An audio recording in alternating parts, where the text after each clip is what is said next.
Elissa by H. Rider Haggard. Author's Note. Of the three stories that comprise this volume, one, The Wizard, A Tale of Victorious Faith, first appeared some years ago as a Christmas annual.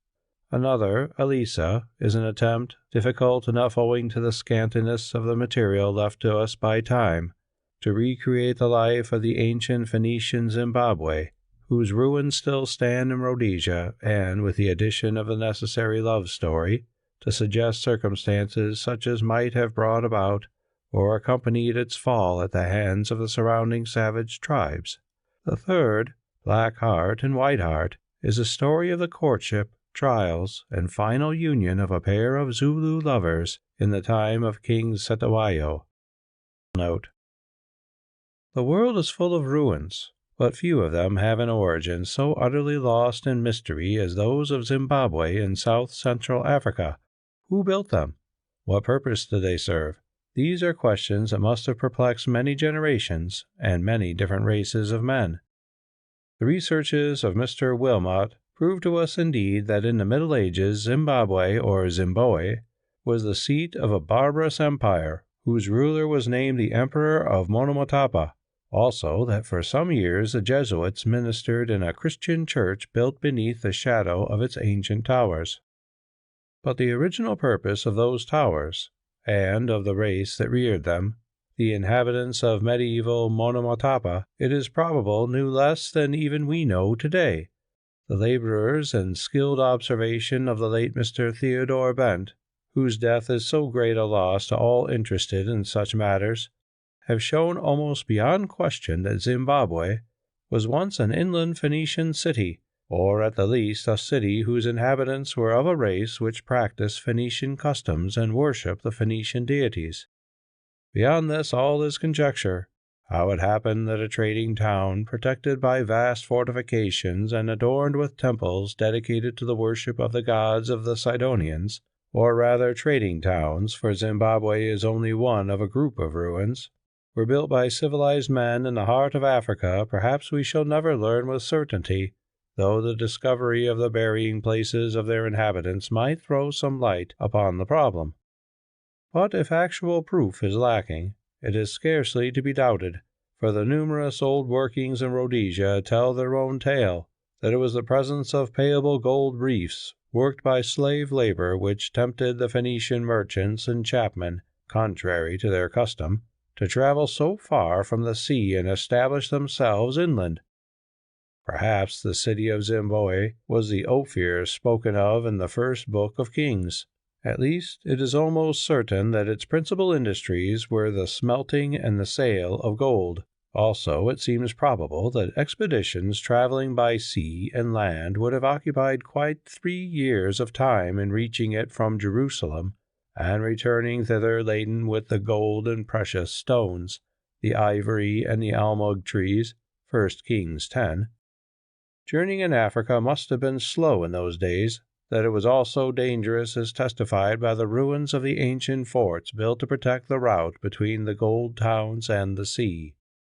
However these things may be, there remains ample room for speculation, both as to the dim beginnings of the ancient city and its still dimmer end, whereof we can guess only, when it became weakened by luxury and the mixture of races, that hordes of invading savages stamped it out of existence beneath their blood-stained feet, as in after ages they stamped out the empire of Monomotapa.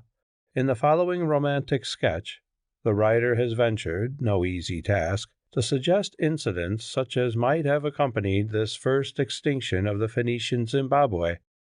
The pursuit indeed is one in which he can only hope to fill the place of a humble pioneer, since it is certain that in times to come the dead fortress temples of South Africa will occupy the pens of many generations of the writers of romance who, as he hopes, may have more ascertained facts to build upon than are available today. Chapter 1. The Caravan. The sun, which shone upon a day that was gathered to the past some 3,000 years ago, was setting in full glory over the expanses of southeastern Africa, the Libya of the ancients. Its last burning rays fell upon a cavalcade of weary men, who, together with long strings of camels, asses, and oxen, after much toil had struggled to the crest of a line of stony hills, where they were halted to recover breath. Before them lay a plain, clothed with sere yellow grass, for the season was winter, and bounded by mountains of no great height. Upon those slopes which stood the city which they had travelled far to seek.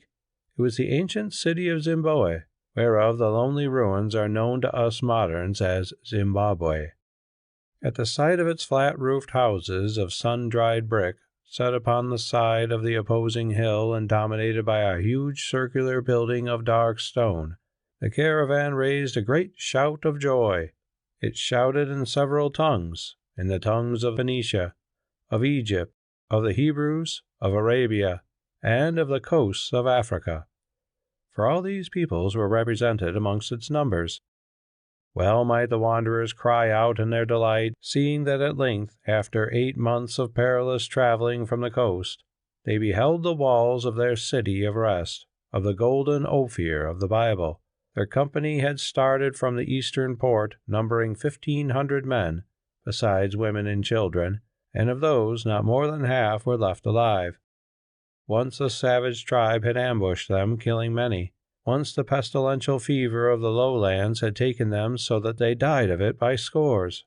Twice also they had suffered heavily through hunger and thirst, to say nothing of their losses by the fangs of lions, crocodiles, and other wild beasts, which with the country swarmed. Now their toils were over, and for 6 months or perhaps a year they might rest and trade in the great city, enjoying its wealth, its flesh-pots, and the unholy orgies which, among people of the Phoenician race, were dignified by the name of the worship of the gods of heaven. Soon the clamour died away, and although no command was given, the caravan started on at speed. All weariness faded from the faces of the wayworn travellers. Even the very camels and asses, shrunk, as most of them were, to mere skeletons, seemed to understand that labour and blows were done with, and, forgetting their loads, shambled unurged down the stony path. One man lingered, however. Clearly he was a person of rank, for 8 or 10 attendants surrounded him. "Go," said he. "I wish to be alone, and will follow presently." So they bowed to the earth and went. The man was young, perhaps 6 or 8 and 20 years of age. His dark skin, burnt almost to blackness by the heat of the sun, together with the fashion of his short, square-cut beard and of his garments, proclaimed him of Jewish or Egyptian blood, while the gold collar about his neck and the gold-graven ring upon his hand showed that his rank was high. Indeed, this wanderer was none other than the Prince Aziel, nicknamed the Ever-Living, because of a curious mole upon his shoulder bearing a resemblance to the crux ansata, the symbol of life eternal among the Egyptians. By blood he was a grandson of Solomon, the mighty king of Israel, and born of a royal mother, a princess of Egypt. In stature, Aziel was tall, but somewhat slimly made, having small bones. His face was oval in shape, the features, especially the mouth, being fine and sensitive. The eyes were large, dark, and full of thought, the eyes of a man with a destiny. For the most part, indeed, they were sombre and over-full of thought, but at times they could light up with a strange fire. Aziel the prince placed his hand against his forehead in such fashion as to shade his face from the rays of the setting sun, and from beneath its shadow gazed long and earnestly at the city of the hill. "At length I behold thee, thanks be to God," he murmured, for he was a worshipper of Jehovah, and not of his mother's deities. "And it is time, since, to speak the truth, I am weary of this travelling. Now what fortune shall I find within thy walls, O city of gold and devil-servers?" "Who can tell?" said a quiet voice at his elbow. "Perhaps, Prince, you will find a wife, or a throne, or a grave." Aziel started, and turned to see a man standing at his side, clothed in robes that had been rich, but were now torn and stained with travel, and wearing on his head a black cap in shape not unlike the fez that is common in the East today. The man was past middle age, having a grizzled beard, sharp, hard features, and quick eyes, which withal were not unkindly. He was a Phoenician merchant, much trusted by Hiram, the king of Tyre, who had made him captain of the merchandise of this expedition. "Ah, is it you, Metem?" said Aziel. "Why do you leave your charge and return to me?" "That I may guard a more precious charge, yourself, prince," replied the merchant courteously.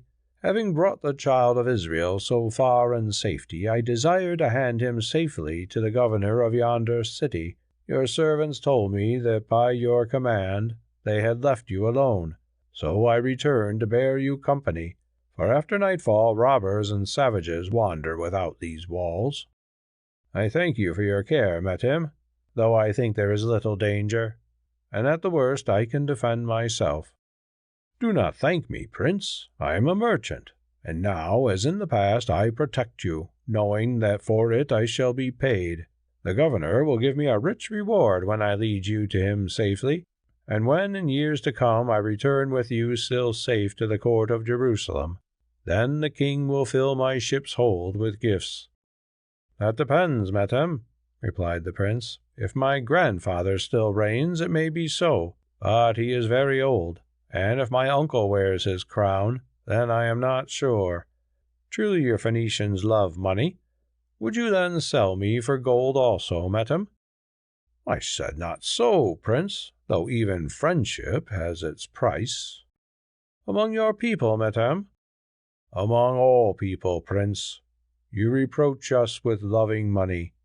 Well, we do, since money gives everything for which men strive, honor and place and comfort and the friendship of kings. It cannot give you love, Metem." The Phoenician laughed contemptuously. "Love! With gold I will buy as much of it as I need. Are there no slaves upon the market, and no free women who desire ornaments and ease and the purple of Tyre? You are young, prince, to say that gold cannot buy us love. And you, Metem, who are growing old, do not understand what I mean by love, nor will I stay to explain it to you. For were my words as wise as Solomon's, still you would not understand. At the least your money cannot bring you the blessing of heaven, nor the welfare of your spirit in the eternal life that is to come." "The welfare of my spirit, prince? No, it cannot, since I do not believe that I have a spirit. When I die, and there is an end. But the blessing of heaven, that can be bought, as I have proved once and again, if not with gold, then otherwise. Did I not in bygone years pass the first son of my manhood through the fire to Baal Sidon? Nay, shrink not from me. It cost me dear, but my fortune was at stake, and better that the boy should die than that all of us should live in penury and bonds. Know you not, prince, that the gods must have the gifts of the best, gifts of blood and virtue, or they will curse us and torment us?" "I do not know it, Metem, for such gods are no gods, but devils, children of Beelzebub, who has no power over the righteous. Truly I would have none of your two gods, Phoenician, upon earth the god of gold, and in heaven the devil of slaughter." "Speak no ill of him, prince," answered Metem solemnly, "for here you are not in the courts of Jehovah, but in his land, and he may chance to prove his power on you. For the rest, I had sooner follow after gold than the folly of a drunken spirit which you name love, seeing that it works its votary less mischief. Say now, it was a woman and her love that drove you hither to this wild land, was it not, prince? Well, be careful lest a woman and her love should keep you here." "The sun sets," said Aziel coldly. "Let us go forward." With a bow and a murmured salute, for his quick courtier instinct told him that he had spoken too freely, Metem took the bridle of the prince's mule, holding the stirrup while he mounted. Then he turned to seek his own, but the animal had wandered, and a full half-hour went by before it could be captured. By now the sun had set, and as there is little or no twilight in southern Africa, it became difficult for the two travelers to find their way down the rough hill path. Still they stumbled on, till presently the long dead grass brushing against their knees told them that they had lost the road, although they knew that they were riding in the right direction, for the watchfires burning on the city walls were a guide to them. Soon, however, they lost sight of these fires, the boughs of a grove of thickly leaved trees hiding them from view, and in trying to push their way through the wood, Metem's mule stumbled against a root and fell.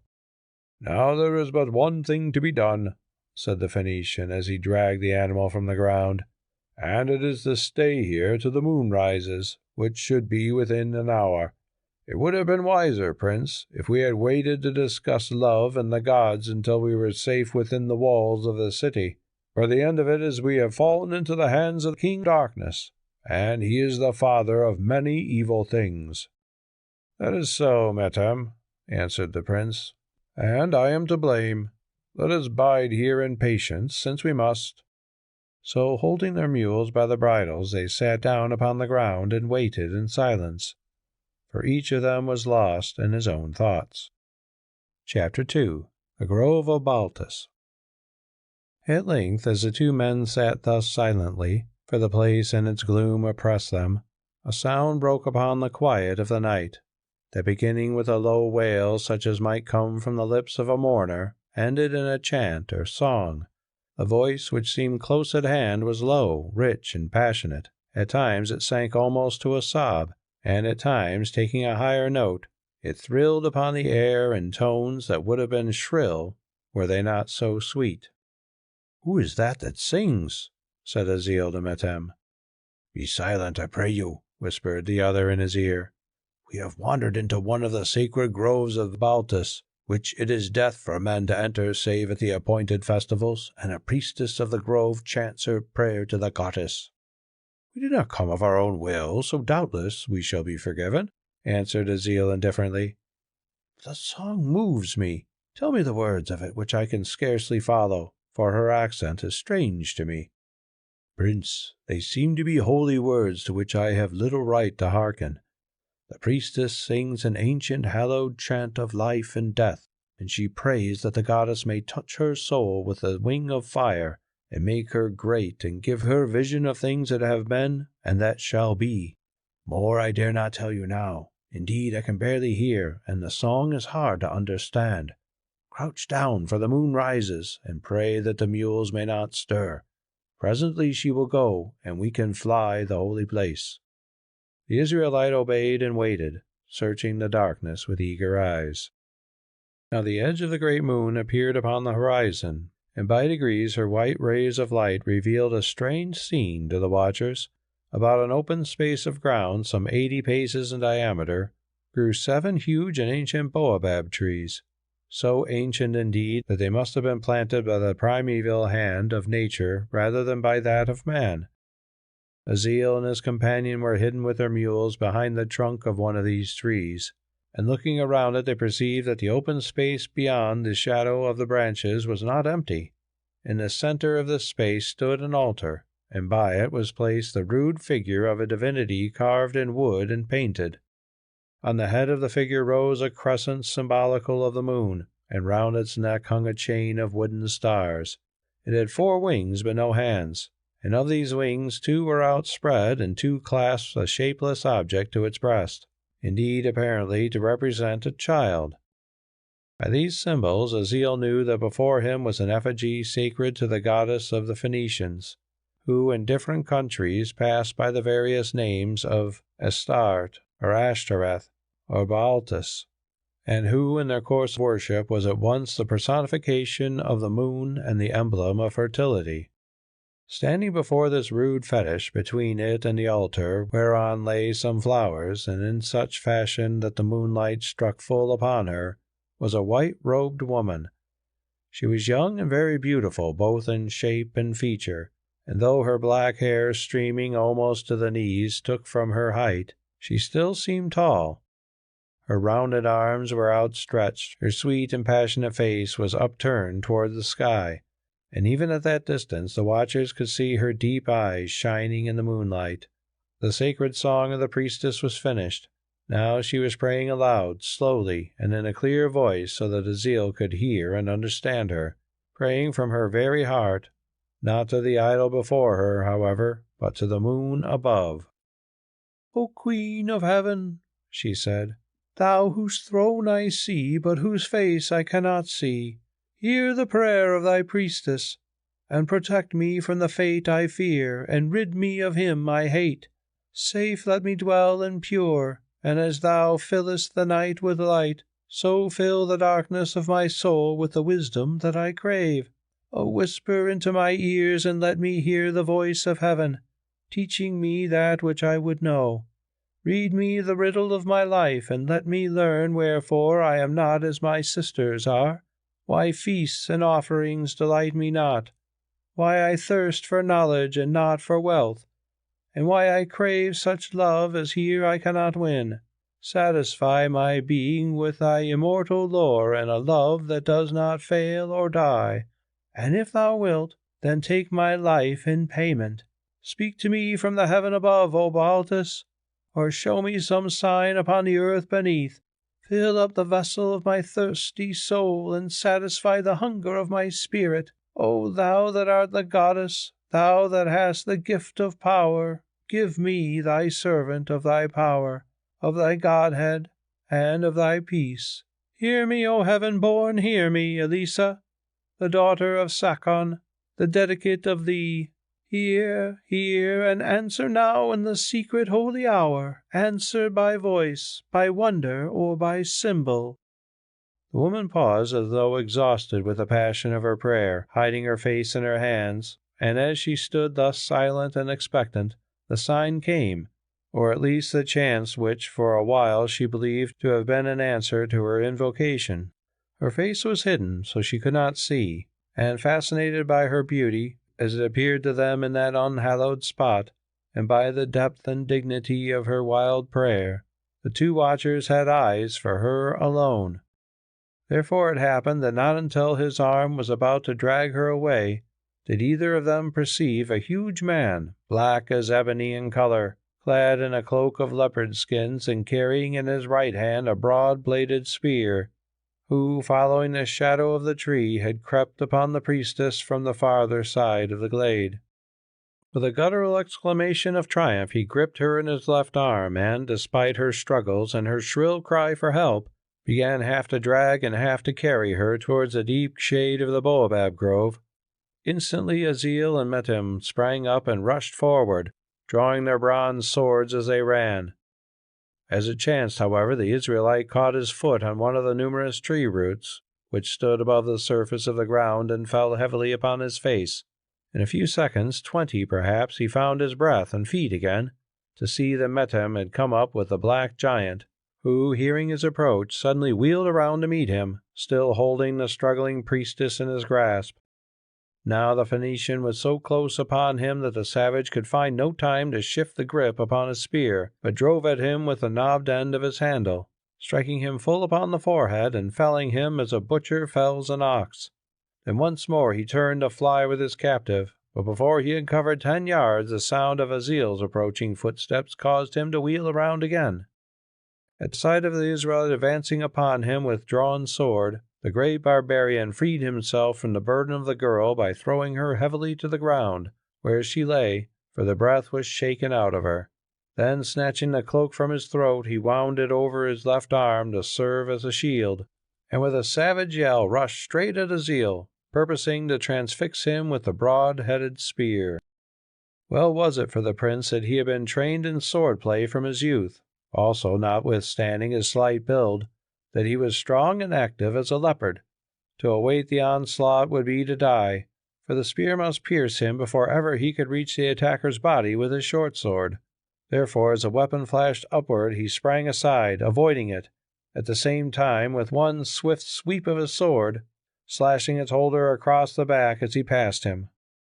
With a howl of pain and rage, the savage sprang round and charged him a second time. Again Azil leapt to one side, but now he struck with all his force at the spear shaft which his assailant lifted to guard his head. So strong was the blow and so sharp the heavy sword that it shore through the wood, severing the handle from the spear, which fell to the ground. Casting away the useless shaft, the warrior drew a long knife from his girdle, and before Azil could strike again, faced him for the third time. But he no longer rushed onward like a bull, for he had lent caution. he stood still, holding the skin cloak before him shield fashion and peering at his adversary from over its edge. Now it was Aziel's turn to take the offensive, and slowly he circled round the huge barbarian, watching his opportunity. At length it came. In answer to a feint of his, the protecting cloak was dropped a little, enabling him to prick its bearer in the neck, but only with the point of his sword. The thrust delivered, he leapt back, and not too soon, for forgetting his caution in his fury, the savage charged straight at him with a roar like that of a lion. So swift and terrible was his onset that Aziel, having no time to spring aside, did the only thing possible. Gripping the ground with his feet, he bent his body forward, and with outstretched arm and sword braced up his muscles to receive the charge. Another instant, and the leopard skin cloak fluttered before him. With a quick movement of his left arm, he swept it aside. Then there came a sudden pressure upon his sword, ending in a jarring shock, a flash of steel above his head, and down he went to the ground beneath the weight of the black giant. Now there is an end, he thought. Heaven, receive my spirit, and his senses left him. When they returned again, Aziel perceived dimly that a white-draped figure bent over him, dragging at something black which crushed his breast, who, as she dragged, sobbed in her grief and fear. Then he remembered, and with an effort sat up, rolling from him the corpse of his foe, for his sword had pierced the barbarian through breast and heart and back. At this sight the woman ceased her sobbing, and said in the Phoenician tongue, "Sir, do you indeed live? Then the protecting gods be thanked, and to Balthus the mother I vow a gift of this hair of mine in gratitude." "Nay, lady," he answered faintly, for he was much shaken, "that would be a pity. Also, if any, it is my hair which should be vowed." "You bleed from the head," she broke in. "Say, stranger, you are deeply wounded." "I will tell you nothing of my head," he replied with a smile, "unless you promise that you will not offer up your hair." "So be it, stranger, since I must. I will give the goddess this gold chain instead. It is of more worth." "You would do better, lady," said the shrill voice of Metem, who had now found his wits again, "to give the gold chain to me, whose scalp has been broken in rescuing you from that black thief." "Sir," she answered, "I am grateful to you from my heart, but it is this young lord who killed the man and saved me from slavery worse than death, and he shall be rewarded by my father." "Listen to her," grumbled Metem. "Did I not rush in first in my folly and receive what I deserve for my pains? But am I to have neither thanks nor pay, who am but an old merchant? They are for the young prince who came after. Well, so it ever was. The thanks I can spare, and the reward I shall claim from the treasury of the goddess. Now, prince, let me see your hurt. Ah, a cut on the ear, no more, and thank your natal star that it is so, for another inch and the great vein of the neck would have been severed. Prince, if you are able, draw out your sword from the carcass of that brute, for I have tried and cannot loosen the blade. Then perhaps this lady will guide us to the city before his fellows come to seek him, seeing that for one night I have had a stomach full of fighting." "Sirs, I will indeed. It is close at hand, and my father will thank you there. But if it is your pleasure, tell me by what names I shall make known to him, you whose rank seems to be so high." "Lady, I am Metem the Phoenician, captain of the merchandise of the caravan of Hiram, king of Tyre, and this lord who slew the thief is none other than the Prince Aziel, the twice royal, for he is grandson to the glorious king of Israel, and through his mother of the blood of the pharaohs of Egypt."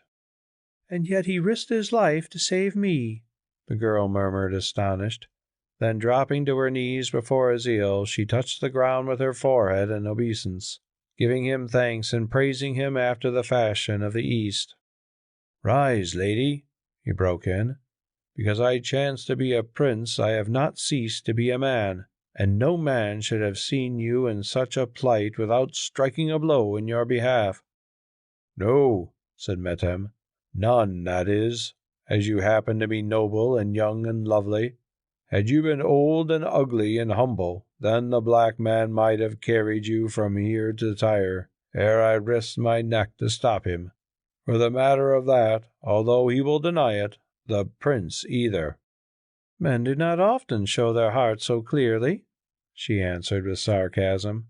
"But now, lords, I will guide you to the city before more harm befalls us, for this dead man may have companions." "Our mules are here, lady. Will you not ride mine?" asked Aziel. "Oh, thank you, prince, but my feet will carry me." "And so will mine," said Aziel, ceasing from a prolonged and fruitless effort to loosen his sword from the breastbone of the savage. "On such paths they are safer than any beasts. Friend, will you lead my mule with yours?" "Aye, prince," grumbled Metem, "for so the world goes with the old. You take the fair lady for company, and I a she-ass. Well, of the two, give me the ass which is more safe and does not chatter." Then they started, Aziel leaving his short sword in the keeping of the dead man. "How are you named, lady?" he said presently, adding, "Or rather, I need not ask, you are Elissa, the daughter of Sakon, governor of Zimbabwe, are you not?" "I am so called, though how you know I cannot guess." "I heard you name yourself, lady, in the prayer you made before the altar." "You heard my prayer, prince?" she said, starting. "Do you not know that it is death to that man who hearkens to the prayer of a priestess of Baltus uttered in her holy grove? Still none know it save the goddess, who sees all. Therefore I beseech you, for your own sake and the sake of your companion, say nothing of it in the city, lest it should come to the ears of the priests of El." "Certainly it would have been death to you had I not chanced to hear it, having lost my way in the darkness," answered the prince, laughing. "Well, since I did hear it, I will add that it was a beautiful prayer, revealing a heart high and pure, though I grieve that it should have been offered to one whom I hold to be a demon." "I am honored," she answered coldly. "But, prince, you forget that though you, being a Hebrew, worship him they call Jehovah, or so I have been told, I, being of the blood of the Sidonians, worship the Lady Baltus, the Queen of Heaven, the Holy One of whom I am a priestess." "So it is, alas," he said with a sigh, adding, "Well, let us not dispute of these matters, though, if you wish. The prophet Issachar, the Levite who accompanies me, can explain the truth of them to you." Elissa made no reply, and for a while they walked on in silence. "Who is that black robber whom I slew?" Aziel asked presently. "I am not sure, prince," she answered, hesitating. "But savages such as he haunt the outskirts of the city, seeking to steal white women to be their wives. Doubtless he watched my steps, following me into the holy place." "Why, then, did you venture there alone, lady?" "Because to be heard, such prayers of mine must be offered in solitude in the consecrated grove, and at the hour of the rising of the moon. Moreover, cannot Baltus protect her priest, and did she not protect her?" "I thought, lady, that I had something to do with the matter," he answered. "Aye, prince, it was your hand that struck the blow which killed the thief, but Baltus, and no other, led you to the place to rescue me." "I understand, lady, to save you, Baltus, laying aside her own power, led a mortal man to the grove, which it is death that mortal man should violate." "Who can fathom the way of the gods?" she replied with passion, then added, as though reasoning with a new-born doubt, "Did not the goddess hear my prayer and answer it?" "The truth, lady, I cannot say. Let me think. If I understood you rightly, you prayed for heavenly wisdom, or whether or not you have gained it within this last hour, I do not know. And then you prayed for love, an immortal love. Oh, maiden, has it come to you since yonder moon appeared upon the sky, and you prayed—" "Peace," she broke in, "peace, and mock me not. Or, prince that you are, I will publish your crime of spying upon the prayer of a priestess of Baltus, and tell you that I prayed for a symbol and a sign, and the prayer was answered. Did not the black giant spring upon me to bear me away to be his slave, his or another's, And is he not a symbol of the evil and the ignorance which are on the earth, and that seek to drag down the beauty and the wisdom of the earth to their own level? Then the Phoenician ran to rescue me and was defeated, since the spirit of Mammon cannot overcome the black powers of ill.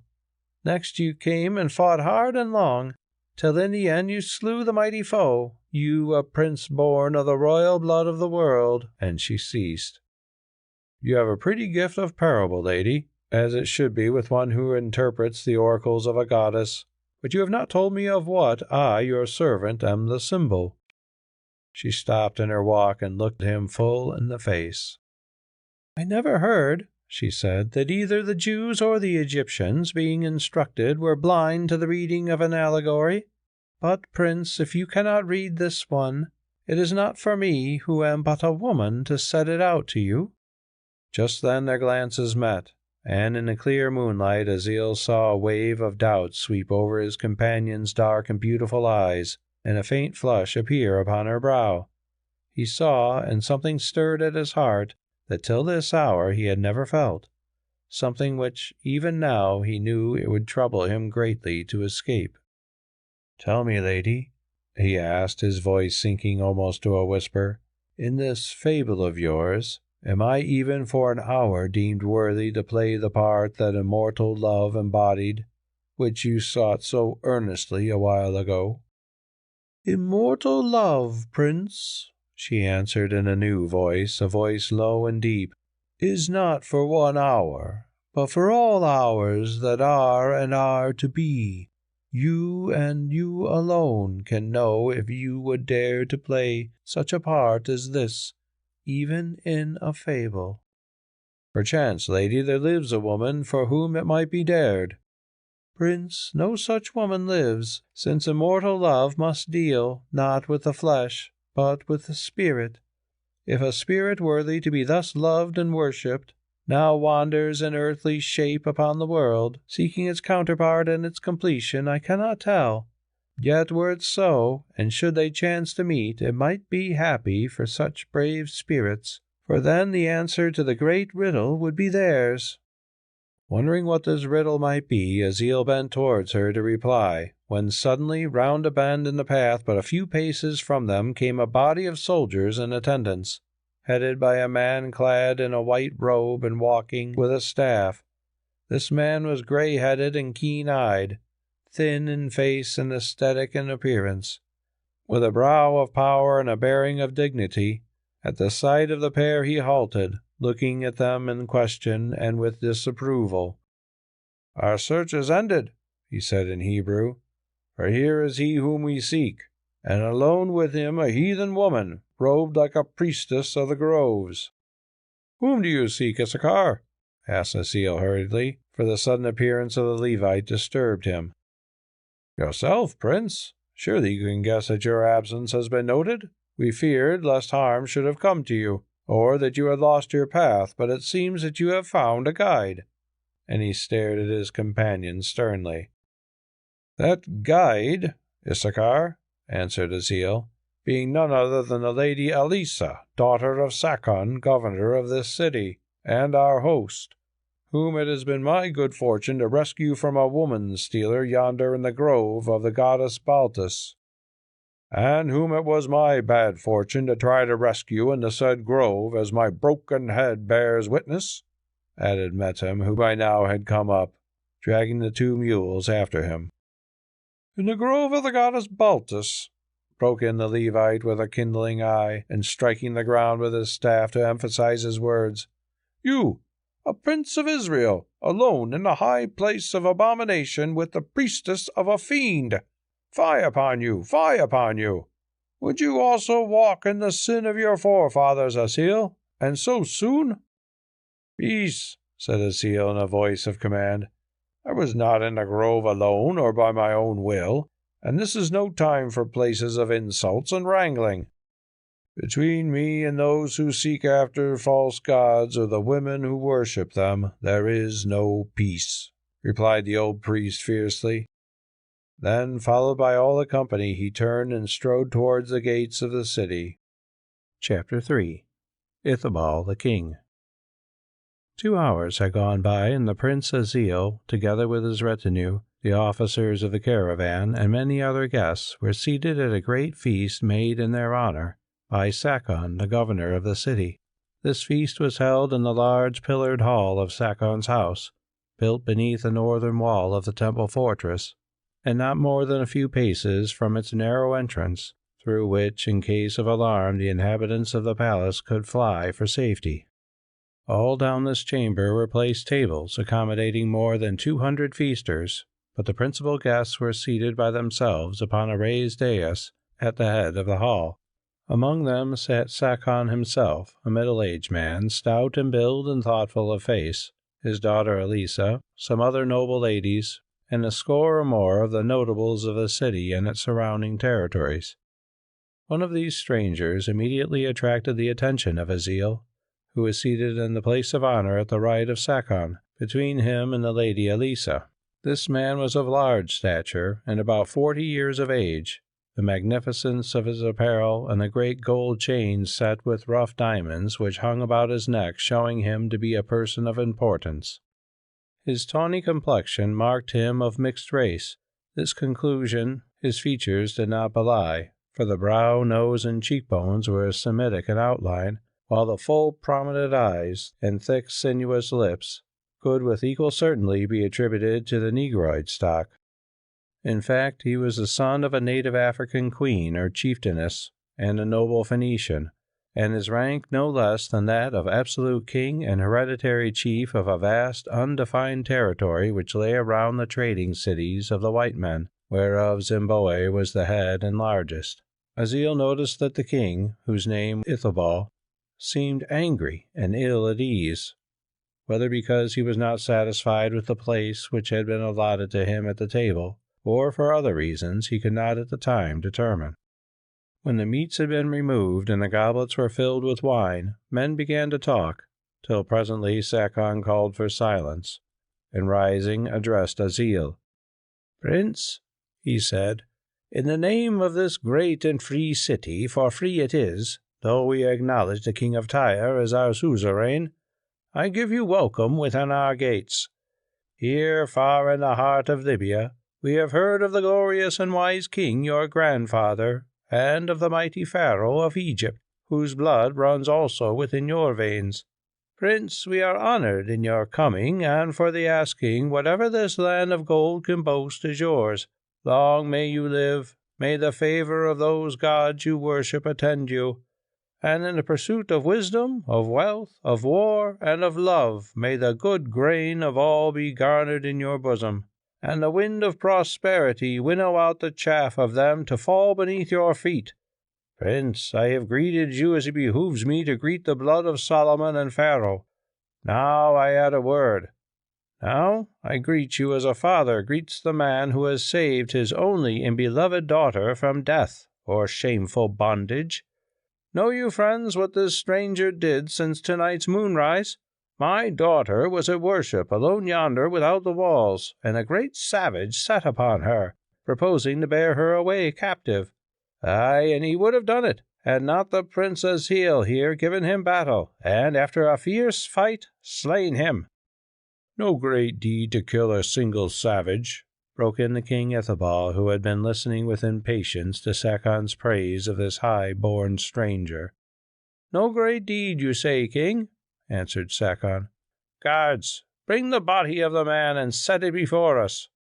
There was a pause, till presently 6 men staggered up the hall, bearing between them the corpse of the barbarian, which, still covered with the leopard-skin mantle, they threw down on the edge of the dais. "See," said one of the bearers, withdrawing the cloak from the huge body, then pointing to the sword which transfixed it, he added, "and learn what strength heaven gives to the arms of princes." Such of the guests as were near enough rose to look at the grisly sight, then turned to offer their congratulations to the conqueror. But there was one of them, the King Ithobal, who offered none. Indeed, as his eyes fell upon the face of the corpse, they grew alight with rage. "What ails you, King? Are you jealous of such a blow?" asked Sakon, watching him curiously. "Speak no more of that thrust, I pray you," said Azil, for it was due to the weight of the man rushing on the sword, which after he was dead I could not find the power to loosen from his breastbone." "Then I will do you that service, prince," sneered Ithobal, and setting his foot upon the breast of the corpse, with a sudden effort of his great frame he plucked out the sword and cast it down upon the table. "Now one might think," said Azil, flushing with anger, "that you, king, who do a courtesy to a man of smaller strength, mean a challenge. Doubtless, however, I am mistaken, who do not understand the manners of this country." "Think what you will, prince," answered the chieftain, "but learn that he who lies dead before us by your hand, as you say, was no slave to be killed at pleasure, but a man of rank, none other indeed than the son of my mother's sister." "Is it so?" replied Azil. "Then surely, king, you are well rid of a cousin, however highly born, who made it his business to ravish maidens from their homes." By way of answer to these words, Ithobal sprang from his seat again, laying hand upon his sword. But before he could speak or draw it, the governor Sakon addressed him in a cold and meaning voice. "Of your courtesy, king," he said, "remember that the prince here is my guest, as you are, and give us peace. If that dead man was your cousin, at least he well deserved to die, not at the hand of one of royal blood, by that of the executioner. For he was the worst of thieves, a thief of women. Now tell me, king, I pray you, how came your cousin here so far from home, since he was not numbered in your retinue?" "I do not know, Sakon," answered Ithobal, "and if I knew I would not say. You tell me that my dead kinsman was a thief of women, which in Phoenician eyes must be a crime indeed. So be it. But thief or no thief, I say that there is a blood feud between me and the man who slew him, and were he great Solomon himself instead of one of 50 princelets of his line, he should pay bitterly for the deed. Tomorrow, Sakon, I will meet you before I leave for my own land, for I have words to speak to you. Till then, farewell." And rising, he strode down the hall, followed by his officers and guard. The sudden departure of King Ithobal in anger was the signal for the break-up of the feast. "Why is that half-bred chief so wrath with me?" asked Azil in the low voice of Elissa, as they followed Sakon to another chamber. "Because, if you would know the truth, he set his dead cousin to kidnap me, and you thwarted him," she answered, looking straight before her. Azil made no reply, for at that moment Sakon turned to speak with him, and his face was anxious. "I crave your pardon, prince," he said, drawing him aside, "that you should have met with such insults at my board. Had it been any other man who spoke thus to you, by now he had rued his words. But this Ithobal is the terror of our city, for if he chooses he can bring 100,000 savages upon us, shutting us within our walls to starve, and cutting us off from the working of the mines whence we win gold. Therefore, in this way or that, he must be humoured, as indeed we have humoured him and his father for years. Though now," he added, his brow darkening, "he demands a price that I am loath to pay," and he glanced towards his daughter, who stood watching them at a little distance, looking most beautiful in her white robes and ornaments of gold.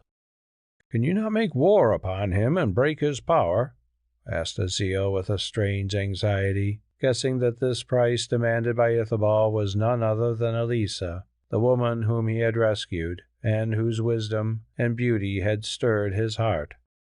"It might be done, prince, but the risk would be great, and we are here to work the mines and grow rich in trade, not to make war.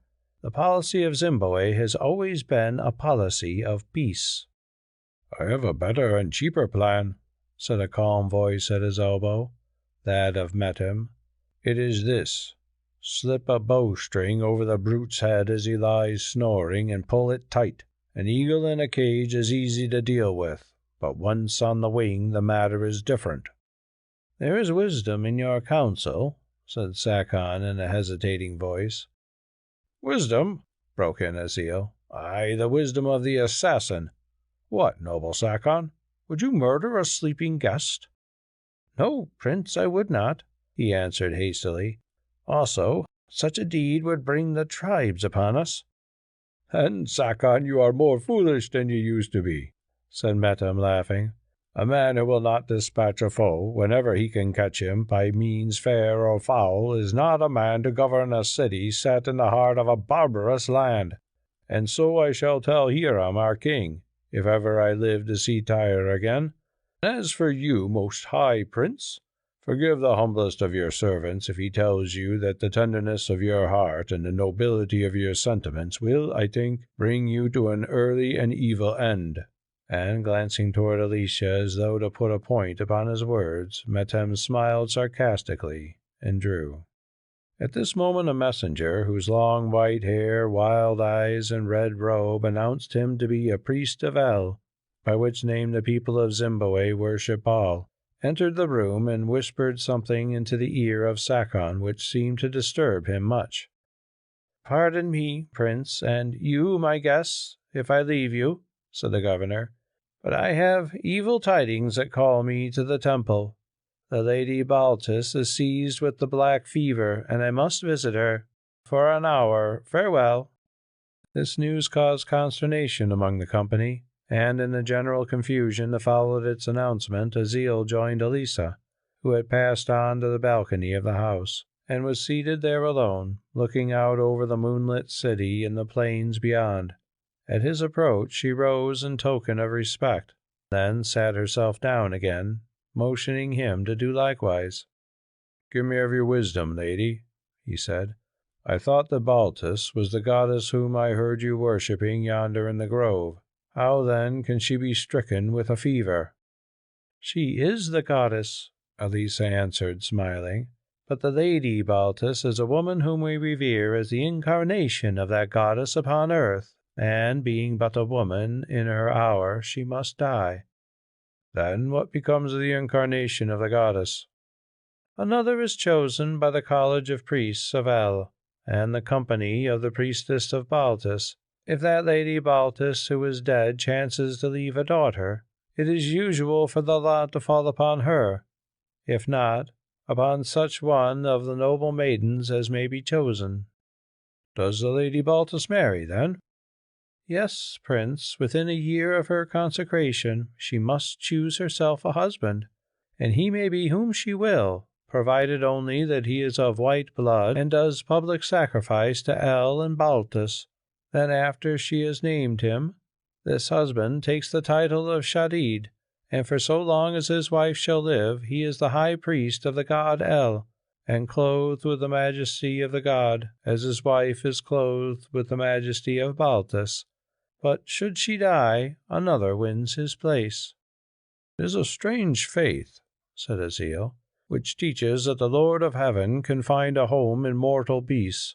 But, lady, it is yours, so of it I say no more. Now tell me, if you will, what did you mean when you said that this barbarian king Ithobal set the savage whom I slew to kidnap you? Do you know this, or do you suspect it only?" "I suspected it from the first, Prince, and for good reasons. Moreover, I read it in the king's face as he looked upon the corpse, and when he perceived me among the feasters." "And why should he wish to carry you away this brutally, lady, when he is at peace with the great city?" "Perchance, Prince, after what passed tonight, you can guess," she answered, lowering her eyes. "Yes, lady, I can guess. And though it is shameful that such a one should dare to think of you, still, since he is a man, I cannot blame him overmuch. But why should he press his suit in this rough and secret fashion instead of openly as a king might do?" "He may have pressed it openly and been repulsed," she replied in a low voice. "But if he could have carried me to some far fortress, how should I flout him there? That is, if I still lived.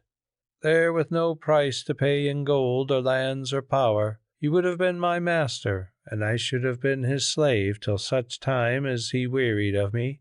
That is the fate from which you have saved me, Prince, or rather from death, for I am not one who would bear such shame at the hands of a man I hate." "Lady," he said, bowing, I think that perhaps for the first time in my life I am glad tonight that I was born." "And I," she answered, "who am but a Phoenician maiden, am glad that I should have lived to hear one who is as royal in thought and soul as he is in rank speak thus to me. O Prince," she added, clasping her hands, "if your words are not those of empty courtesy alone, hear me, for you are great, a lord of the earth whom none refuse, and it may be in your power to give me aid. Prince, I am in a sore strait, for that danger from which I prayed to be delivered this night presses me hard. Prince, it is true that Ithobal has been refused my hand, both by myself and by my father, and therefore it was that he strove to steal me away. But the evil is not done with, for the great nobles of the city and the chief priests of El came to my father at sunset and prayed him that he would let Ithobal take me, seeing that otherwise in his rage he will make war upon Zimbabwe. When a man placed as is my father must choose between the safety of thousands and the honour and happiness of one poor girl, what will his answer be, think you?" "No," said Azil, "save that no wrong can right a wrong. I almost grieve that I cried shame upon the council of Metem. Sweet lady, be sure of this, that I will give all I have, even to my life, to protect you from the vile fate you dread. Yes, all I have, except my soul." "Ah!" she cried with a sudden flash of her dark eyes. "All except your soul. If we women could find the man who would risk both life and soul for us, then, were he but a slave, we would worship him as never man was worshipped since Baltus mounted her heavenly throne." "Were I not a Hebrew, you would tempt me, lady," Azil answered, smiling. "But being one, I may not risk my soul, even were such a prize within my reach." "Nay, Prince," she broke in, "I did but jest. Forget my words, for they were wrung from a heart torn with fears. Oh, did you know the terror of this half-savage Ithobal which oppresses me, you would forgive me all. A terror that tonight lies upon me with a tenfold weight." "Why so, lady?" "Doubtless because it is nearer," Elissa whispered, but her beautiful pleading eyes and quivering lips seemed to belie her words and say, "Because you are near, and a change has come upon me." For the second time that day Azil's glance met hers, and for the second time a strange new pang that was more than joy, and yet half divine, snatched at his heartstrings, for a while numbing his reason and taking from him the power of speech. What was it? He wondered vaguely. He had seen many lovely faces, and many noble women had shown him favour, but why had none of them stirred him thus? Could it be that this stranger, Gentile maiden was his soul mate, she whom he was destined to love above all upon the earth, nay, whom he did already love, and so soon? "Lady," he said, taking a step towards her, "lady," and he paused. Elissa bowed her dark head till her gold-bedecked and scented hair almost fell upon his feet, but she made no answer.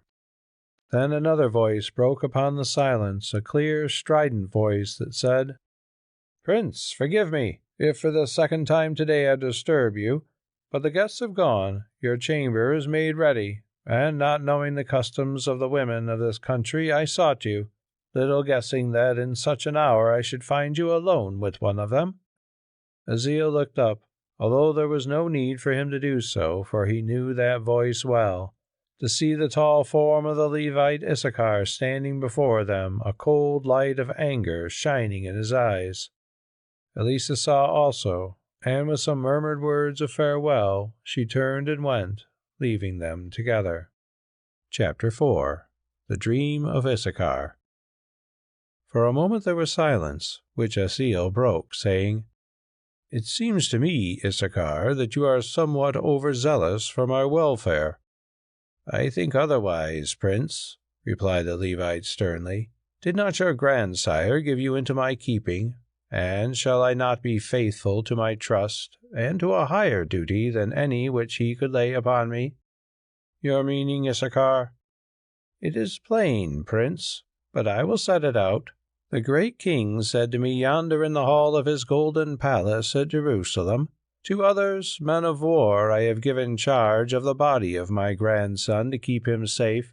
To you, Issachar the Levite, who have fostered him, I give charge over his soul to keep it safe, a higher task and more difficult.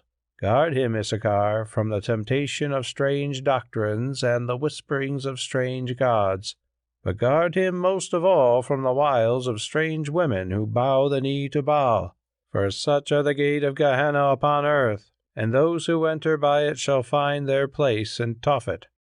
Truly my grandsire speaks wisely on this matter, as on all others," answered Aziel, "but still I do not understand." "Then I will be more clear, Prince. How comes it that I find you alone with this beautiful sorceress, this worshipper of the she-devil Baltus, with whom you should scorn even to speak, except such words as courtesy demands?" "Is it then forbidden to me," asked Aziel angrily, "to talk with the daughter of my host, a lady whom I chance to save from death, of the customs of her country and the mysteries of worship?" "The mysteries of worship?" answered Issachar scornfully. "Aye, the mysteries of the worship of that fair body of hers, that ivory chalice filled with foulness, whereof if a man drink his faith shall be rotted and his soul poisoned. The mysteries of that worship was it, Prince, that caused you but now to lean towards this woman as though to embrace her, with words of love burning in your heart, if not between your lips? Ah, these witches of Baltus know their trade well. They are full of evil gifts, and of the wisdom given to them by the fiend they serve. With touch and sigh and look they can stir the blood of youth, having much practice in the art, till it seethes within the veins and drowns conscience in its flood. Nay, Prince, hear the truth," continued Issachar. "Till moonrise you had never seen this woman, and now your quick blood is aflame, and you love her. Deny it if you can. Deny it on your honor, and I will believe you, for you are no liar." Aziel thought for a moment and answered, "Issachar, you have no right to question me on this matter, yet since you have adjured me by my honor, I will be open with you. I do not know if I love this woman, who, as you say, is a stranger to me, but it is true that my heart burns toward her like flowers to the sun. Till today I had never seen her, yet when my eyes first fell upon her face yonder in that accursed grove, it seemed to me that I had been born only that I might find her. It seemed to me even that for ages I had known her, that forever she was mine and that I was hers. Read me the riddle, Issachar. Is this but passion born of youth and the sudden sight of a fair woman? That cannot be, for I have known others as fair, and have passed through some such fires. Tell me, Issachar, you who are old and wise and have seen much of the hearts of men, what is this wave that overwhelms me?" "What is it, Prince? It is witchery.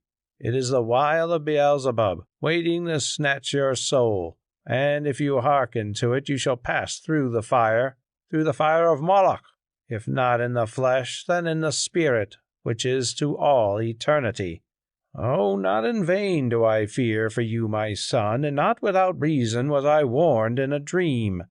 Listen, last night as I lay in my tent yonder upon the plain, I dreamt that some danger overshadowed you, and in my sleep I prayed that your destiny might be revealed to me.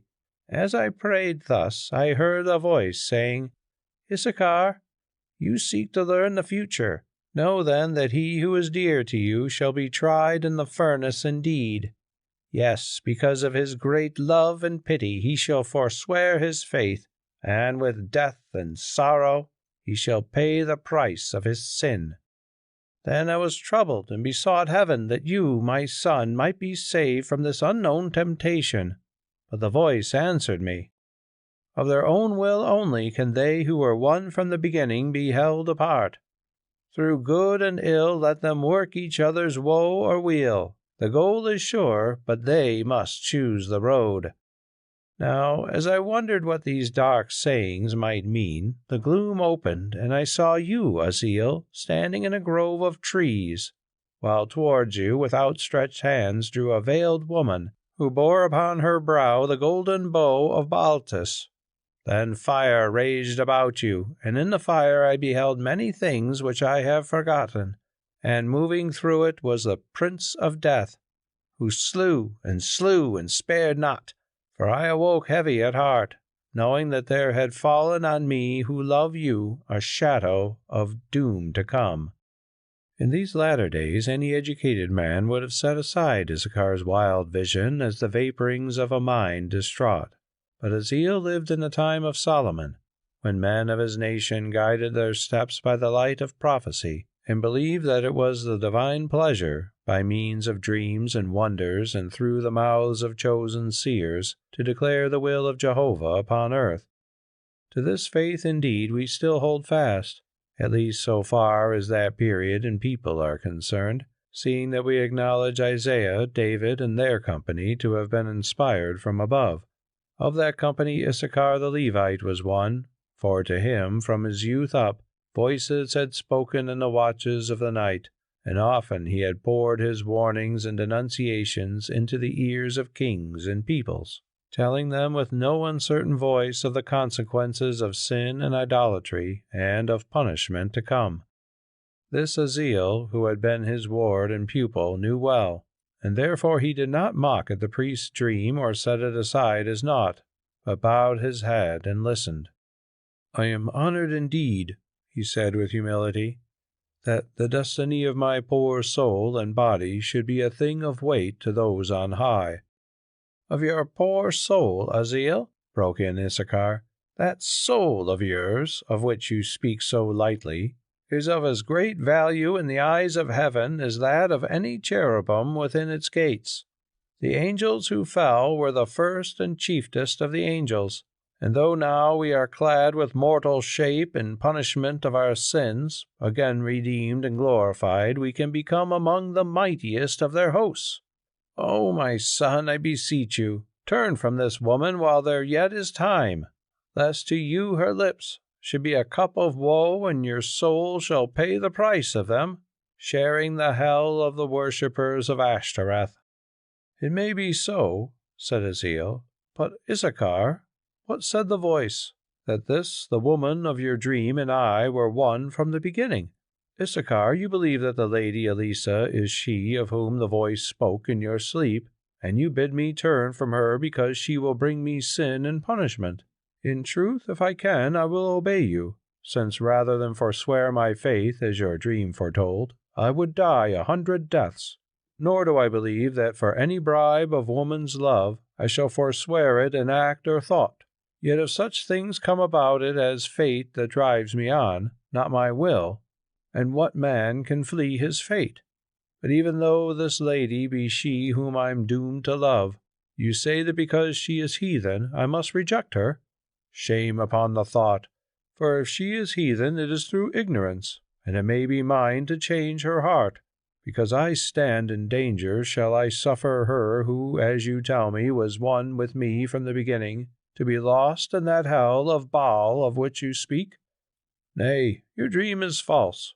I will not renounce my faith, but rather will win her to share it, and together we shall triumph.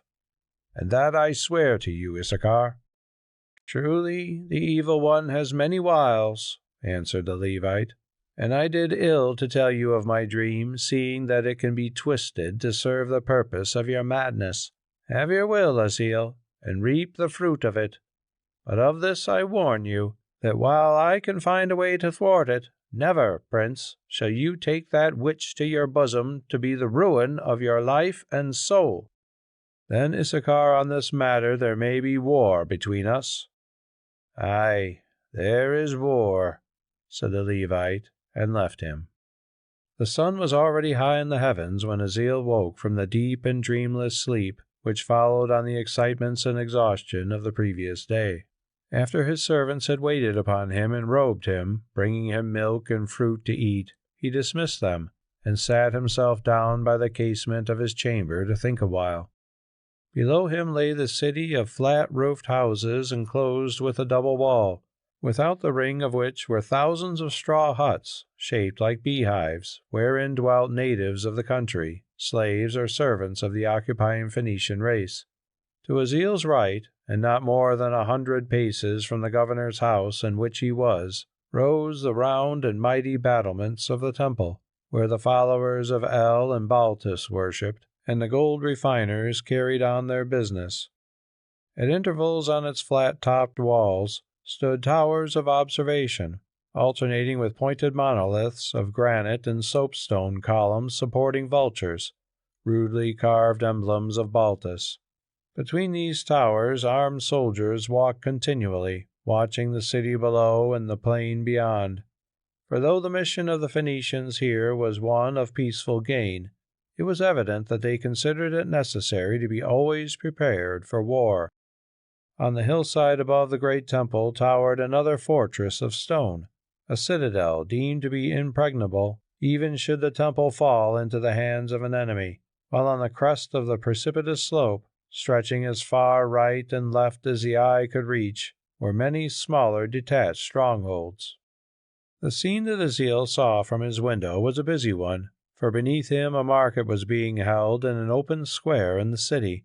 Here, sheltered from the sun by grass-thatched booths, the Phoenician merchants who had been his companions in their long and perilous journey from the coast were already in treaty with numerous customers, hoping not in vain to recoup themselves amply for the toils and dangers which they had survived. Beneath these booths were spread their goods, silks from Cos, bronze weapons and copper rods, or ingots from the rich mines of Cyprus, linens and muslins from Egypt, beads, idols, carven bowls, knives, glassware, pottery in all shapes, and charms made of glazed faience or Egyptian stone, bales of the famous purple cloth of Tyre, surgical instruments, jewelry, and objects of toilet, scents, pots of rouge, and other unguents for use of ladies in little alabaster and earthenware vases, bags of refined salt, and 1,000 other articles of commerce produced or stored in the workshops of Phoenicia. These the chapmen bartered for raw gold by weight, tusks of ivory, ostrich feathers, and girls of approved beauty, slaves taken in war, or in some instances maidens whom their unnatural parents or relatives did not scruple to sell into bondage.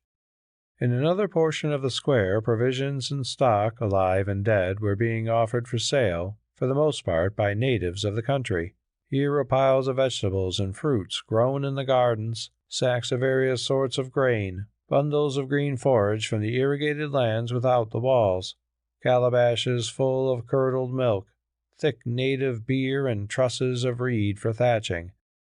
Here again were oxen, mules, and asses, or great bucks such as we now know as eland or kudu, carried in on rough litters or boughs, to be disposed of by parties of savage huntsmen who had shot them with arrows or trapped them in pitfalls. Every eastern tribe and nation seemed to be represented in the motley crowd. Yonder stalked savages, naked except for their girdles, and armed with huge spears, who gazed with bewilderment on the wonders of this mart of the white man. There moved grave, long-bearded Arab merchants or Phoenicians in their pointed caps, or bare-headed white-robed Egyptians, or half-bred mercenaries clad in mail. The variety was without end, while from them came a very babel of different tongues, as they cried their wares, bargained, and quarrelled. Aziel gazed at this novel sight with interest, till he was beginning to weary of it. The crowd parted to right and left, leaving a clear lane across the marketplace to the narrow gate of the temple. Along this lane advanced a procession of the priests of El, clad in red robes, with tall red caps upon their heads, beneath which their straight hair hung down to their shoulders. In their hands were gilded rods, and round their necks hung golden chains, to which were attached emblems of the god they worshipped. They walked 2 and 2 to the number of 50, chanting a melancholy dirge, one hand of each priest resting upon his fellow's shoulder, and as they passed, with the exception of certain Jews, all the spectators uncovered, while some of the more pious of them even fell upon their knees. After the priest came a second procession, that of the priestesses of Baltus. These women, who numbered at least 100, were clad in white, and wore upon their heads a gauze-like veil that fell to the knees, and was held in place by a golden fillet surmounted with the symbol of a crescent moon. Instead of the golden rods, however, each of them held in their left hand a growing stalk of maize, from the sheathed cob of which hung the bright tassel of its bloom. On her right wrist, moreover, a milk-white dove was fastened by a wire, both corn and dove being tokens of that fertility which, under various guises, was a real object of worship of these people. The sight of these white-veiled women, about whose crescent-decked brows the doves fluttered, wildly striving to be free, was very strange and beautiful as they advanced, also singing a low and melancholy chant. Azeel searched their faces with his eyes while they passed slowly towards him, and presently his heart bounded, for there among them, clasping the dove she bore to her breast, as though to still its frightened strugglings, was the lady Elissa. He noticed, too, that as she went beneath the palace wall she glanced at the window place of his chamber, but without seeing him, for he was seated in the shadow. Presently the long line of priestesses, followed by hundreds of worshippers, had vanished through the tortuous and narrow entrance of the temple, and Azeel leaned back to think. There, among the principal votaries of a goddess, the wickedness of whose worship was a scandal and a byword even in the ancient world, walked the woman to whom he felt so strangely drawn, and with whom, if there were any truth in the visions of Issachar and the mysterious warnings of his own soul, his fate was intertwined. As he thought of it, a sudden revulsion filled his heart. She was wise and beautiful, and she seemed innocent. But Issachar was right. This girl was the minister of an abominable creed.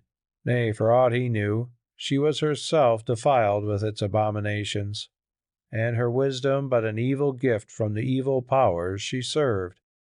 Could he, a prince of the royal blood of the house of Israel, and of the ancient pharaohs of Chem, desire to have anything to do with such a one?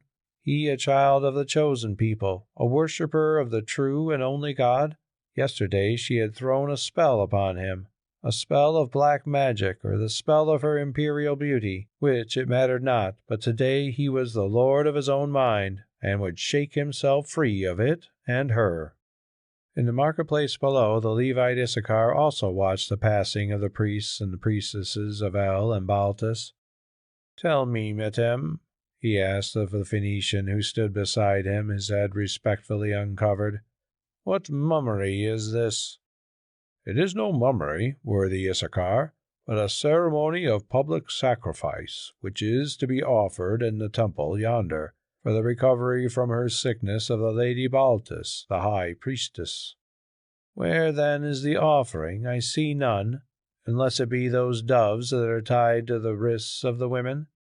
"Nay, Issachar," answered Metem, smiling darkly. "The gods ask nobler blood than that of doves.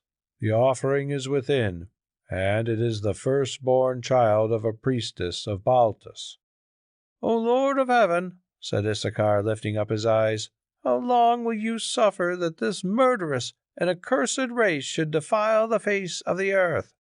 "Softly, friend," broke in Metem. "I have read your scriptures, and is it not set out in them that your great forefather was commanded to offer up his firstborn in such a sacrifice?" "Blaspheme not," answered the Jew. "He was commanded indeed, that his heart might be proved, but his hand was stayed. He whom I worship delights not in the blood of children." Here Issachar broke off, suddenly recognizing the lady Elissa among the white-robed priestesses. Watching her, he noted her glance at the window of Azeel's chamber, and saw what she could not see, that the prince was seated there. "This daughter of Satan spreads her nets," he muttered between his teeth. Then a thought struck him, and he added aloud, "Say, Metem, is it permitted to strangers to witness the rites in yonder temple?" "Surely," answered the Phoenician, "that is, if they guard their tongues, and do nothing to offend." Then I desire to see them, Metem, and so doubtless does the Prince Asil. Therefore, if it is your will, do me the service to enter his chamber in the palace where he is sitting, and bid him to a great ceremony that goes forward in the temple. And, Metem, if he asks what the ceremony is, I charge you, say only that a dove is to be sacrificed. I will wait for you at the gate of the temple, but do not tell him that I send you on this errand. Metem, you love gain. Remember that if you humor me in this and other matters which may arise, doing my bidding faithfully, I have the treasury of Jerusalem to draw upon." "No ill pay, master," replied Metem cheerfully. "Certainly I will obey you in all things, holy Issachar, as the king commanded me yonder in Judea. Now," he reflected to himself as he went upon his message, "I see how the bird flies. The Prince Asil is in love with the Lady Elissa, or far upon the road to it, as at his age it is right and proper that he should be, after a 12-months' journey by sea and land with never a pretty face to sigh for.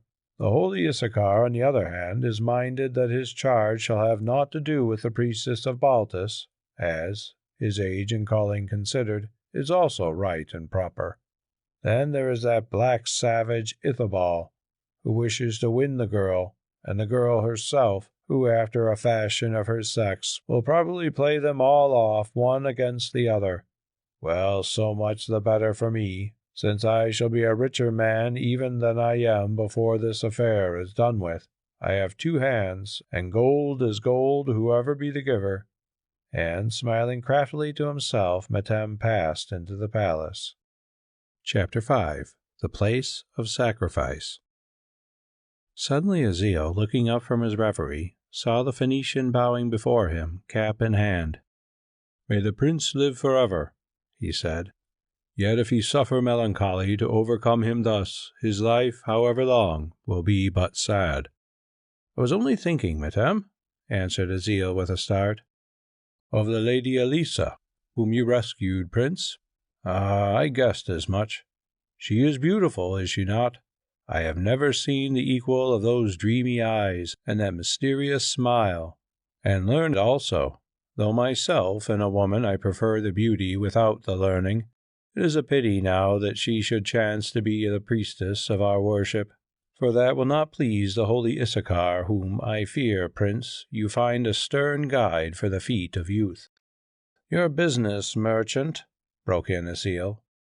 "I crave your pardon, Prince," answered the Phoenician, spreading out his hands in deprecation. "I struck a good bargain for my wares this morning, and drank wine to seal it. Therefore let me be forgiven if I have spoken too freely in your presence, Prince. This is my business. Yonder in the temple they celebrate a service which it is lawful for strangers to witness, and as the opportunity is rare, I thought that, having heard something of our mysteries in the grove last night, you might wish to see the office. If this be so, I am come to guide you." Asil's first impulse was to refuse to go. Indeed, the words of dismissal were on his lips when another purpose entered his mind. For this once he would look upon these abominations and learn what part Elissa played in them, and thus be cured forever of the longings that had seized him. "What is the ceremony?" he said. "A sacrifice for the recovery of the Lady Baltus, who is sick, Prince." "And what is the sacrifice?" asked Asil. "A dove, as I am told," was the indifferent answer. "I will come with you, Metem." "So be it, Prince. Your retinue awaits you at the gate." At the main entrance to the palace, Asil found his guard and other servants gathered there to escort him. With them was Issachar, whom he greeted, asking him if he knew the errand upon which they were bent. "I do, Prince. It is to witness the abomination of a sacrifice of these heathens." "Will you then accompany me there, Issachar?" "Where my lord goes, I go," answered the Levite gravely. "Moreover, Prince, if you have your reasons for wishing to see this devil worship, I may have mine." Then they set out, Metem guiding them. At the north gate of the temple, which was not more than a yard in width, The Phoenicians spoke to the guards on duty, who drew back to let them pass. In single file, for the passages were too narrow to allow of any other means of progression, they threaded the tortuous and mazy paths of the great building, passing between huge walls built of granite blocks laid without mortar, till at length they reached a large open space. Here the ceremony had already begun. Almost in the center of this space, which was paved with blocks of granite, stood 2 conical towers, the larger of which measured 30 feet in height, and the smaller about half as much. These towers, also built of blocks of stone, were, as Metem informed them, sacred to and emblematical of the gods El and Baltus. In front of them was a platform surmounted by a stone altar, and between them, built in a pit in the ground, burned a great furnace of wood. All the center of the enclosure was occupied by the marshalled ranks of the priests and priestesses. Without this sacred ring stood the closely packed masses of spectators, amongst whom Aziel and his following were given place, though some of the more pious worshippers murmured audibly at the admission of these Jews. When they entered, the companies of priests and priestesses were finishing a prayer, the sentence of which they chanted alternately with strange effect. In part it was formal, and in part an improvised supplication to the protecting gods to restore health to that woman or high priestess who was known as the Lady Baltus. The prayer ended, a beautiful bold-faced girl advanced to an open space in front of the altar, and with a sudden movement threw off her white robe, revealing herself to the spectators in a many-colored garment of gauze, through which her fair flesh gleamed. The black hair of this woman was adorned with a coronet of scarlet flowers and hung loose about her. Her feet and arms were naked, and in each hand she held a knife of bronze. Very slowly she began to dance, her painted lips parted as though to speak, and her eyes, brightened with pigments, turned up to heaven. By degrees her movements grew more rapid, till at length she was whirled round. Her long locks streamed out straight upon the air, and the crown of flowers looked like a scarlet ring. Suddenly the bronze knife in her right hand flashed, and a spot of red appeared above her left breast. Then the knife in her left hand flashed, and another spot over her right breast. At each stroke the multitude cried, "Ah!" as with one voice, and then were silent. Now the maddened dancer, ceasing her whirlings, leapt high into the air, clashing the knives above her head and crying, hear me, Baltus!" Again she leapt, and this time the answer that came from her lips was spoken in another voice, which said, "I am present. What seek you?" A third time the priestess leapt, replying in her own voice, "Health for thy servant who is sick."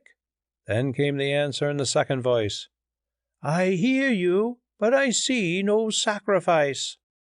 "What sacrifice wouldst thou, O Queen, a dove?" "Nay." "What then, Queen?" "One only, the firstborn child of a woman."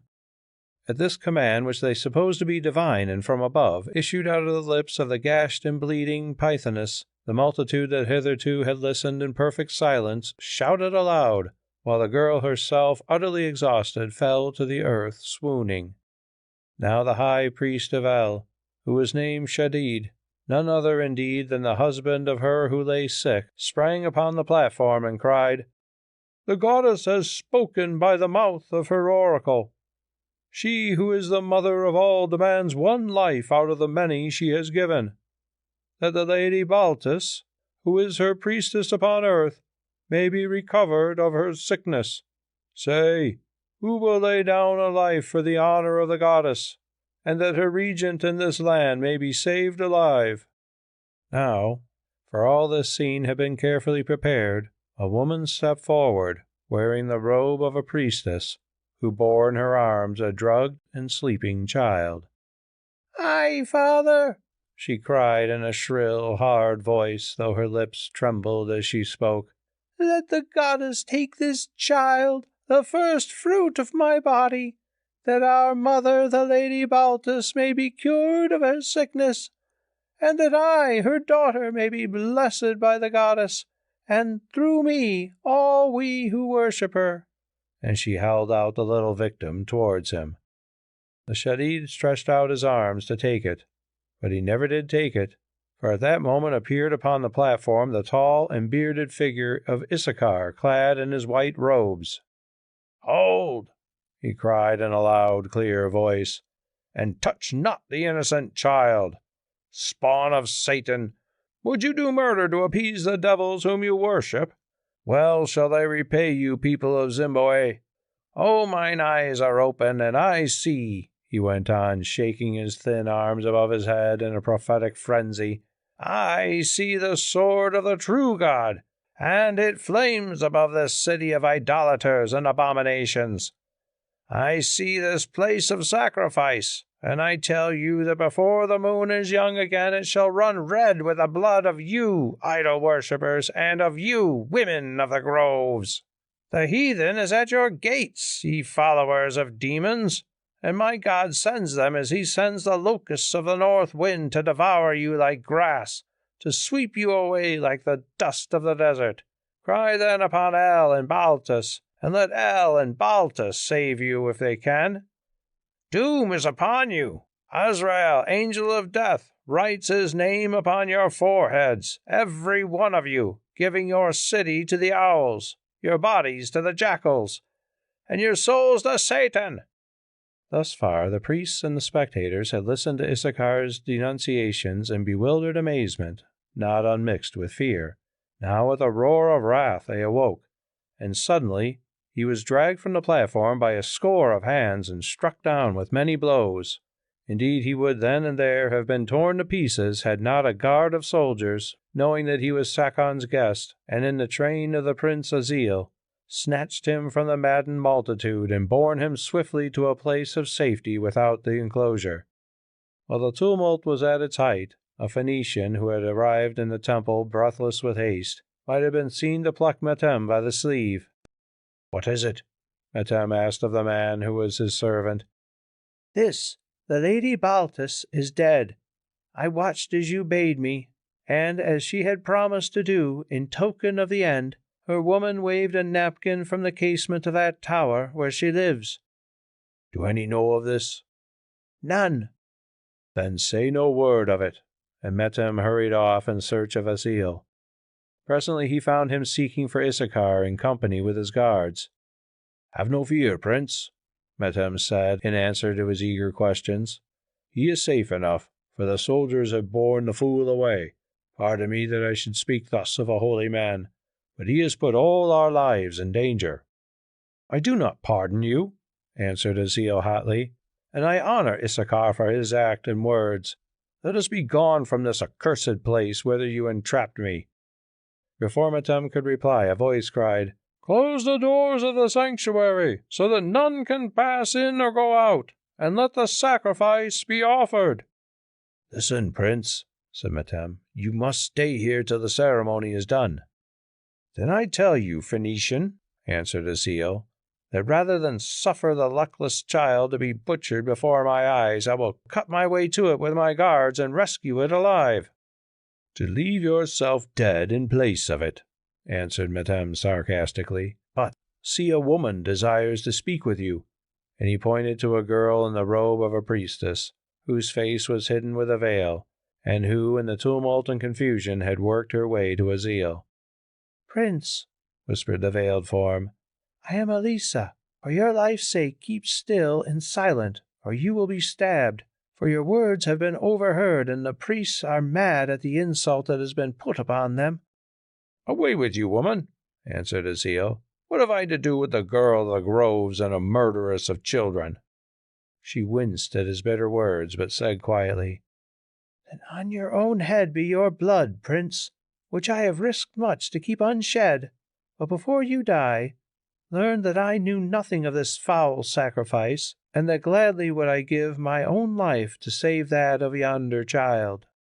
"Save it, and I will believe you," answered the prince, turning from her.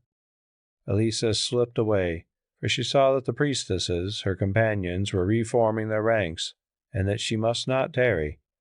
When she had gone a few yards, a hand caught her by the sleeve, and the voice of Metem, who had overheard something of this talk, whispered in her ear, daughter of Sakon, what will you give me if I show you a way to save the life of the child, and with it that of the prince, and at the same time to make him think well of you again?" "All my jewels and ornaments of gold, and they are many," she answered eagerly. "Good, it is a bargain. Now listen. The Lady Baltus is dead. She died a few minutes since, and none here know it save myself and one other, my servant. Nor can any learn of it, for the gates are shut. Do you be, therefore, suddenly inspired of the gods, and say so, for then the sacrifice must cease, seeing that she for whom it was to be offered is dead. Do you understand?" "I understand," she answered, "and though the blasphemy bring on me the vengeance of Baltus, yet it shall be dared. Fear not, your pay is good."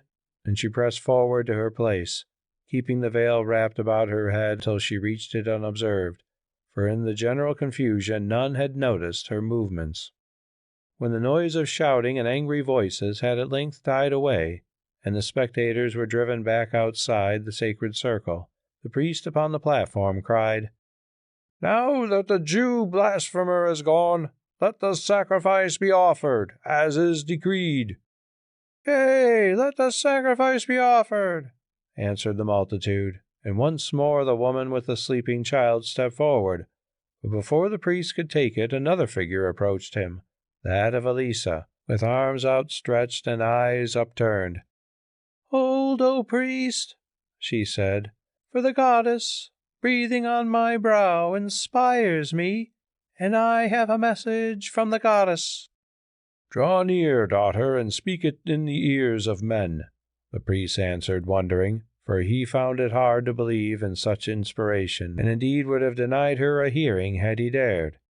So Elissa climbed the platform, and standing upon it still with outstretched hands and upturned face, she said in a clear voice, "The goddess refuses the sacrifice, and she has taken to herself her for whom it was to have been offered.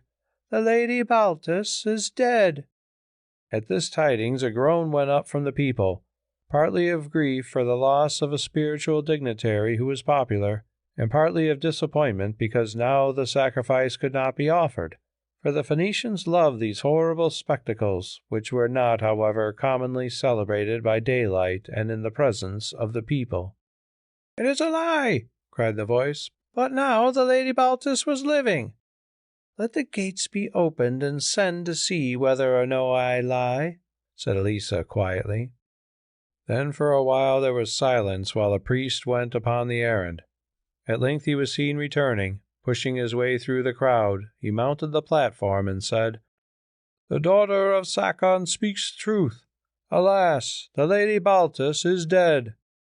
Elissa sighed in relief, for had her tidings proved false, she could scarcely have hoped to escape the fury of the crowd. "Aye," she cried, "she is dead, as I told you, and because of your sin. Who would have offered human sacrifice in public, against the custom of our faith and city, and without the command of the goddess?" Then in sullen silence the priests and priestesses reformed their ranks and departed from the sanctuary, whence they were followed by the spectators, the most of them in no good mood, for they had been balked of the promised spectacle. Chapter 6. The Hall of Audience. When Elissa reached her chamber after the break-up of the procession, she threw herself upon her couch and burst into a passion of tears.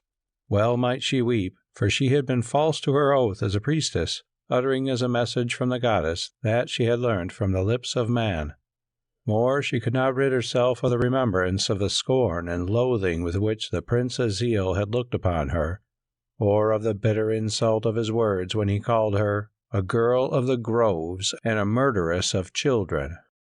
It chanced that, so far as Elissa was concerned, these charges were utterly untrue. None could throw a slur upon her, and as for these rare human sacrifices, she loathed the very name of them, nor, unless forced to it, would she have been present had she guessed that any such offering was intended. Like most of the ancient religions, that of the Phoenicians had two sides to it, a spiritual and a material side. The spiritual side was a worship of the far-off, unknown divinity, symbolized by the sun, moon, and planets, invisible only in their majestic movements and in the forces of nature. To this Elissa clung, knowing no truer God, and from those forces she strove to wring their secret, for her heart was deep. Lonely invocations to the goddess beneath the light of the moon appealed to her, for from them she seemed to draw strength and comfort. But the outward ceremonies of her faith, or the more secret and darker of them, of which in practice she knew little, were already an abomination in her eyes. And now, what if the Jew prophet spoke truly? What if this creed of hers were a lie, root and branch, and there did lie in the heavens above a Lord and Father who heard and answered the prayers of men, and who did not seek of them the blood of the children he had given? A great doubt took hold of Elissa and shook her being, and with the doubt came hope. How was it, if her faith were true, that when she took the name of the goddess in vain, nothing had befallen her? She desired to learn more of this matter, but who was to teach her? The Levite turned from her with loathing as from a thing unclean, and there remained, therefore, but the Prince Aziel, who had put her from him with those bitter words of scorn. Oh, why did they pain her so, piercing her heart as with a spear? Was it because he had grown dear to her? Yes, that was the truth. She had learned it even as he cursed her. All her quick southern blood was alight with a new fire, the like of which she had never known before, and not her blood only, but it was her spirit that yearned to his. Had it not leapt within her at the first sight of him, as to one most dear, one long lost and found again? She loved him, and he loathed her, and oh, her lot was hard. As Elissa lay brooding thus in her pain, the door opened, and Sakon, her father, hurried into the chamber. "What is it that chanced yonder?" he asked, for he had not been present in the sanctuary. "And, daughter, why do you weep?" "I weep, father, because your guest, the Prince Aziel, has called me a girl of the groves and a murderess of children," she replied. "Then by my word, prince that he is, he shall answer for it to me," said Sakon, grasping at his sword hilt. "Nay, father, since to him I must have seemed to deserve the words. Listen." And she told him all that had passed, hiding nothing. "Now it seems that trouble is heaped upon trouble," said the Phoenician when she had finished. "And they were mad who suffered the prince and that fierce Issachar to be present at the sacrifice. Daughter, I tell you this, though I am a worshipper of El and Baltus, as my fathers were before me, I know that Jehovah of the Jews is a great and powerful Lord, and that his prophets do not prophesy falsely, for I have seen it in my youth, yonder in the coast of Sidon. What did Issachar say? That before the moon was young again, this temple should run red with blood? Well, so it may happen, for Ithobal threatens war against us, and for your sake, my daughter." "How for my sake, father?" she asked heavily, as one who knew what the answer would be. "You know well, girl. Ever since you danced before him at the great welcoming feast I made in his honor a month ago, the man has besought it of you. Moreover, he is mad with jealousy of this newcomer, the Prince Aziel. He has demanded public audience of me this afternoon, and I have it privately that he will formally ask you in marriage before the people, and if he is refused will declare war upon the city, with which he has many an ancient quarrel. Yes, King Ithobal is that sword of God which the Jew said he saw hanging over us, and should it fall, it will be because of you, Elissa." "The Jew did not say that, father. He said it would be because of the sins of the people and their idolatries." "What does it matter what he said?" broke in Sakon hastily. "How shall I answer Ithobal?" "Tell him," she replied with a strange smile, "that he does wisely to be jealous of the Prince Aziel." "What? Of the stranger who this very day revealed you in words of such shame, and so soon?" asked her father, astonished. Elissa did not speak in answer. She only looked straight before her and nodded her head. "Had ever man such daughter?" Sakon went on in petulant dismay. "Truly it is a wise saying which tells that women love those best who beat them, be it with a tongue or with a fist.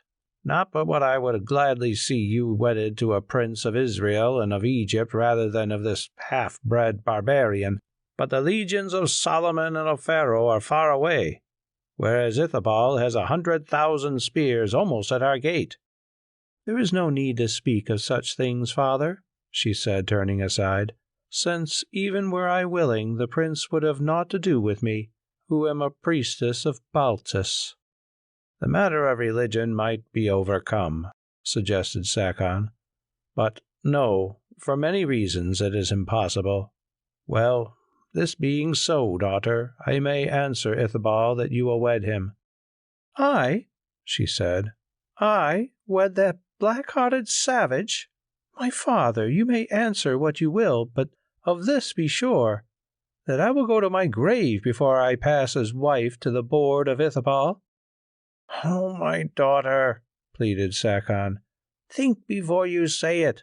As his wife, at least you, who are not of royal blood, will be a queen, and the mother of kings. But if you refuse, then either I must force you, which is hateful to me, or there will be such a war as the city has not known for generations. For Ithobal and his tribes have many grievances against us. By the gift of yourself, for a while at any rate, you can, as it chances, make peace between us. But if that is withheld, then blood will run in rivers, and perhaps this city with all who live in it will be destroyed, or at the least its trade must be ruined and its wealth stolen away." "If it is decreed that all these things are to be, they will be," answered Elissa calmly. "Seeing that this war has threatened us for many years, and that a woman must think of herself first, and of the fate of cities afterwards, of my own free will I shall never take Ithobal for husband. Father, I have said. Of the fate of cities, yes, but how of my fate and that of those we love? We are all to be ruined and perhaps slaughtered to satisfy your whim, girl?" "I did not say so, father. I said that of my own free will I would not wed Ithobal. If you choose to give me to him, you have the right to do it, but know then that you give me to my death. Perhaps it is best that it should be thus." Sakon knew his daughter well, and it did not need that he should glance at her face to learn that she meant her words. Also he loved her, his only child, more dearly than anything on earth. "In truth, my strait is hard, and I know not which way to turn," he said, covering his face with his hand. "Father," she replied, laying her fingers lightly on his shoulder, "what need is there to answer him at once? Take a month, or if he will not give it, a week. Much may happen in that time." "The counsel is wise," he said, catching at the straw. "Daughter, be in the great hall of audience with your attendants 3 hours after noon. For then we must receive Ithobal boldly and in all pomp, and deal with him as best we may. And now I go to ask peace for the Levite from the priests of El, and to discover whom the sacred colleges desire to nominate as the new Baltus. Doubtless it will be Mesa, the daughter of her who is dead, though many are against her. Oh, if there were no priests and no women, this city would be easier to govern." And with an impatient gesture, Sakon left the room. It was 3 o'clock in the afternoon, and the great hall of audience in Zimbabwe was crowded with a brilliant assemblage. There sat Sakon the governor, and with him his council of the notables of the city. There were Prince Azil, and among his retinue, Issachar the prophet, fierce-eyed as ever, though hardly recovered from the rough handling he had experienced in the temple. There were representatives of the College of the Priests of El. There were many ladies, wives, and daughters of dignitaries and wealthy citizens, and with them a great crowd of spectators of all classes gathered in the lower part of the hall, for a rumor had spread about that the farewell audience given by Sakon to King Ithobal was likely to be stormy. When all were gathered, a herald announced that Ithobal, king of the tribes, waited to take his leave of Sakon, governor of Zimbabwe, before departing to his own land in the morrow. "Let him be admitted," said Sakon, who looked weary and ill at ease. Then, as the herald bowed and left, he turned and whispered something into the ear of his daughter Elissa, who stood behind his chair, her face immovable as that of an Egyptian sphinx, but magnificently apparelled in gleaming robes and jeweled ornaments, which Metam, looking on them, reflected with satisfaction were now his property. Presently, preceded by a burst of savage music, Ithobal entered. He was gorgeously arrayed in a purple Tyrian robe decked with golden chains, while on the brow, in token of his royalty, he wore a golden circlet in which was set a single blood-red stone. Before him walked a sword-bearer carrying a sword of ceremony, a magnificent ivory-handled weapon encrusted with rough gems and inlaid with gold, while behind him, clad in barbaric pomp, marched a number of councillors and attendants, huge and half-savage men who glared wonderingly at the splendor of the palace and its occupants. As the king came, Sakon rose from his chair of state, and, advancing down the hall, took him by the hand and led him to a similar chair placed at a little distance. Ithobal seated himself and looked around the hall. Presently his glance fell upon Aziel, and he scowled. "Is it common, Sakon," he asked, "that the seat of a prince should be set higher than that of a crowned king?" And he pointed to the chair of Aziel, which was placed a little above his own upon the dais. The governor was about to answer when Aziel said coldly, "Where it was pointed out to me that I should sit, there I sat, though, for aught I care, the King Ithobal may take my place. The grandson of Pharaoh and of Solomon does not need to dispute for precedence with a savage ruler of savage tribes." Ithobal sprang to his feet and cried, grasping his sword, "By my father's soul, you shall answer for this, princelet." "You should have sworn by your mother's soul, King Ithobal," replied Aziel quietly, "for doubtless it is the black blood in your veins that causes you to forget your courtesy. For the rest, I answer to no man save to my king." "Yet there is one other who will make you answer," replied Ithobal, a voice thick with rage, "and here he is." And he drew his sword and flashed it before the prince's eyes. "Or if you fear to face him, then the wands of my slaves shall cause you to cry me pardon." "If you desire to challenge me to combat, King Ithobal, for this purpose only I am your servant, though the fashion of your challenging is not that of any nation which I know." Before Ithobal could reply, Sakon cried out in a loud voice, "Enough! Enough! Is this a place for brawling, King Ithobal?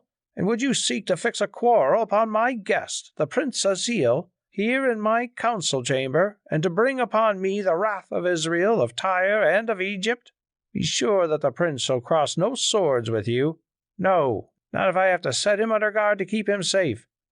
To your business, King Ithobal, or I break up this assembly and send you under escort to our gates."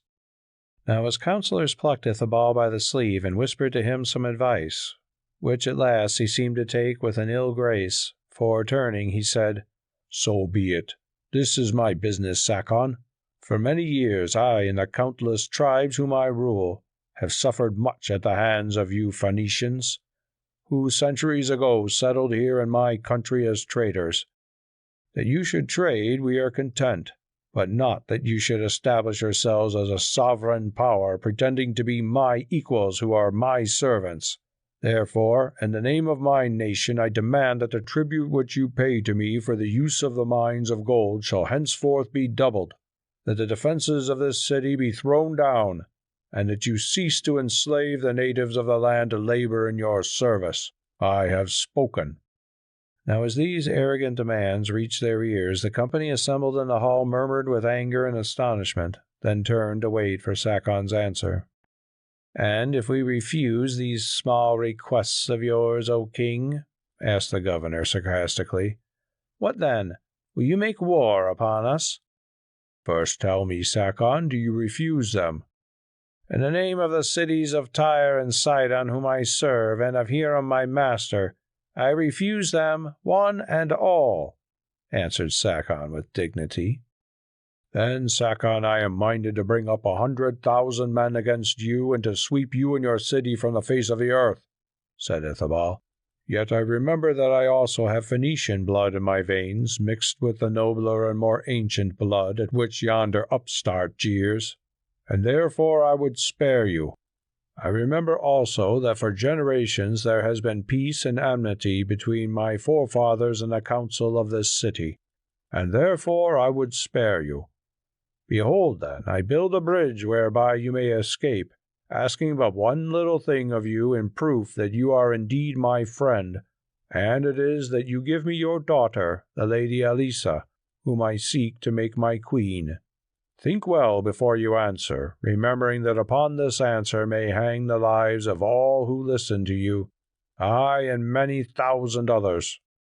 For a while there was silence in the assemblage, and every eye was fixed upon Elissa, who stood neither moving nor speaking, her face still set like that of a sphinx, and almost unreadable. Aziel gazed at her with the rest, and his eyes she felt alone of all the hundreds that were bent upon her. Indeed, so strongly did they draw her that against her own will she turned her head and met them. Then, remembering what had passed between herself and the prince that very day, she coloured faintly and looked down, neither the glance nor the blush escaping the watchful Ithobal. Presently Sakon spoke. "King Ithobal," he said, "I am honoured indeed that you should seek my daughter as your queen, but she is my only child, whom I love, and I have sworn to her that I will not force her to marry against her will, whoever be the suitor. Therefore, king, take your answer from her own lips, for whatever it be, it is my answer." "Lady," said Ithobal, "you have heard your father's words. Be pleased to say that you look with favour upon my suit, and that you will deign to share my throne and power." Elissa took a step forward on the dais, and curtsied low before the king. "O king," she said, "I am your handmaid, and great indeed is the favour that you would do your servant. Yet, king, I pray that you search out some fairer woman of a more royal rank to share your crown and sceptre, for I am all unworthy of them, and to those words on this matter which I have spoken in past days I have none to add." Then again she curtsied, adding, "King, I am your servant." Now a murmur of astonishment went up from the audience, for few of them thought it possible that Elissa, who, however beautiful, was but the daughter of a noble, could refuse to become the wife of a king. Ithobal alone did not seem to be astonished, for he had expected this answer. "Lady," he said, repressing with an effort the passions which were surging within him, "I think that I have something to offer to the woman of my choice, and yet you put me aside as lightly as though I had neither name, nor power, nor station. This, as it seems to me, can be read in only one way, that your heart is given elsewhere." "Have it as you will, king," answered Elissa. "My heart is given elsewhere." "And yet, lady, not 4 suns gone, you swore to me that you love no man. Since then, it seems you have learned to love, and swiftly, and it is yonder Jew whom you have chosen," and he pointed to the Prince Aziel. Again Elissa coloured, this time to the eyes, but she showed no other sign of confusion. "May the king pardon me," she said, "and may the Prince Aziel, whose name has thus been coupled with mine, pardon me. I said indeed that my heart was given elsewhere, but I did not say it was given to any man. May not the heart of a mortal maid-priestess be given to the ever-living?" Now for a moment the king was silenced, while a murmur of applause at her ready wit went round the audience, but before it died away a voice at the far end of the hall called out, "Perchance the lady does not know that yonder in Egypt, and in Jerusalem also, Prince Aziel is named the ever-living." Now it was Elissa's turn to be overcome. "Nay, I knew not," she said. "How could I know it? I spoke of that dweller in the heavens whom I worship." "And behold, the title fits a dweller on the earth whom you must also worship, for such omens do not come by chance," cried the same voice, but from another quarter of the crowded hall. "I ask pardon," broke in Aziel, "and leave to speak. It is true that owing to a certain birthmark which I wear among the Egyptians I have been given the by-name of the ever-living, but it is one which this lady can scarcely have heard. Therefore just no more upon a chance accident of words. Moreover, if you be men, cease to heap insult upon a woman. I, who am almost a stranger here, have not dared to ask the Lady Elissa for her favour." "Ay, but you will ask, and she will grant," answered the same voice, the owner of which none could discover, for he seemed to speak from every part of the chamber. "Indeed," went on Azil, not heeding the interruption, "the last words between us were words of anger, for we quarrelled in a matter of religion." "What of that?" cried the voice. "Love is the highest of religions, for do not the Phoenicians worship it?" "Seize yonder knave," shouted Sakon, and search was made, but without avail.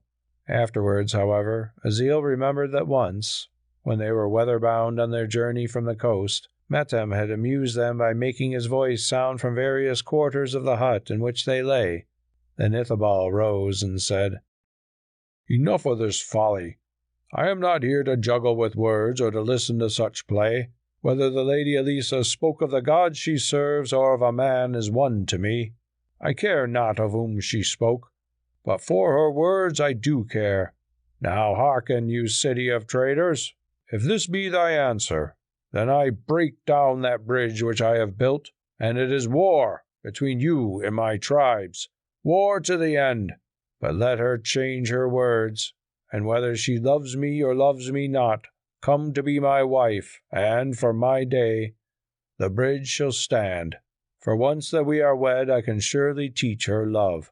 Or if I cannot, at least it is she I seek with or without her love. Reflect then, lady, and reply again, remembering how much hangs upon your lips." "Do you think, King Ithobal," Elissa answered, looking at him with angry eyes, "that a woman such as I am can be won by threats? I have spoken, King Ithobal." "I know not," he replied, "but I do know that she can be won by force, and then surely, lady, your pride shall pay the price, for you shall be mine, but not my queen." Now one of the council rose and said, "It seems, Sakon, that there is more in this matter than whether or no the King Ithobal pleases your daughter.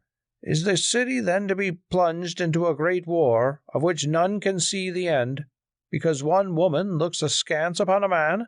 Better that 1,000 girls should be wedded where they would not, than such a thing should happen.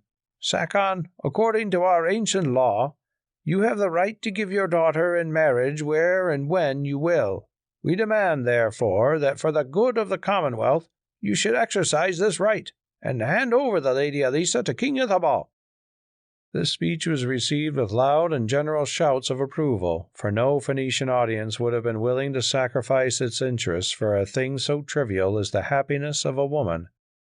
"Between the desire of a beloved daughter to whom I have pledged my word, and my duty to the great city over which I rule, my strait is hard indeed," answered Sakon. "Hearken, King Ithobal, I must have time. Give me 8 days from now in which to answer you, for if you will not, I deny your suit." Ithobal seemed about to refuse the demand of Sakon. Then once more his councillors plucked him by the sleeve, pointing out to him that if he did this, it was likely that none of them would leave the city alive. At some sign from the governor, they whispered. The captains of the guard were already hastening from the hall. "So be it, Sakon," he said. "Tonight I camp without your walls, which are no longer safe for one who has threatened war against them. And on the 8th day from this, see to it that your heralds bring me the Lady Elissa and peace, or I make good on my threat. Till then, farewell." And placing himself in the midst of his company, King Ithobal left the hall. Chapter 7. The Black Dwarf. Some 2 hours had passed since the break-up of the assembly in the great hall. Prince Azil was seated in his chamber, when the keeper of the door announced that the woman was without who desired to speak with him. He gave orders that she should be admitted, and presently a veiled figure entered the room and bowed before him. "Be pleased to unveil and to tell me your business," he said. With some reluctance, his visitor withdrew the wrapping from her head, revealing a face which Azil recognized as one that he had seen among the waiting women who attended on Elissa. "My message is for your ear, Prince," she said, glancing at the man who had ushered her into the chamber. "It is not my custom to receive strangers thus alone," said the prince, "but be it as you will," and he motioned to the servant to retire without the door. "I await your pleasure," he added when the man had gone. "It is here," she answered, and drew from her bosom a little papyrus roll. "Who wrote this?" he asked. "I know not, Prince. It was given to me to pass on to you." Then he opened the roll and read. It ran thus: "Though we parted with bitter words, still in my sore distress I crave the comfort of your counsel. Therefore, since I am forbidden to speak with you openly, meet me, I beseech you, at moonrise in the palace garden, under the shade of the great fig tree with 5 roots, where I shall be accompanied by one I trust. Bring no man with you for my safety's sake. Elissa." Azil thrust the scroll into his robe and thought a while. Then he gave the waiting lady a piece of gold and said, "Tell her who sent you that I obey her words. Farewell." This message seemed to puzzle the woman, who opened her lips to speak. Then, changing her mind, she turned and went. Scarcely had she gone when the Phoenician, Metem, was ushered into the room. "O Prince," he said maliciously, "pardon me if I caution you. Yet in truth, if veiled ladies flit thus through your apartments in the light of day, it will reach the ears of the holy but violent Issachar, of whose doings I come to speak. Then, Prince, I tremble for you." Azil made a movement half impatient and half contemptuous. "The woman is a serving maid," he said, "who brought me a message that I understand but little. Tell me, Metem, for you know this palace of old, does there stand in the palace garden a great fig tree with 5 roots?" "Yes, Prince. At least such a tree used to grow there when I last visited this country. It was one of the wonders of the town because of its size. What of it?" "Little, except that I must be under it at moonrise. See and read, since whatever you may say of yourself, you are, I think, no traitor." "Not if I am well paid to keep counsel, Prince," Metem answered with a smile. Then he read the scroll. "I am glad that the noble lady brings an attendant with her," he said as he returned it with a bow. "The gossips of Zimbabwe are censorious, and might misinterpret this moonlight meeting, as indeed would Sakan and Issachar. Well, doves will coo and maids will woo, and unless I can make money out of it, the affair is none of mine." "Have I not told you there is no question of wooing?" asked the prince angrily. "I only go to give her what counsel I can in the matter of the suit of this savage Ithobal. The lady Elissa and I have quarrelled beyond repair over that accursed sacrifice." "Which her ready wit prevented," put in Metem. "But I promised last night that I would help her if I could," the prince went on, "and I always keep my word." "I understand, Prince. Well, since you turn from the lady, whose name with yours is so much in men's mouths just now, doubtless you will give her wise counsel, namely, to wed Ithobal, and lift the shadow of war from this city. Then, indeed, we shall all be grateful to you, for it seems that no one else can move her stubbornness. And, by the way, if when she has listened to your wisdom, the daughter of Sakan should chance to explain to you that the sight of this day's attempted sacrifice filled her with horror, and that she parted with every jewel she owns to put an end to it, well, her words will be true. But since you have quarrelled, they will have no more interest for you, Prince, than as my talk about them. So now to other matters." And Metem began to speak of the conduct of Issachar in the sanctuary, and of the necessity of guarding him against assassination at the hands of the priests of El, as a consequence of his religious zeal. Presently he was gone, leaving Azil somewhat bewildered. Could it be true, as she herself had told him, and as Metem now asserted, that Elissa had not participated willingly in the dark rites in the temple? If so, he had misjudged her, and been unjust. Indeed, what atonement could suffice for such words as he had used towards her? Well, to some extent she must have understood and forgiven them. Otherwise she would scarcely have sought his aid, though he knew not how he could help her in her distress. When Elissa returned from the assembly, she laid herself down to rest, worn out in mind and body. Soon sleep came to her, and with the sleep, dreams. At first these were vague and shadowy, then they grew more clear. She dreamed that she saw a dim and moonlit garden, and in it a vast tree with twisted roots that seemed familiar to her. Something moving among the branches of this tree attracted her attention, but for a long while she watched it without being able to discover what it was. Now she saw. The moving thing was a hideous black dwarf with beady eyes who held in his hand a little ivory-tipped bow, on the string of which was set an arrow. Her consciousness concentrated itself upon this arrow, and though she knew not how, she became aware that it was poisoned. What was the dwarf doing in the tree with a bow and poisoned arrow, she wondered. Suddenly a sound seemed to strike her ear, the sound of a man's footsteps walking over grass, and she perceived that the figure of the dwarf crouched upon the bough became tense and alert, and that his fingers tightened upon the bowstring until the blood was driven from their yellow tips. Following the glance of his wicked black eyes, she saw advancing through the shadow a tall man clad in a dark robe. Now he emerged into a patch of moonlight and stood looking round him as though he were searching for someone. Then the dwarf raised himself to his knees upon the bough, and aiming at the bare throat of the man, drew the bowstring to his ear. At this moment the victim turned his head, and the moonlight shone full upon his face. It was that of the Prince Aziel. Elissa awoke from her vision with a little cry, then rose trembling and strove to comfort herself in the thought that, although it was so very vivid, she had dreamed but a dream. Still shaken and unnerved, she passed into another chamber, and made pretense to eat of the meal that was made ready for her, for it was now the hour of sunset. While she was thus employed, it was announced that the Phoenician Metem desired to speak with her, and she commanded that he should be admitted. "Lady," he said, bowing, so soon as her attendants had withdrawn to the farther end of the chamber, "you can guess my errand. This morning I gave you certain tidings which proved both true and useful, and for those tidings you promised a reward." "It is so," she said, and going to a chest she drew from it an ivory casket full of ornaments of gold, and among them necklaces and other objects set with uncut precious stones. "Take them," she said. "They are yours, that is, save this gold chain alone, for it is vowed to Baltus." "But, lady," he asked, "how can you appear before Ithobal the king thus robbed of all your ornaments?" "I shall not appear before Ithobal the king," she answered sharply. "You say so? Then what will the Prince Aziel think of you when he sees you thus unadorned?"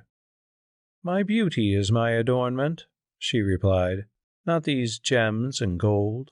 Moreover, it is naught to me what he thinks, for he hates me, and has reviled me." Metem lifted his eyebrows incredulously and went on, "Still, I will not deprive you of this woman's gear. Look now, I value it, and at no high figure."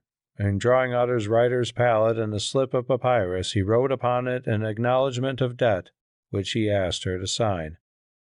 "This document, lady," he said, "I will present to your father, or your husband, at a convenient season, nor do I fear that either of them will refuse to honor it. And now I take my leave, for you have an appointment to keep, and," he added with emphasis, "the time of moonrise is at hand." "Your meaning, I pray you?" she asked. "I have no appointment at moonrise or at any other hour." Metem bowed politely, but in a fashion which showed that he put no faith in her words.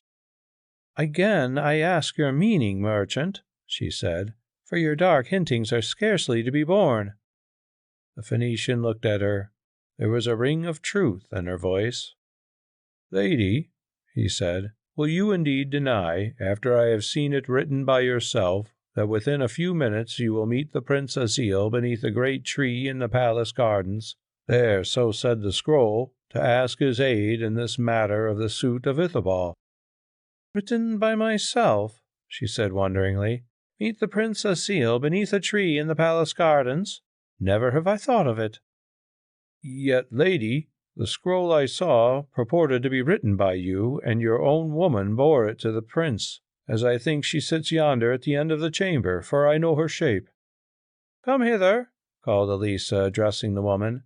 "Now tell me, what scroll was this that you carried today to the Prince Aziel, saying that I sent you?" "Lady," the girl answered confusedly, I never told the Prince Asile that you sent him the scroll." "The truth, woman, the truth," said her mistress. "Lie not, or it will be the worse for you." "Lady, this is the truth.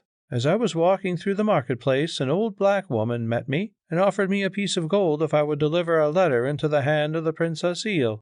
The gold tempted me, for I had need of it, and I consented. But of who wrote the letter I know nothing, nor have I ever seen the woman before." "You have done wrong, girl," said Elissa, "but I believe your tale. Now go." When she had gone, Elissa stood for a while thinking, and as she thought, Madame saw a look of fear gather on her face. "Say," she asked him, "is there anything strange about the tree of which the scroll tells?" "Its size is strange," he answered, "and it has 5 roots that stand above the ground." As he spoke, Elissa uttered a little cry. She said, "It is the tree of my dream. Now I understand. Swift, oh, come with me swiftly, for see, the moon rises." And she sprang to the door, followed by the amazed Madame. Another minute, and they were speeding down a narrow street so fast that those who loitered there turned their heads and laughed, for they thought that a jealous husband pursued his wife. As Elissa fumbled at the hasp of the door of the garden, Madame overtook her. "What means this hunt?" he gasped. "That they have decoyed the prince here to murder him," she answered, and sped through the gateway. "Therefore we must be murdered also? A woman's logic," the Phoenician reflected to himself as he panted after her. Swiftly as Elissa had run down the street, here she redoubled her speed, flitting through the glades like some white spirit, and so rapidly that her companion found it difficult to keep her in view. At length they came to a large open space of ground where played the level beams of the rising moon, striking upon the dense green foliage of an immense tree that grew there. Round this tree Elissa ran, glancing about her wildly, so that for a few seconds Madame lost sight of her, for its mass was between them. When he saw her again, she was speeding towards the figure of a man who stood in the open, about 10 paces from the outer boughs of the tree. To this she pointed as she came, crying aloud, "Beware! Beware!" Another moment, and she had almost reached the man, and still pointing began to gasp some broken words. Then suddenly in the bright moonlight Madame saw a shining point of light flash towards the pair from the darkness of the tree. It would seem that Elissa saw it also, at least. She leapt from the ground, her arm lifted above her head as though to catch the object. Then as her feet once more touched the earth, her knees gave way, and she fell down with a moan of pain. Madame, running on towards her, as he went, perceived a shape which looked like that of a black dwarf, slip from the shadow of the tree into some bushes beyond, where it was lost. Now he was there, to find Elissa half seated, half lying on the ground, and Prince Asile bending over her, and fixed through the palm of her right hand, which she held up piteously, a little ivory-pointed arrow. "Draw it out from the wound," he panted. "It will not help me," she answered. "The arrow is poisoned." With an exclamation, Madame knelt beside her, and not heeding her groans of pain, drew the dart through the pierced palm. Then he tore a strip of linen from his robe, and knotting it around Elissa's wrist, he took a broken stick that lay near and twisted the linen till it almost cut into her flesh. "Now, Prince," he said, "suck the wound, for I have no breath for it. Fear not, lady. I know an antidote for this arrow poison, and presently I will be back with a salve. Till then, if you would live, do not suffer that bandage to be loosed, however much it pains you." And he departed swiftly. Asile put his lips to the hurt to draw out the poison. "Nay," she said faintly, trying to pull away her hand. "It is not fitting.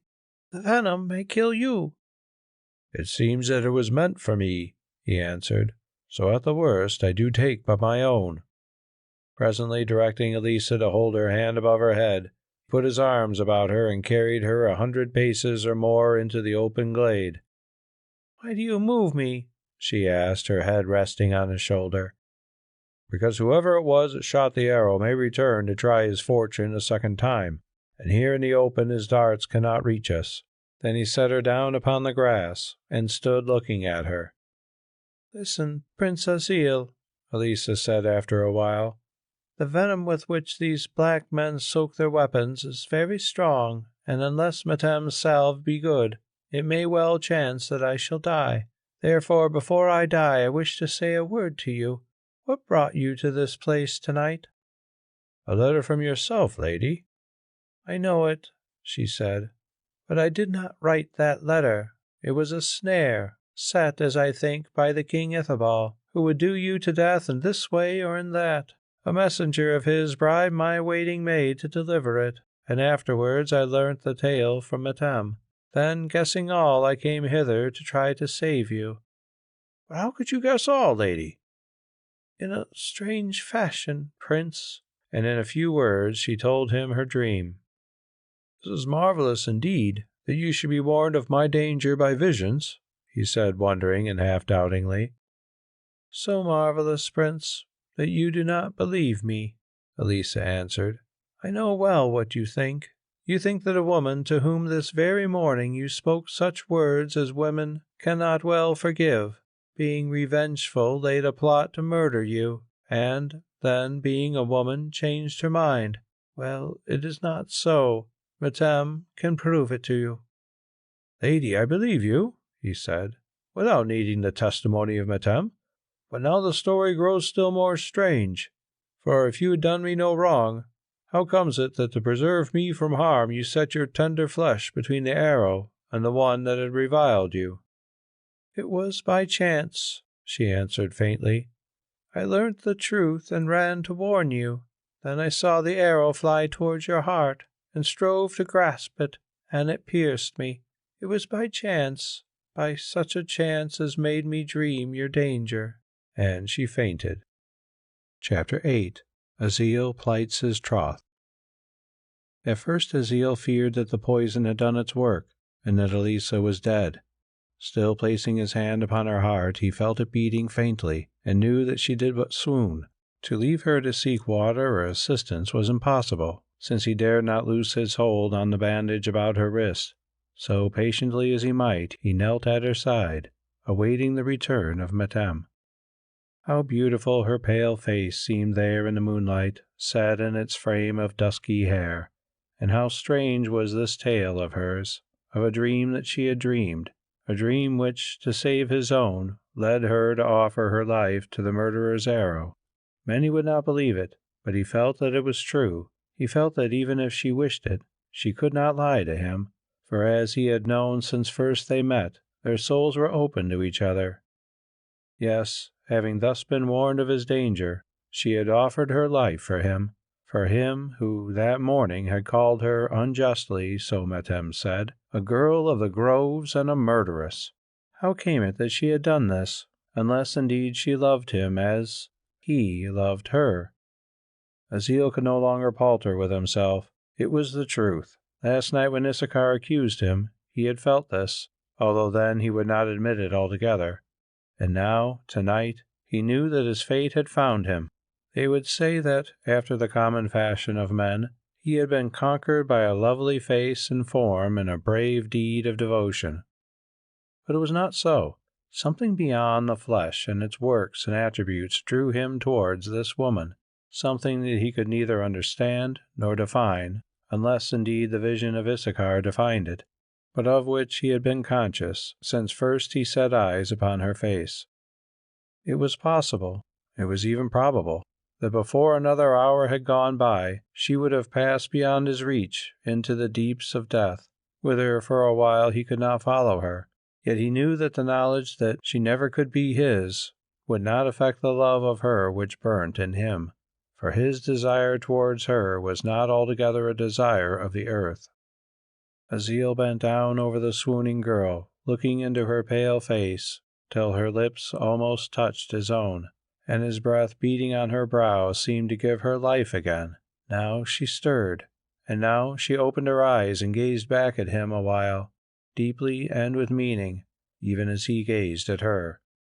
He spoke no word, for his lips seemed to be smitten with silence, but his heart said, "I love you, I love you," and her heart heard it, for she whispered back, "Bethink you who and what I am?" "It matters not, for we are one," he replied. Bethink you, she said again, that soon I may be dead and lost to you. It cannot be, for we are one, he replied. One we have been, one we are today, and one we shall be through all the length of life and death. Prince, she said again, once more and for the last time I say, bethink you well, for it comes upon me that your words are true, and that if I take that which tonight you offer, it will be for ever and for aye. For ever and aye, let it be, Aziel said, leaning towards her. For ever and for aye, let it be, she repeated, holding up her lips to his. And thus, in the silent moonlit garden, they plighted their strange troth. Lady, said a voice in their ears, the voice of Metem, I pray you let me dress your hand, for there is no time to lose. Aziel looked up to see the Phoenician bending over them with a sardonic smile, and behind him the tall form of Issachar, who stood regarding them, his arms folded on his breast. Holy Issachar, went on Metem with malice, be pleased to hold this lady's hand, since it seems that the prince here can only tend her lips. Nay, answered the Levite, what have I to do with this daughter of Baltus? Cure her if you can, or if you cannot, let her die, for so shall a stone of stumbling be removed from the feet of the foolish. And he glanced indignantly at Aziel.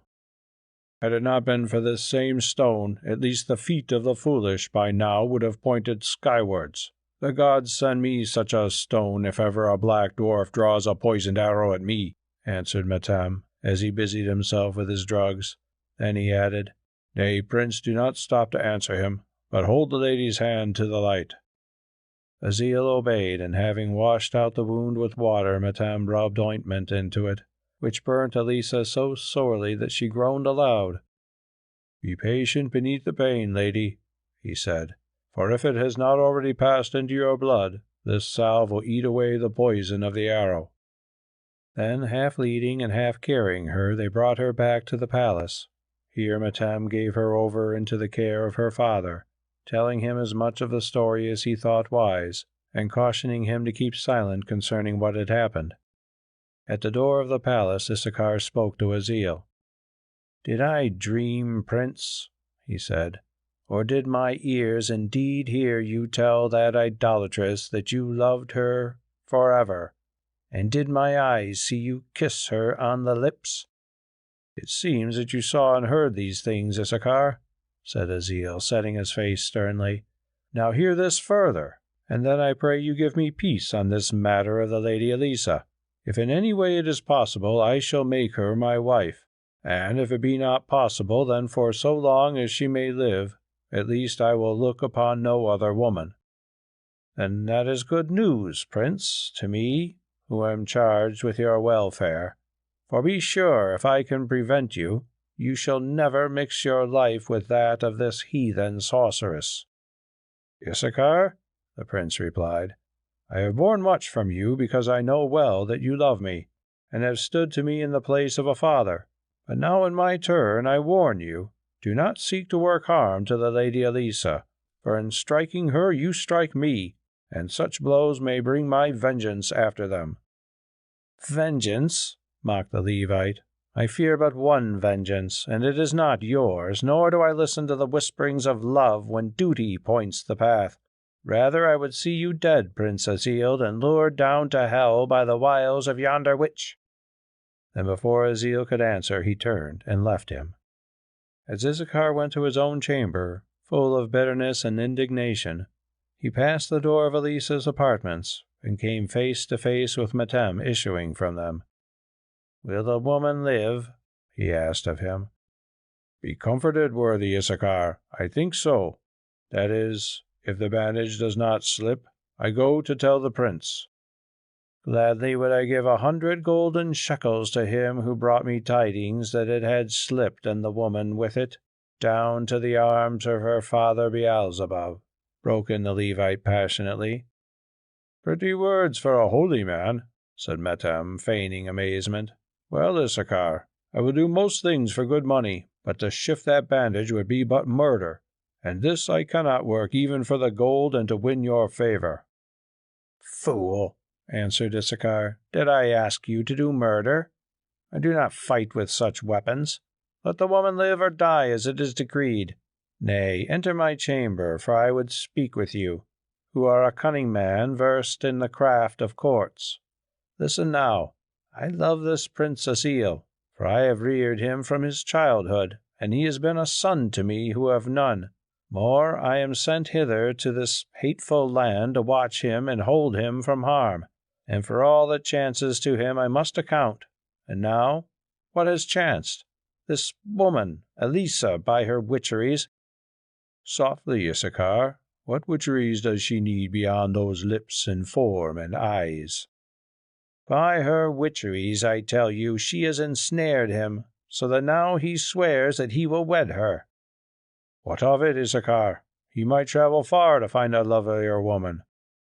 "What of it, do you ask, remembering who he is? What of it when you know his faith, and this fair idolater will sap it, and cause him to cast away his soul? What of it when with your own ears you heard him swear to love her through all the deeps of life and death? Man, are you mad?" "No, but some might say that you are, Holy Father, who forget that I am also of this religion which you revile. But for good or ill, so the matter stands. And now, what is it you wish of me?" "I wish that you should make it impossible that the Prince Asile should take this woman to wife, not by murder, indeed, for thou shalt not kill, saith the law, but by bringing it about that she should marry the King Ithobal, or if that fail, in any other fashion which seems good to you." "Thou shalt not kill, saith your law. Tell me then, Issachar, does it say also that thou shalt hand over a woman to a fate that she chances to hold to be worse than death? Doubtless it is foolish of her, and we should not heed such woman's folly. Yet this one has certain strength of will, and I question if all the elders of the city will bring her living to the arms of Ithobal." "It is naught to me, Metem, if she weds Ithobal or weds him not, save that I do not love this heathen man, and surely her temper and her witcheries would bring ruin on him. What I would have you do is to prevent her from marrying Asile. The way I leave to you." "And what should I be paid for this service, holy Issachar?"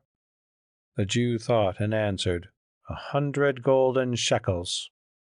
200 gold shekels, replied Metem reflectively. "Nay, I'm sure you said 200, Issachar. At least I do not work for less, and it is a small sum enough, seeing that to earn it I must take upon myself the guilt of severing two loving hearts. But I know well that you are right, and that this would be an evil marriage for the Prince Asile, and also for the Lady Elissa, who then day by day and year by year must bear the scourge of your reproaches, Issachar. Therefore I will do my best, not for the money indeed, but because I see herein a righteous duty. And now here is parchment. Give me the lamp that I may prepare the bond." "My word is my bond, Phoenician," answered the Levite haughtily. Metem looked at him.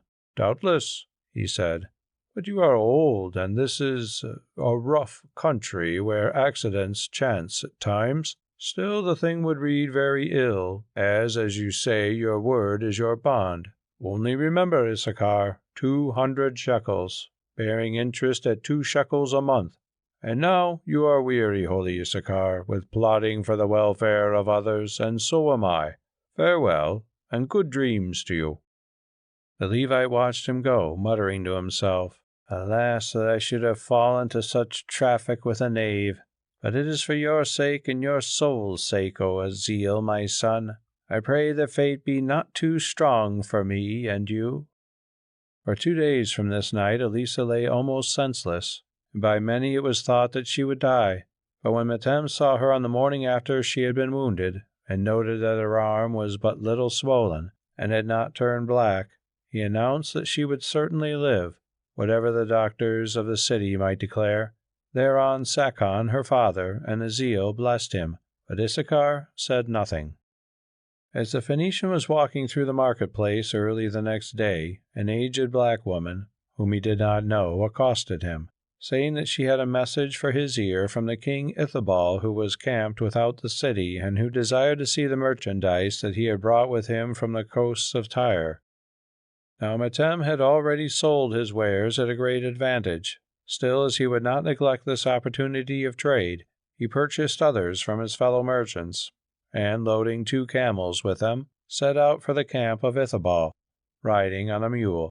By midday he had reached it. The camp was pitched near water in a pleasant grove of trees, and in one of these, not far from the tent of Ithobal, Metem noted that there hung the body of a black dwarf. "Behold the fate of him who shoots at the buck and hits the doe. Well, I have always said that murder is a dangerous game, since blood calls out for blood," thought Metem as he rode towards the tent. At its door stood King Ithobal, looking very huge and sullen in the sunlight. Metem dismounted and prostrated himself obsequiously. "May the king live forever," he said. "The great king, the king to whom all the other kings of the earth are as little gods to Baal, or the faint stars to the sun." "Rise and cease from flatteries," said Ithobal shortly. "I may be greater than the other kings, but at least you do not think it." "If the king says so, so let it be," replied Metem calmly.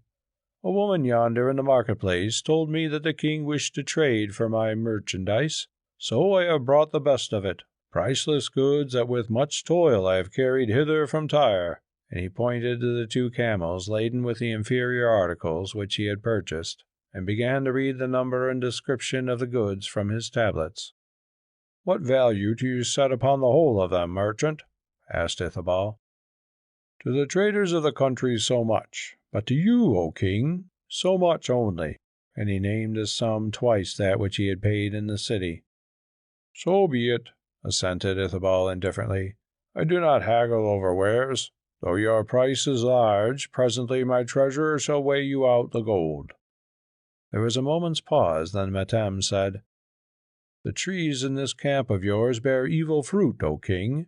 If I might ask, why does that little black monkey hang yonder?" "Because he tried to do murder with his poisoned arrows," answered Ithobal sullenly. "And failed? Well, it must comfort you to think that he did fail, if he was of the number of your servants. It is strange now that some knave unknown attempted murder last night in the palace gardens, also with poisoned arrows. I say attempted, but as yet I cannot be sure he did not succeed." "What?" exclaimed Ithobal. "Was—" and he stopped. "No, king. Prince Aziel was not hit. The lady Elissa took the shaft through her hand, and lies between life and death. I am doctoring her, and had it not been for my skill, she would now be stiff and black, as the rogue who shot the arrow." "Save her," said Ithobal hoarsely, "and I will pay you a doctor's fee of 100 ounces of pure gold. Oh, had I but known, the clumsy fool should not have died so easily." Metem took out his tablets and made a note of the amount. "Take comfort, king," he said. "I think that I shall earn the fee. But, to speak truth, this matter looks somewhat ugly, and your name is mentioned in it. Also, it is said that your cousin, the great man whom the Prince Aziel slew, was charged to abduct a certain lady by your order." "Then false tales are told in Zimbabwe, and not for the first time," answered Ithobal coldly. "Listen, merchant, I have a question to ask of you. Will the Prince Aziel meet me in single combat with whatever weapons he may choose?" "Doubtless, and, pardon me if I say it, slay you as he slew your cousin, for he is a fine swordsman, who has studied the art in Egypt, where it is understood, and your strength would not avail against him. But your question is already answered, for though the prince would be glad enough to fight you, Sakan will have none of it. Have you nothing else to ask me, king?" Ithobal nodded and said, "Listen, merchant, I know your repute of old, that you love money and will do much to gain it, and that you are craftier than any hillside jackal. Now, if you can do my will, you will have more wealth than ever you won in your life before." The offer sounds good in a poor man's ears, king, but it depends upon what is your will. Ithobal went to the door of the tent and commanded the sentries who stood without to suffer none to disturb him nor draw near. Then he returned and said, I will tell you, but beware that you do not betray my counsels in this or in any other matter, for I have sharp ears and a long arm. You know how things are between me and the lady Elissa and her father Sakon in the city which he governs. They stand thus. Unless within 8 days she is given to me in marriage, I have sworn that I will make war upon Zimbabwe. Aye, and I will make it, for filled with hate for the white man, already the great tribes are gathering to my banners in 10 armies, each of them 10,000 strong. Once let them march beneath yonder walls, and before they leave it, Zimbabwe, city of gold, shall be nothing but a heap of ruins, and a habitation of the dead. Such shall be my vengeance. But I seek love more than vengeance. For what will it avail me to butcher all that people of traitors, if, as well may chance in the accidents of war, I lose her whom I desire, whose beauty shall be my crown of crowns, and whose mind shall make me great indeed? Therefore, madam, if may be, I would win her without war. Let the war come afterwards, as come it must, for the time is ripe. And though she turned from me, this I should have done, had it not been for yonder Prince Azil, whom she met in a strange fashion, and straightway learned to love. Now the thing is more difficult. Nay, while the Prince Azil can take her to wife, it is well nigh impossible, since no threats of war or ruin can turn a woman's heart from him she seeks to him she flies. Therefore, I ask you— Your pardon, king, Madame broke in. I see that you, like your rival, are so besotted with the beauty of this girl, that in all with which she has to do you have lost the rule of your own reason.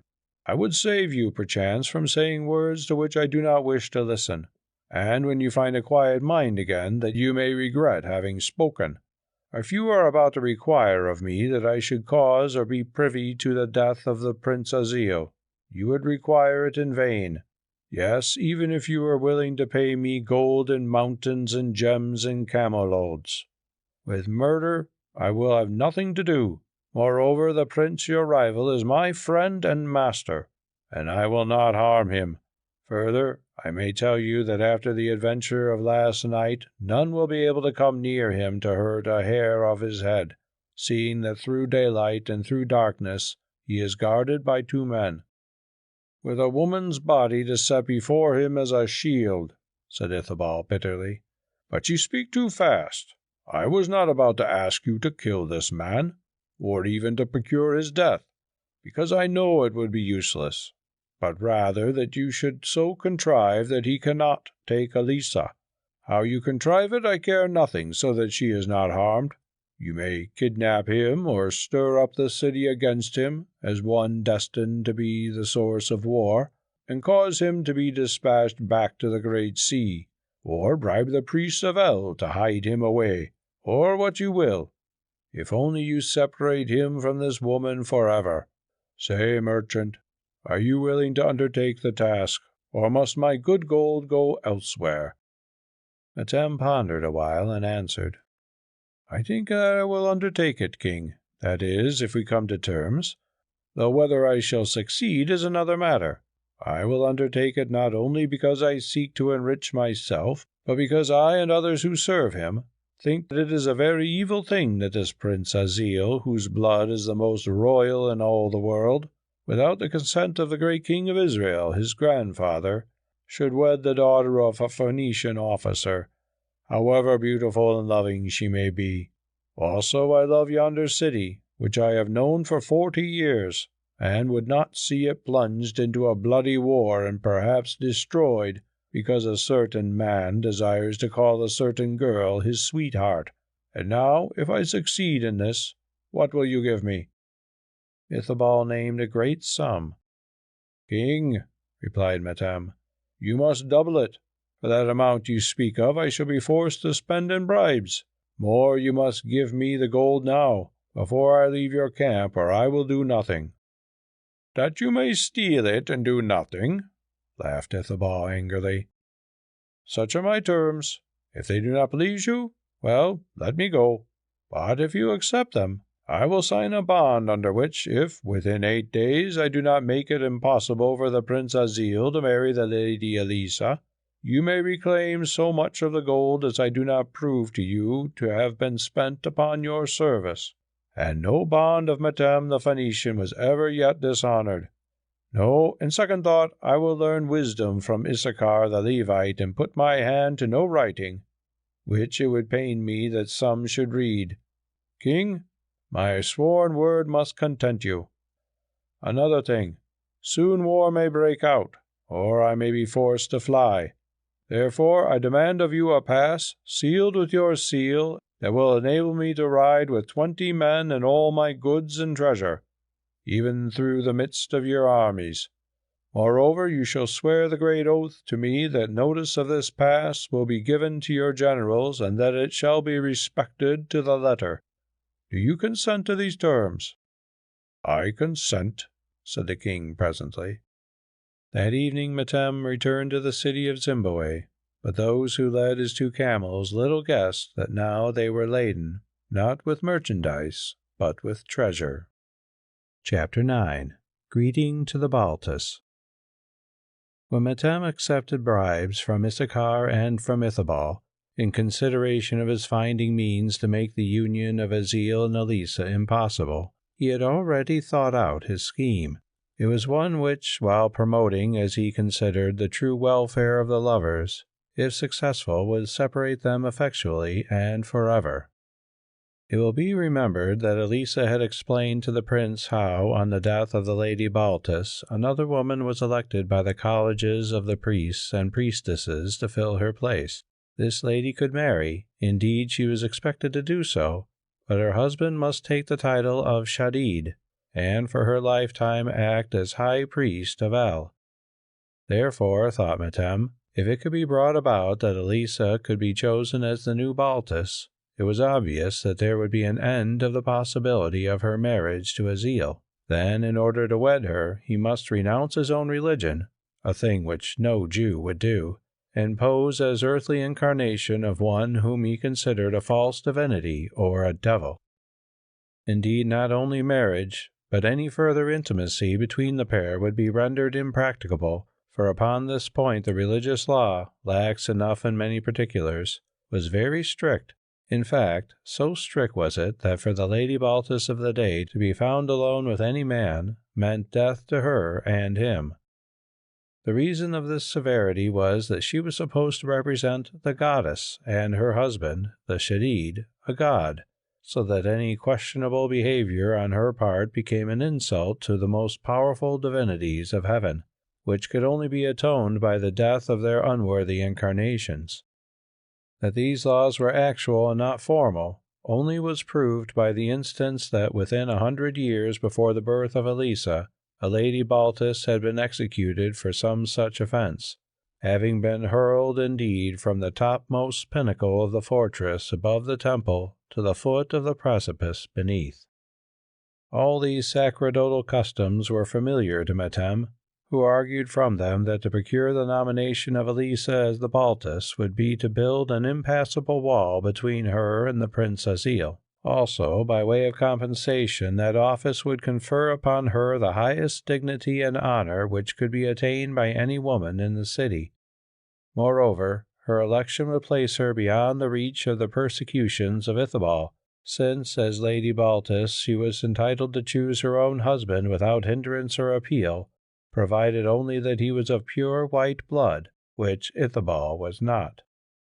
Having thought the matter out and convinced himself that such a course would not only benefit his own pocket, but prove to the lasting advantage of all concerned, Metem, filled with a glow of righteous zeal, set about his task with the promptitude and cunning of his race.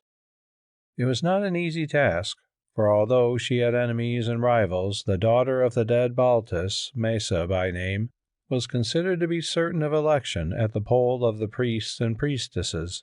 This ceremony was to take place within 2 days, Nothing discouraged, however, by the scant time at his disposal or other difficulties, without her knowledge or that of her father, Metem began his canvass on behalf of Elissa. First, with a great sum of gold he bought over the ex-Shadid, the husband of the late Lady Baltus. As it chanced, this worthy had quarrelled with his daughter, therefore it followed that he would prefer to see some stranger chosen in her place, in the hope that, notwithstanding his years, by choosing him in marriage, she might confirm him in his position of spouse to the goddess. All Metem's further negotiations need not be followed. Money played a part in most of them, jealousy and dislike in some. A few there were also whom he won over by urging the beauty and wisdom of Elissa, and her extraordinary fitness for the post, as evidenced by her recent inspiration in the temple. He found his most powerful allies, however, among the members of the council of the city. To these grandees he pointed out that Elissa was a woman of great strength of character, who would certainly never consent to be forced into a marriage with Ithobal, although her refusal should mean a desperate war, and that her father was so much under her influence that he could not be brought to put pressure upon her. Therefore it was obvious that the only way out of the difficulty was her election as Baltus. This must prove a perfect answer to the suit of the savage king, since the goddess could not be compelled, and even Ithobal, fearing the vengeance of heaven, would shrink from offering her violence. Their support gained, having first sworn them to secrecy, he attacked Sekhan himself, using similar arguments with him. He pointed out, in addition, that if the governor hoped to see his daughter married to Prince Azil, who was in love with her, however dazzling might be the prospects of such a match, it would certainly bring upon him the present wrath of Ithobal, and, in all probability, future trouble with the courts of Egypt, of Israel, and through them of Tyre. Thus, working in many ways, Metem labored incessantly to win his end, so that when at last the hour of election came, he awaited its issue, fairly confident of success. It was on the same afternoon that, for the first time since she had received the arrow which was meant for his heart, Azil was admitted to see Elissa. Now at length her recovery was certain, although she had not shaken off her weakness, and her right arm and wrist were still stiff and swollen. Except for 2 or 3 of her women, who were seated at their work behind a screen near the far end of the great chamber, she was alone, lying upon a couch in the recess of the window-place. Advancing to her, Azil bent down to kiss her wounded hand. "Nay," said Elissa, holding it beneath the folds of her robe, "it is still black and unsightly with the poison." "The more reason that I should kiss it, seeing how the stain came there," he answered. Her eyes met his, and she whispered, "Not my hand, but my brow, Prince, for so I shall be crowned."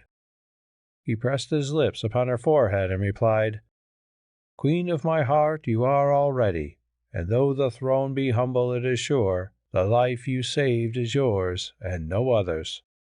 "I did but repay a debt," she answered, "but speak of it no more. Gladly would I have died to save you, should such choice arise. Would you do so for me, I wonder?" "There is little need to ask such a question, lady. For your sake I would not only die, I would even endure shame. That is worse than death."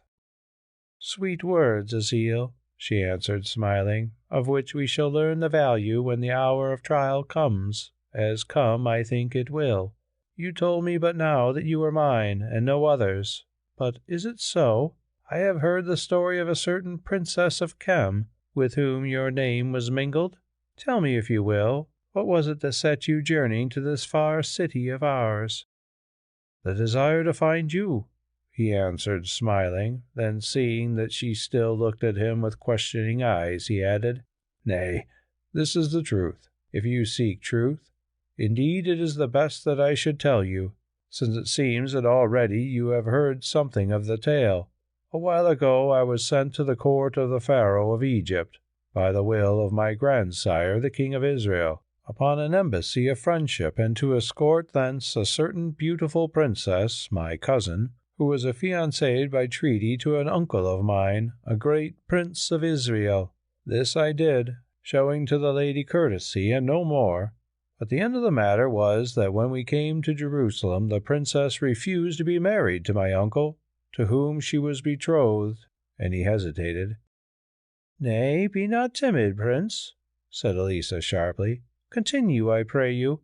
I have heard that the lady added somewhat to her refusal." "That is so, Elissa. She declared before the king that she would wed no man except myself only, whereon my uncle was very angry, and accused me of playing him false, which indeed I had not done." "Although the lady was so fair, Azil. But what said the great king?" "He said that never having seen him to whom she was affianced, he would not suffer that she should be forced into marriage with him against her will. Yet that her will might be uninfluenced, he commanded that I should be sent upon a long journey. That was his judgment, lady." "Yes, but not all of it, surely. He added other words?" she broke in eagerly. "He added," continued Azil with some reluctance, "that if while I was on this journey the princess changed her mind and chose to wed my uncle, it would be well. But when I returned from it, if she had not changed her mind and chose to marry me, then it would be well also. And though he was little pleased with this saying, my uncle must be satisfied." "It does not satisfy me, Prince Azil," Elissa answered, the tears starting to her dark eyes. "I know full well that the lady will not change her mind, and take a man who is in years and whom she hates in place of one who is young and whom she loves. Therefore, when you return hence to Jerusalem by the king's command, you will wed her." "Nay, Elissa, if I am already married, that cannot be," he said. "In Judea, prince, I am told that men take more wives than one. Also, they divorce them," she replied, then added, "Oh, return not there, where I shall lose you. If indeed you love me, I pray you return not there." Before he could answer, a sound of singing and of all sorts of music caught Azil's ear. Looking through the casement, he saw a great procession of the priests and priestesses of El and Baltus, clad in their festal robes and accompanied by many dignitaries of the city. A multitude of people and bands of musicians advancing across the square towards the door of the palace. "Why, what passes?" he exclaimed. As he spoke, the door opened, and two richly arrayed heralds, wands of office in their hands, entered and prostrated themselves before Elissa. "Greeting to you, most noble and blessed lady, the chosen of the gods," they cried with one voice. "Prepare, we beseech you, to hear glad tidings and to receive those who are sent to tell them." "Glad tidings?" said Elissa. "Has Ithobal then withdrawn his suit?" "Nay, lady, it is not of Ithobal that the messengers come to speak." "Then I cannot receive them," she said, sinking back in apprehension. "I am still ill and weak, and I pray to be excused." "Nay, lady," answered the herald, "that which they have to tell will cure your sickness." Again Elissa protested. Before the words had left her lips, there appeared in the doorway he who had been husband of the dead Baltus, followed by priests and priestesses, by Sakon her father, with whom was Metem, and many other nobles and dignitaries. "Oh, hail, lady!" they cried, prostrating themselves before her. "Oh, hail, lady, chosen of the gods!" Elissa looked at them bewildered. "Your pardon," she said, "I do not understand." Then rising from his knees, he who was still the Shadid until his successor was appointed, addressed her as spokesman. "Listen," he said, "and learn, lady, the great thing that has befallen you. Know, O divine one, that by the inspiration of El and Baltus, rulers of the heavens, the colleges of the priests and priestesses of the city, following the voice of the oracles and the pointing of the omens, have set you in that high place which death has emptied. Greeting to you, holder of the spirit of the goddess. Greeting to the Baltus." "I did not seek this honor," she murmured in the silence that followed, "and I refuse it. The throne of the goddess is Messa's right. Let her take it, or if she will not, then find some other woman who is more worthy." "Lady," said the Shadid, "these words become you well, but it has pleased the gods to choose you and not my daughter, the Lady Mesa, or any other woman, and the choice of the gods may not be set aside. Till death shall take you, you and you alone are the Lady Baltus, whom we obey." "Then I must be made divine against my will," she pleaded, and turned to Azil as though for counsel. "Be pleased to stand back, Prince Azil," said the stern voice of the Shadid, interposing. "Remember that henceforth no man may speak to the Baltus save he whom she names with the name of Shadid to be her husband. Henceforward you are parted, since to seek her company would be to cause her death." Now, understanding that the doom of lifelong separation had fallen upon them like the sudden sword of fate, Azil and Elissa gazed at each other in despair. Then, before either of them could speak a word, at a sign from the Shadid, the priestesses closed round Elissa. Throwing a white veil over her head, they broke into a joyful paean of song, and half led, half carried her from the chamber to enthrone her in the palace of the goddess, which was henceforth to be her home.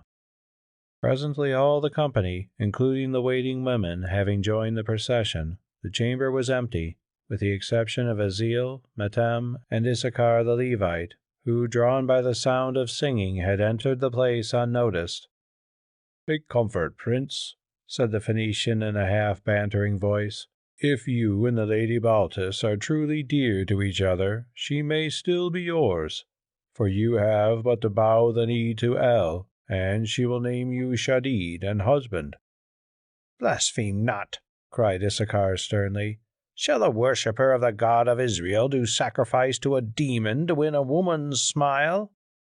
"That time will prove," answered Metem, shrugging his shoulders.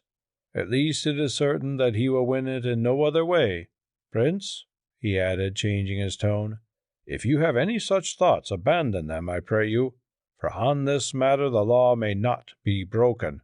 The man spoke truth, moreover, when he told you that should you be found with the Baltus, not being her husband, you would cause her death." Azil took no notice of his words, but turning to the Levite, he asked in a quiet voice, "Did you plot this to separate us, Issachar? If so, you shall live to mourn the deed." "Listen, Prince," broke in Metem. "It was not Issachar who plotted that the Lady Elissa should be chosen Baltus, but I, or at least I helped the plot. Shall I tell you why I did this? It was to save you and her, and if possible to prevent a great war also. You could not wed this woman who is not of your race, or rank, or religion, and if you could, it would bring about a struggle that must cost thousands their lives, and the city its wealth. Nor could you make of her less than a wife, seeing that she is well born and that you are her father's guest. Therefore, for your own sake it is best that she should be placed beyond your reach. For her sake also it is best, since she is ambitious and born to rule, who henceforth will be clothed with power for all her days. Moreover, had it been otherwise, in the end she must have passed to that savage Ithobal, whom she hates. Now this is scarcely possible, for the Lady Baltus can wed no man who is not of pure white blood, and whom she does not choose of her own free will. That is a decree which may not be broken even by Ithobal. So revile me not, but thank me, though for a little while your heart be sore." "My heart is sore indeed," answered Azil, "and if you think your words be wise, their medicine does not soothe, Phoenician. You may have laboured for my welfare and for that of the Lady Elissa, or, like the huckster that you are, for your own advantage, or for both, I know not, and do not care to know. But this I know, that you and Issachar also are striving to snare fate in a web of sand, and that fate will be too strong for it and you. I love this woman, and she loves me, because such is our destiny, and no barriers which man may build can serve to separate us. So of this I am assured, that by your plots you draw the evils you would ward away upon the heads of us all, for from them shall spring war and deaths and misery. For the rest, do not think, Metem and Issachar, that I, whom you betrayed, and the woman you have ruined with a crown of greatness she did not seek, are clay to be moulded at your will.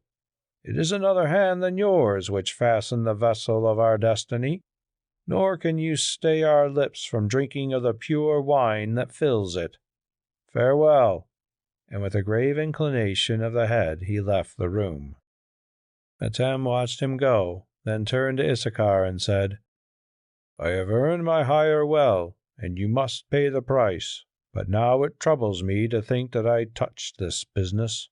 Why it is I cannot say, but it comes upon me that the prince speaks truth, and that no plot of ours can avail to separate these two who were born to each other, although it well may happen that we shall unite them in death alone. Issachar," he added with fierce conviction, "I will not take your gold, for it is the price of blood. I tell you, it is the price of blood." "Take it or no, as you will, Phoenician," answered the Levite. "At least I am well pleased that the promise of it brought your service. Even should the Prince Azil discharge this day's work with his young life, it is better that he should perish in the body than he should lose his soul for the bribe of a woman's passing beauty. Whatever else be lost, that is saved to him, since those sorcerous lips of hers are set beyond his reach. An Israelite cannot mate with the oracle of Baltus, Metem."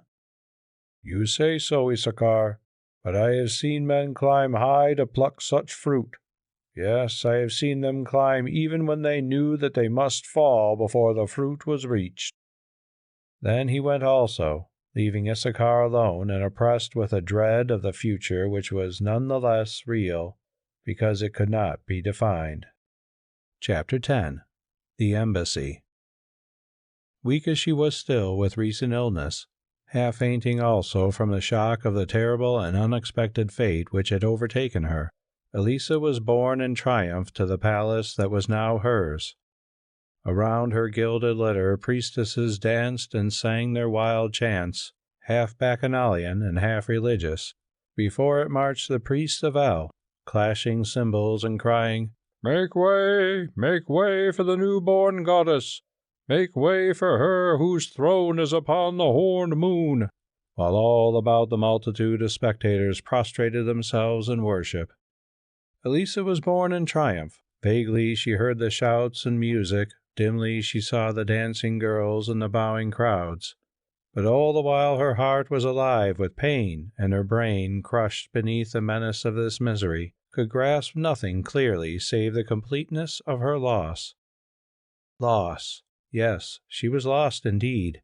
1 short hour ago she was rejoicing in the presence of the man she loved, and who, as she believed, loved her, while in her mind rose visions of some happy life with him far away from this city and the dark rites of the worshippers of Baal. And now she found herself the chief priestess of that worship which already she learned to fear if not to hate. Moreover, as its priestess, till death should come to comfort her, she was cut off forever from him whom she adored, cut off also from the hope of that new spiritual light which had begun to dawn upon her soul. Elissa looked upon the beautiful women who leapt and sang about her litter, listening to the clash of their ornaments of gold, and as she listened and looked her eyes seemed to gain power to behold the spirits within them. Surely she could see these dark and hideous things with shifting countenances, terrible to look on, and themselves wearing in their eyes of flame a stamp of eternal terror, while in her ears the music of their golden necklaces was changed to a clank as of fetters and of instruments of torment. Yes, and there before the dancers in the red cloud of dust which rose from their beating feet, floated the dim shape of that demon of whom she had been chosen the high priestess. Look at her mocking, inhuman countenance and her bent brow of power. Look at her spread and flaming hair and her 100 hands outstretched to grasp the souls of men. Hark! The clamor of the cymbals and the cry of the dancers blended together and became her voice, a dreadful voice that gave greeting to her princess, promising her pride of place and lifelong power in payment for her service. "I desire none of these," her heart seemed to answer. "I desire him only whom I have lost." "Is it so?" replied the voice. "Then bid him burn incense upon my altar and take him to yourself. Have I not given you enough of beauty to snare a single soul from among the servants of my enemy, the God of the Jews?" "Nay, nay," her heart cried. "I will not tempt him to do this evil thing." "Yea, yea," mocked the phantom voice. "For your sake he shall burn incense upon my altar." The fantasy passed, and now the golden gates of the palace of Baltus rolled open before Elissa. Now, too, the priestesses bore her to the golden throne shaped like a crescent moon, and threw over her a black veil spangled with stars, symbol of the night. Then, having shut out the uninitiated, they worshipped her after their secret fashion till she sank down upon the throne, overcome with fear and weariness. Then at last they carried her to that wonder of workmanship and allegorical art, the ivory bed of Baltus, and laid her down to sleep. At dawn upon the following day, an embassy, headed by Sakon, governor of the city, in whose train were Metem and Azil, went to the camp of Ithobal. The mission of these envoys was to give the king answer to his suit, for he refused to come to Zimbabwe unless he were allowed to bring a larger force than it was thought prudent to admit into the city gates. At some distance from the tents they halted, while messengers were sent forward inviting Ithobal to the conference on the plain, as it seemed scarcely safe to trust themselves within the stout thorn fence which had been built about the camp. Metem, who said that he had no fear of the king, went with these men, and on reaching the zareba was at once bidden to the pavilion of Ithobal. He found the great man pacing its length sullenly. "What seek you here, Phoenician?" he asked, glancing at him over his shoulder. "My fee, king. The king was pleased to promise me 100 ounces of gold if I save the life of the lady Elissa. I come, therefore, to assure him that my skill has prevailed against the poisoned arrow of that treacherous dog of the desert, which pierced her hand as she spoke with the Prince Azil the other night, and to claim my reward. Here is a note of the amount," and he produced his tablets. "If half of what I hear is true, rogue," answered Ithobal savagely, "the tormentor and headsman alone could satisfy all my debt to you. Say, merchant, what return have you made me for that sackful of gold which you bore hence some few days gone?" "The best of all returns, king," answered Metem cheerfully, although in truth he began to feel afraid. "I have kept my word and fulfilled the command of the king. I have made it impossible that the Prince Azil should wed the daughter of Sakon." "Yes, rogue, you have made it impossible by causing her to be consecrated Baltus, and thus building a barrier which even I find too hard to climb. It is scarcely to be hoped that now she will choose me of her own will, and to offer violence to the Baltus is a sacrilege from which any man, yes, even a king, may shrink, for such deeds draw the curse of heaven. Know that for this service I am minded to settle my account with you in a fashion of which you have not thought. Have you heard, Phoenician, that the chiefs of certain of my tribes love to decorate their spear shafts with the hide of white men, and to bray their flesh into a medicine which gives courage to its eater?" With this pleasing and suggestive query, Ithobal paused, and looked towards the door of the tent as though he were about to call his guard. Now Metem's blood ran cold, for he knew that this royal savage was not one who uttered idle threats. Yet the coolness and cunning which had so often served him well did not fail him in his need. "I have heard that your people have strange customs," he answered with a laugh, "but I think that even a spear shaft would scarcely gain beauty from my wrinkled hide. And if anything, the eating of my flesh would make tradesmen and not warriors of your chiefs. Well, let the jest pass and listen. King, in all my schemings one thought never crossed my mind, namely, that you are a man to suffer scruples to stand between you and the woman you would win. You think that now she is a goddess? Well, if that be so, and it is not for me to say, who could be a fitter mate for the greatest king upon the earth than a goddess from the heavens? Take her, King Ithobal, take her, and this I promise you, that when your armies are encamped without the walls, the priests of El will absolve you of the crime of aspiring to the fair lips of Baltus." "The lips of Baltus?"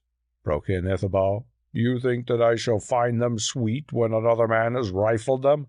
Secret chambers are many yonder in the palace of the gods, and doubtless the Jew will find his way there." "Nay, king, for between these two I have indeed built a wall which cannot be climbed. The worshipper of the Lord of Israel may not traffic with the high priestess of Ashtoreth. Moreover, I shall bring it about that ere long Prince Aziel's face is set seawards." "Do that, and I will believe you, merchant, though it would be better if you could bring it about that his face was set earthwards, as I will if I can.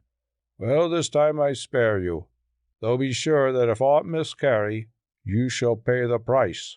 How, I have told you. Now I go to talk with these traders, these outlanders of Zimbabwe. Why do you wait? You are dismissed, and alive." Medem looked steadily at the tablets which he still held in his hand.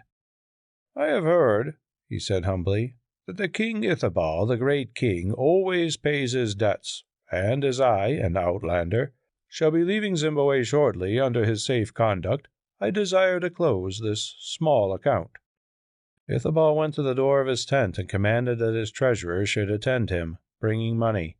Presently he came, and at his lord's bidding weighed out 100 ounces of gold. "You are right, Phoenician," said Ithobal. "I always pay my debts, sometimes in gold, and sometimes in iron. Be careful that I owe you no more, lest you who today are paid in gold, tomorrow may receive the iron, weighed out in the fashion of which I have spoken. Now, begone!" Metem gathered up the treasure, and hiding it in his ample robe, bowed himself from the royal presence and out of the thorn-hedged camp. "Without doubt I have been in danger," he said to himself, wiping his brow, "since at one time that black brute, disregarding the sanctity of an envoy, had it in his mind to torture and to kill me. So, King Ithobal, Metem the Phoenician is also an honest merchant, who always pays his debts, as you may learn in the marketplaces of Jerusalem, of Sidon, and of Zimbabwe, and I owe you a heavy bill for the fright you have given me today. Little of Elissa's company shall you have if I can help it. She is too good for a cross-bred savage, and if before I go from these barbarian lands I can set a drop of medicine in your wine, or an arrow in your gizzard, upon the word of Metem the Phoenician, it shall be done, King Ithobal." When Metem reached Sakon and the envoys, he found that a message had already been sent to them announcing that Ithobal would meet them presently upon the plain outside his camp.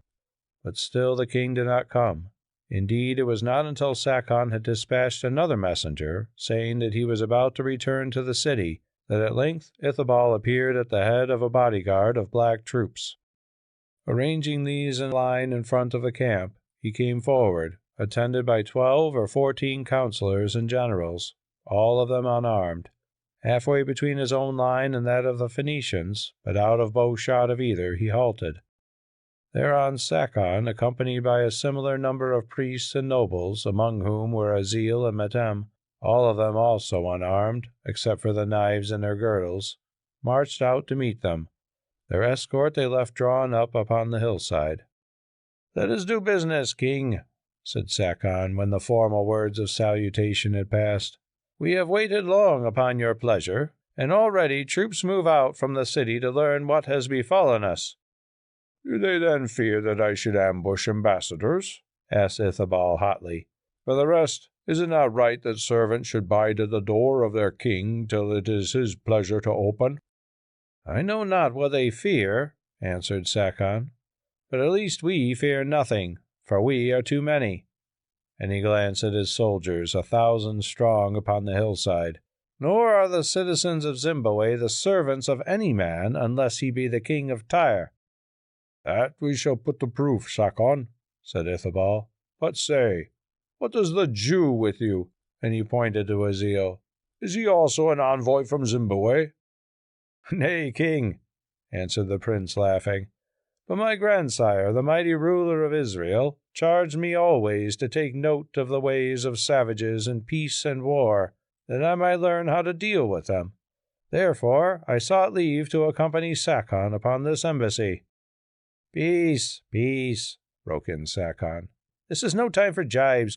King, since you did not dare to venture yourself again within the walls of our city, we have come to answer the demands you made upon us in the hall of audience. You demanded that our fortifications should be thrown down, and this we refuse, since we do not court destruction. You demanded that we should cease to enslave men to labor in the mines, and to this we answer that for every man we take, we will pay a tax to his lawful chief, or to you as king. You demanded that the ancient tribute should be doubled. To this, out of love and friendship, and not from fear, we assent, if you will enter into a bond of lasting peace, since it is peace we seek and not war. King, you have our answer." "Not all of it, Sakon.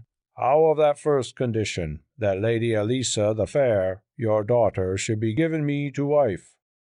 "King, it cannot be, for the gods of heaven have taken this matter from our hands, anointing the Lady Elissa their high priestess."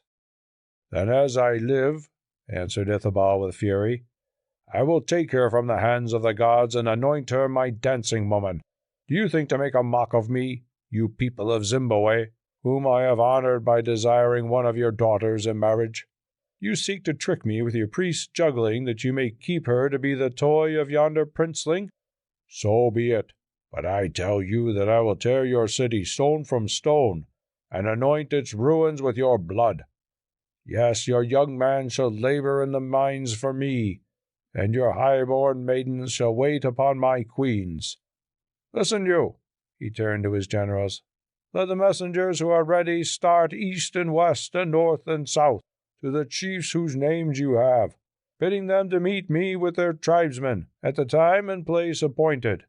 When next I speak with you, elders of Zimbabwe, it shall be at the head of 100,000 warriors." "Then, king, on your hands be all the innocent lives that these words of yours have doomed, and may the weight of their wasted blood press you down to ruin and death." Thus answered Sakon proudly, but with pale lips, for do what they would to hide it, something of the fear they felt for the issue of this war was written on the faces of all his company. Ithobal turned upon his heel, deigning no reply, but as he went he whispered a word into the ear of two of his captains, great men of war, who stayed behind the rest of his party, searching for something upon the ground. Sakon and his counselors also turned, walking towards their escort, but Azil lingered a little, fearing no danger, and being curious to learn what the men sought. "What do you seek, captains?" he asked courteously. "A gold armlet that one of us has lost," they answered. Azil let his eyes wander on the ground, and not far away perceived the armlet half hidden in a tussock of dry grass, where, indeed, it had been placed. "Is this the ring?" he asked, lifting it and holding it towards them. "It is, and we thank you," they answered, advancing to take the ornament. The next moment, before Azil even guessed their purpose, the captains had gripped him by either arm, and were dragging him at full speed towards their camp. Understanding their treachery and the greatness of his danger, he cried aloud for help. Then, throwing himself swiftly to the ground, he set his feet against a stone that chanced to lie in their path in such fashion that the sudden weight tore his right arm from the grip of the man that held him. Now, quick as thought, Azil drew the dagger from his girdle, and, still laying upon his back, plunged it into the shoulder of the second man so that he loosed him from his pain.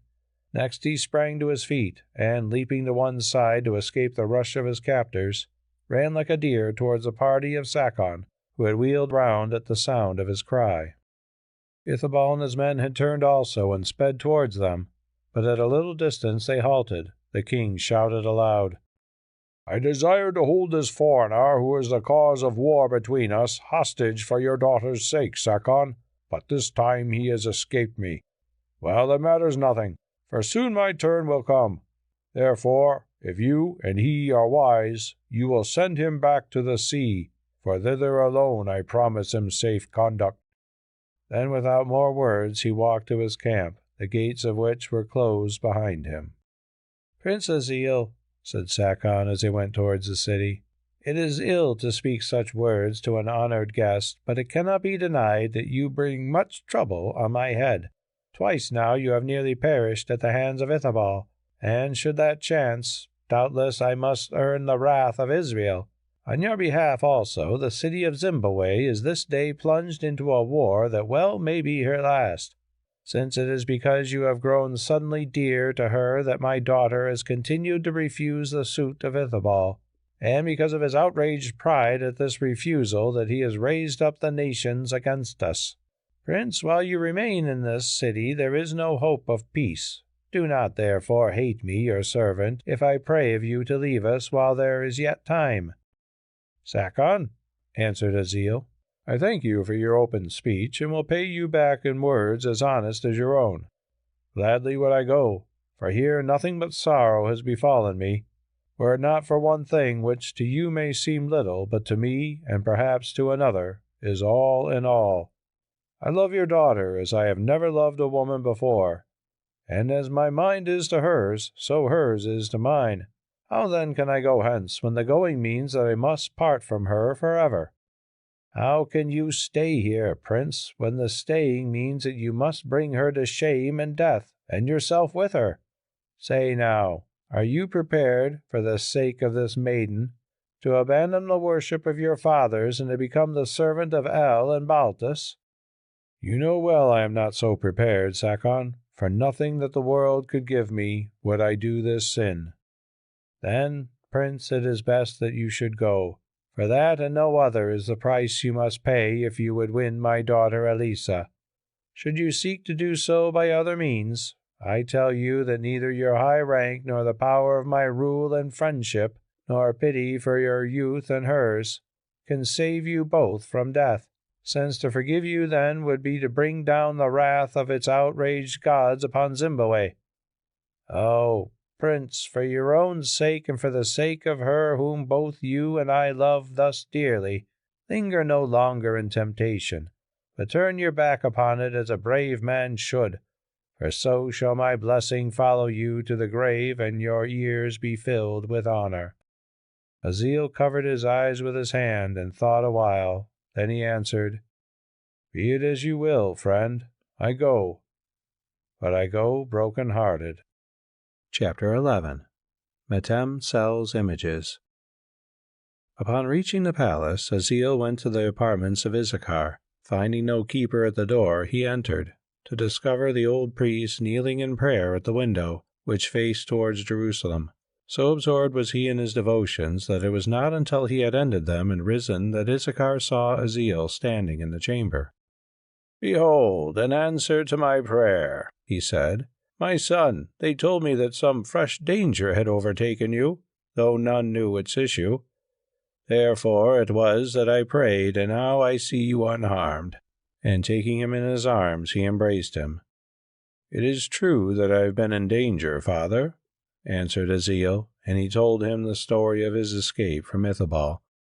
"Did I not pray thee not to accompany this embassy?" "Yes, father, yet I have returned in safety. Listen, I come with tidings which you will think good. Not an hour ago I promised Sakon that I would leave Zimbabwe, where it seems my presence breeds much trouble." "Good tidings indeed," exclaimed Issachar, "and never shall I know a peaceful hour until we have seen the last of the towers of this doomed city and its accursed people of devil worshippers." "Yes, good for you, father, but for me most ill, for here I shall leave my youth and happiness. Nay, I know what you think, that this is but some passing fancy bred of the pleasant beauty of a woman, but it is not so. I say that from the moment when I first saw Elissa, she became life of my life, and soul of my soul, and that I go hence beggared of joy and hope, and carrying with me a cankering memory which shall eat my heart away. You deem her a witch, one to whom Baltus has given power to drag the minds of men to their destruction. but I tell you that her only spell is the spell of her love for me. Also that she whom you name so grossly is no longer the servant of the demon Baltus." "Elissa, not the servant of Baltus? How comes she then to be her high priestess? Azil, your passion has made you mad." "She is high priestess because Metem and others brought about her election without her will, urged on to it by I know not whom."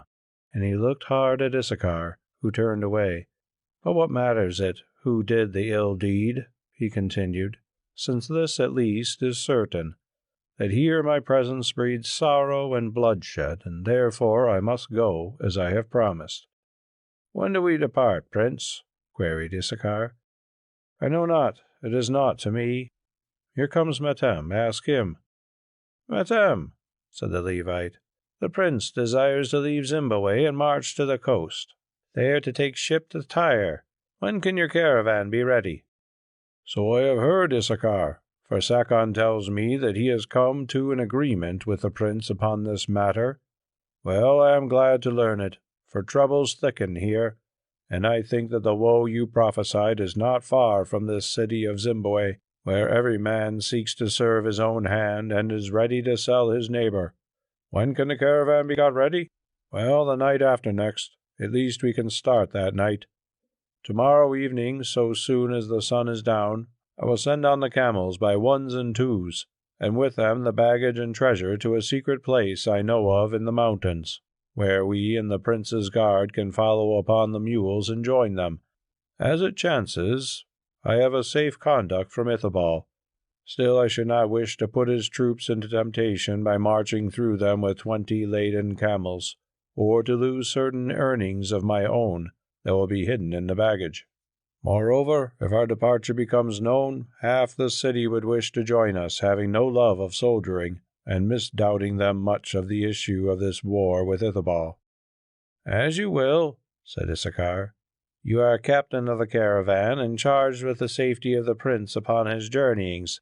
I am ready whenever you appoint, and the quicker that hour comes, the more praise you will have from me." "Come with me. I wish to speak with you," said Azil to the Phoenician as they left the presence of Issachar. "Listen," he added when they had reached his chamber. "We leave this city soon, and I have farewells to make." "To the Baltus?" suggested Metem. "To the lady Elissa. I desire to send her a letter of farewell. Can you deliver it into her own hand?" "It may be managed, Prince, at a price. Nay, from you I ask no price. I have still some images that I wish to sell, and we merchants go everywhere, even into the presence of the Baltus, if it pleases her to admit them. Write your scroll, and I will take it, though, to be plain, it is not a task which I should have sought." So Azil wrote slowly and with care. Then, having sealed the writing, he gave it to Metem. "Your face is sad, Prince," he said, as he hid it in his robe. "But believe me, you are doing what is right and wise." "It may be so," answered Azil. "Yet I would rather die than do it, and may my curse lie heavy upon the heads of those who have so wrought that it must be done. Now I pray you, deliver this scroll into the hands of her you know, and bring me the answer if there be any, betraying it to none, for I will double whatever sum is offered for that treachery." "Have no fear, Prince," said Metem quietly, but without taking offence. "This errand is undertaken for friendship, not for profit. The risk is mine alone. The gain, or loss, is yours." An hour later the Phoenician stood in the palace of the gods, demanding under permit from Sakon, governor of the city, to be admitted into the presence of the Baltus, to whom he desired to sell certain sacred images cunningly fashioned in gold. Presently it was announced that he was allowed to approach, and the officers of the temple led him through guarded passages to the private chambers of the priestesses. Here he found Elissa in a long, low hall, sweet with scented woods, rich with gold, and supported by pillars of cedar. She was seated alone at the far end of this hall, beneath the window plate, clad in her white robes of office, richly broidered with emblems of the moon. Her women, most of whom were employed in needlework, though some whispered idly to each other, were gathered at the lower end of the hall near to its door. Metem saluted them as he entered, and they detained him, answering his greeting by requests for news with jests not too refined, or by demands for presents of jewels, in return for which they promised him the blessings of the goddess. To each he made some apt reply, for even the priestesses of Baltus could not abash Metem. But while he bandied words, his quick eyes noted one of their number who did not join in this play.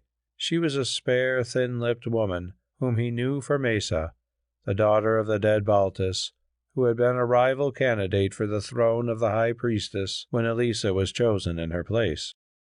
When he entered the hall, Mesa was seated upon a canvas stool, a little apart from the others, her chin resting upon her hand, staring with an evil look towards the place where Elissa was enthroned.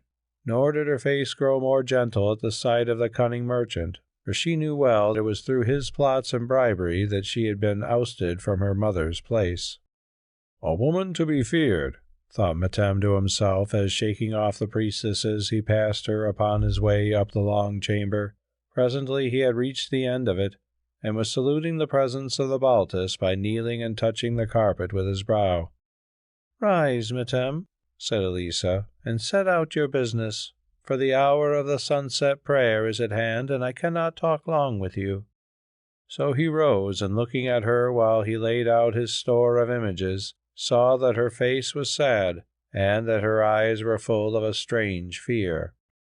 "Lady," he said, "on the second night from now I depart from this city of yours, and glad shall I be to leave it living.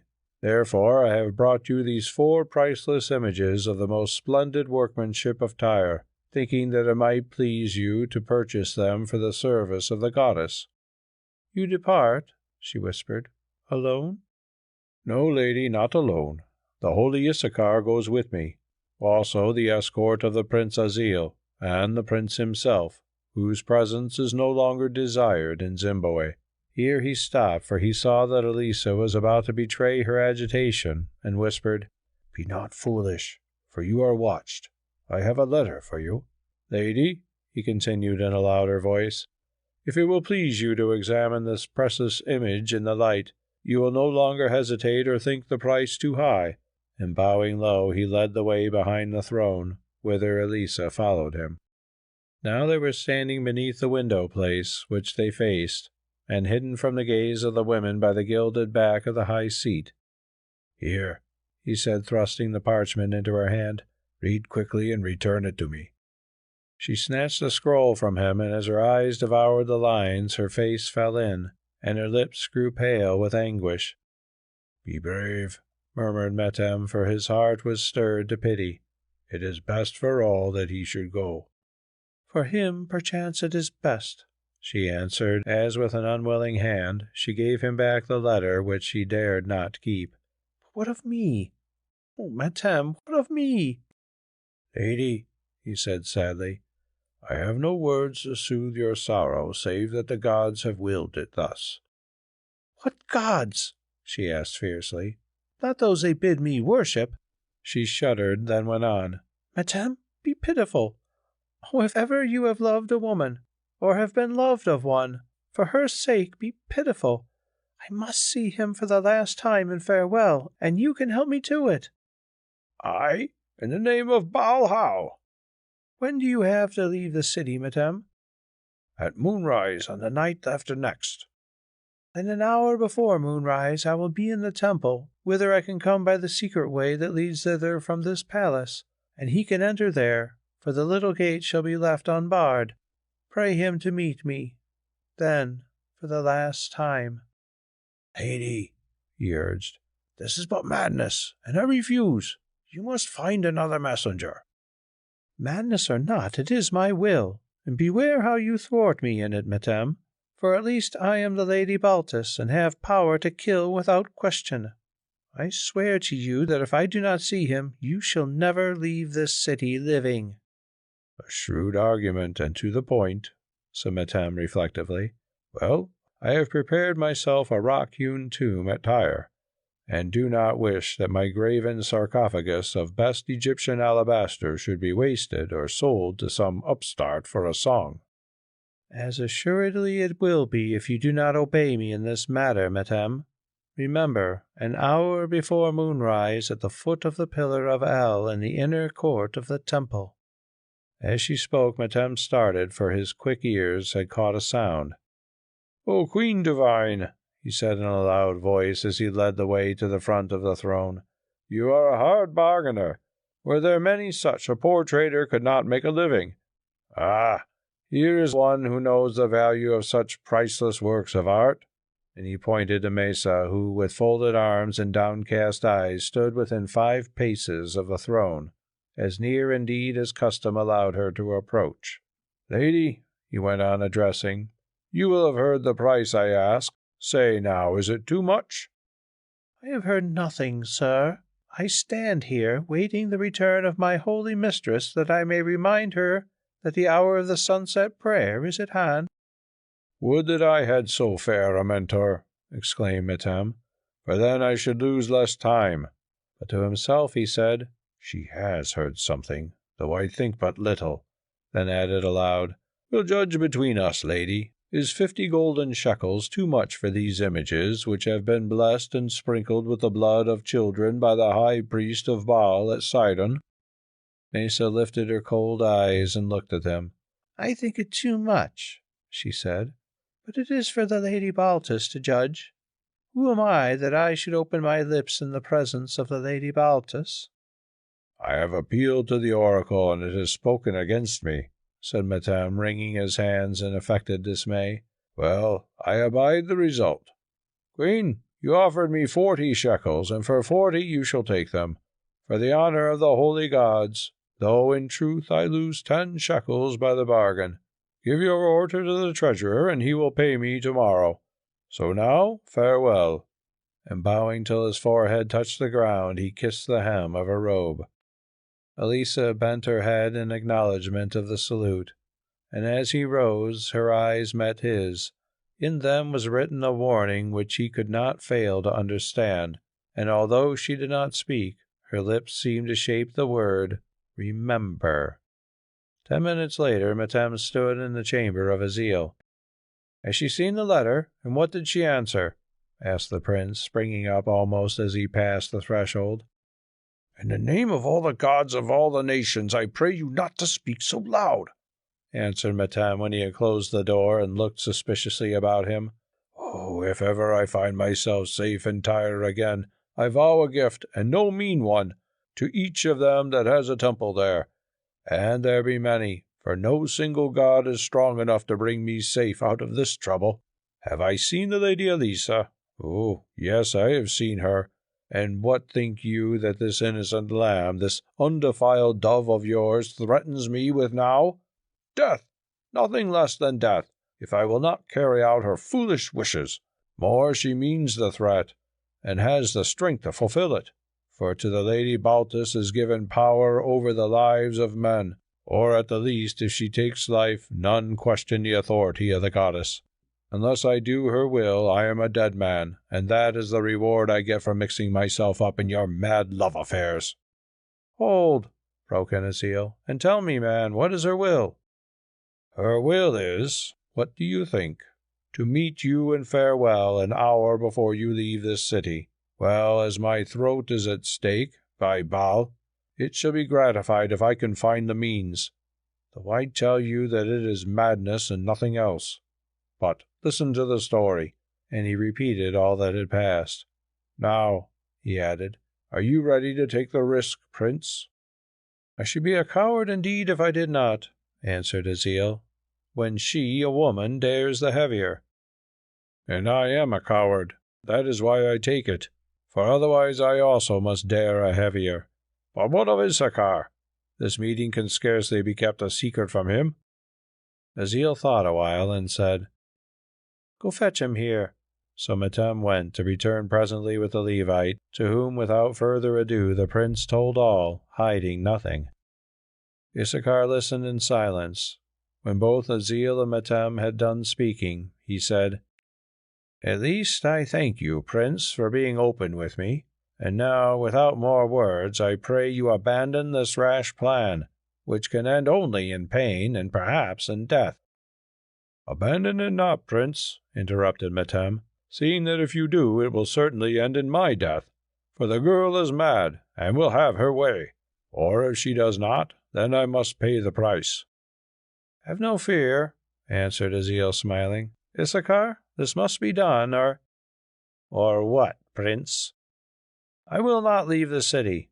It is true that Sakon may thrust me from it, but it shall be as a dead man. Nay, waste no words. Since she desires it, I must, and will meet the lady Elissa for the last time, not as lover meets lover, but as those meet who part for ever in the world. You say so, Prince. Then have I your permission to accompany you? Yes, if you wish it, Issachar. But there is danger. Danger? What care I for danger? The will of heaven be done to me. So be it. We will go together. But the end of it is not with us. Chapter 12. The Tryst.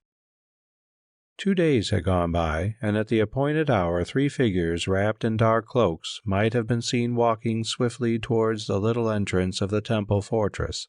Although it was near to midnight, the city was still astir with men, for this very evening news had reached it that Ithabal was advancing at the head of tens of thousands of the warriors of the tribes. More, it was rumored freely that within the next few days the siege of Zimbabwe would begin. Late as it was, the council had been just summoned to the palace of Sakon to consider the conduct of the defense, while in every street stood knots of men engaged in anxious discussion, and from many a smithy rose the sound of armorers at their work. Here marched parties of soldiers of various races. There came long strings of mules laden with dried flesh and grain. Yonder a woman beat her breast and wept loudly because her 3 sons had been impressed by order of the council, 2 of them to serve as archers and the third to carry blocks of stone for the fortifications. Passing unnoticed through all this crowd and tumult, Azil, Issachar, and Metem entered a winding passage in the temple wall, and came to the little gate. Metem tried it, and whispered, "She has kept her word. It is unlocked. Now enter to your love tryst, holy Issachar." "Do you not come with us?" asked the Levite. "No, I am too old for such adventures.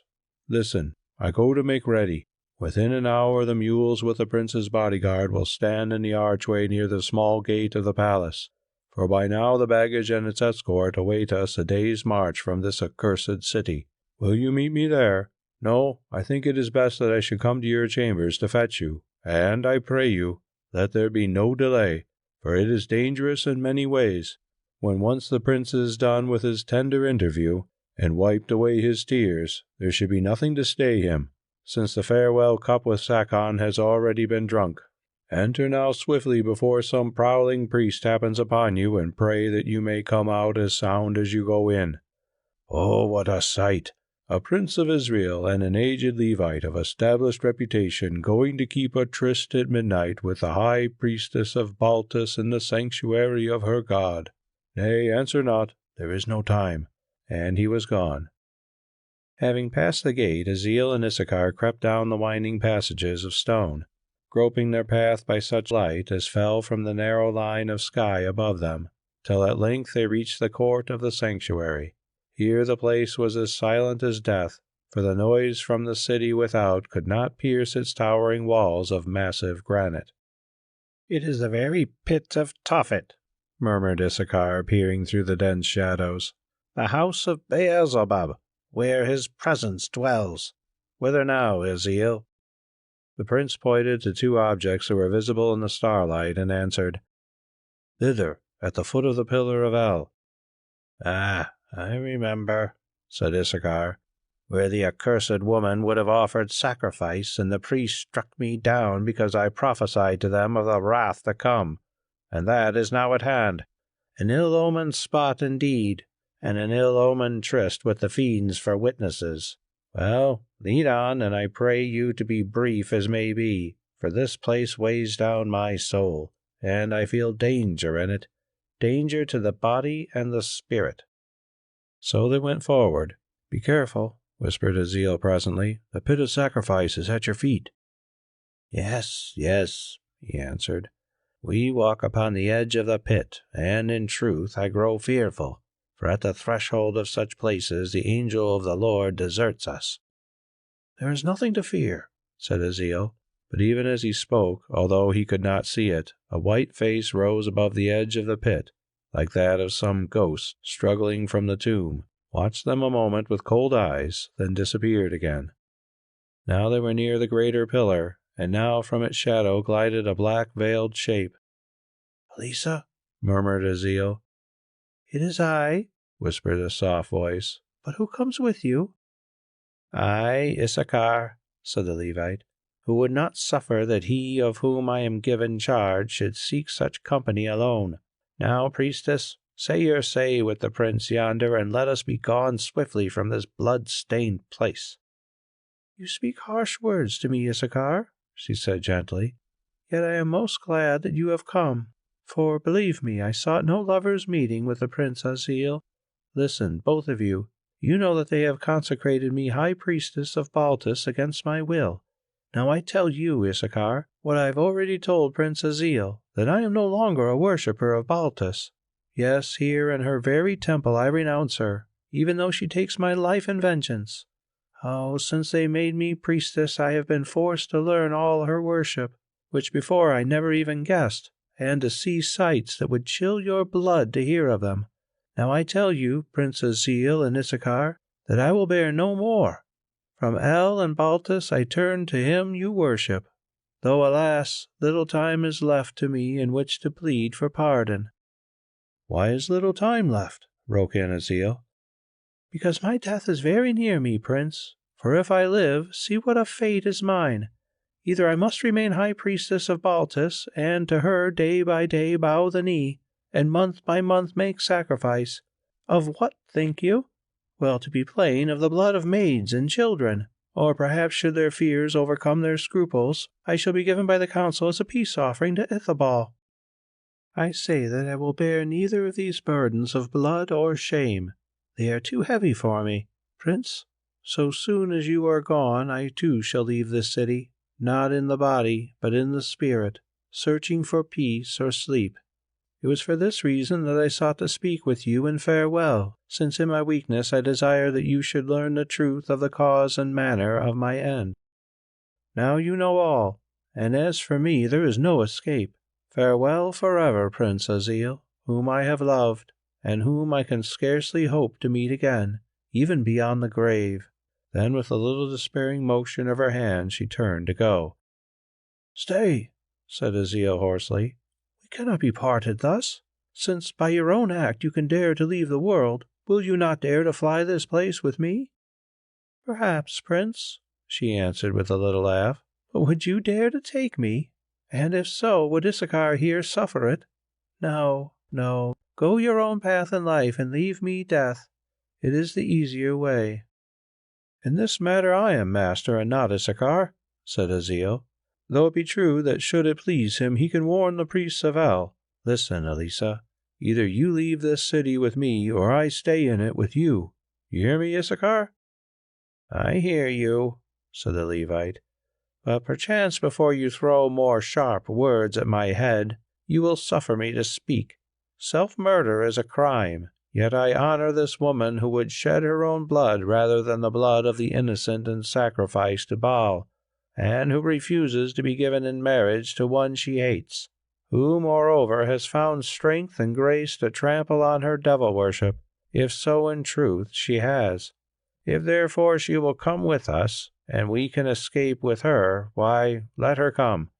Only swear to me, Aziel, that you will make no wife of her until the king your grandsire has heard this tale and given judgment on it."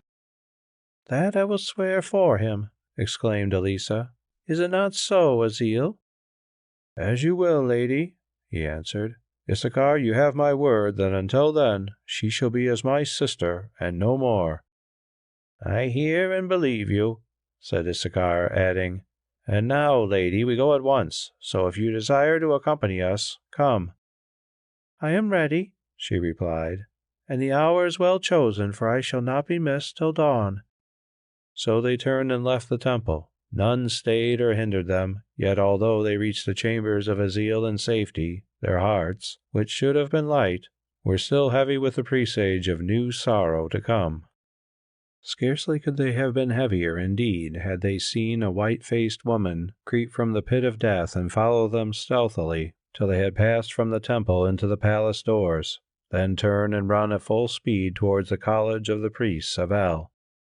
In the chamber of Azil they found Metem.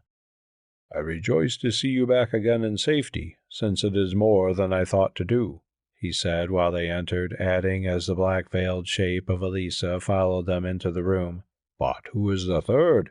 Ah, I see, the Lady Elissa. Does the Baltus accompany us upon our journey?" "Yes," answered Azil shortly. "Then with her high grace on the one side and the holy Issachar on the other, it should not lack for blessings. Surely that evil must be great from which, separately or together, they are unable to defend us. But, lady, if I may ask it, have you bid farewell to your most honored father?" "Torment me not," murmured Elissa. "Indeed, I do not wish to, though you may remember that not so long ago you threatened to silence me forever. Well, doubtless your departure is too hurried for farewells, and, fortunately for seeing it, I have provided spare mules. So my deeds are kinder than my words. I go to see that all is prepared. Now eat before you start. Presently I will return for you." And he left the chamber. When he had gone, they had gathered round the table on which stood food, but could touch little of it, for the hearts of all three of them were filled with sad forebodings. Soon they heard a noise as of people talking excitedly outside the palace gates. "It is Metem with the mules," said Azil. "I hope so," answered Elissa. Again there was silence, which after a while was broken by a loud knocking at the door. "Rise," said Azil. "Metem comes for us." "No, no," cried Elissa. "It is Doom that knocks, not Metem." As the words passed her lips, the door was burst open, and through it poured a mob of armed priests, at the head of whom marched the Shadid. By his side was his daughter Mesa, in whose pale face the eyes burned like torches in a wind. "Did I not tell you so?" she said in a shrill voice, pointing at the three. "Behold, the Lady Baltus and her lover, and with them that priest of a false faith who called down curses upon our city." "You told us indeed, daughter," answered the Shadid. "Pardon us if we were loath to believe that such a thing could be." Then, with a cry of rage, he added, "Take them." Now Azil drew his sword and sprang in front of Elissa to protect her, but before he could strike a blow it was seized from behind, and he was gripped by many hands, gagged, bound, and blindfolded. Then, like a man in a dream, he felt himself carried away through long passages, till at length he reached an airless place where the gag and bandages were removed. "Where am I?" Azil asked. "In the vaults of the temple," answered the priest as they left the prison, barring its great door behind them. Chapter 13. The Sacrilege of Azil. How long he lay in his dungeon, lost in bitter thought and tormented by fears for Elissa, Azil could not tell, for no light came there to mark the passage of the hours. In the tumult of his mind one terrible thought grew clear and ever clearer. He and Elissa had been taken red-handed, and must pay the price of their sin against the religious customs of the city, for the Baltus to be found with any man who was not her husband meant death to him and her, a doom from which there was little chance of escape. Well, to his own fate he was almost indifferent, but for Elissa and Issachar he mourned bitterly. Truly the Levite and Metem had been wise when they cautioned him, for her sake and his own, to have nothing to do with a priestess of Baal. But he had not listened. His heart would not let him listen, and now, unless they were saved by a miracle, or Metem, in the fullness of their youth and love the lives of both of them were forfeited. Worn out with sore fears and vain regrets, Azil fell at length into a heavy sleep. He was awakened by the opening of the door of his dungeon, and the entry of priests, grim, silent men who seized and blindfolded him. Then they led him away up many stairs and along paths so steep that from time to time they paused to rest, till at length he knew by the sound of voices that he had reached some place where people were assembled.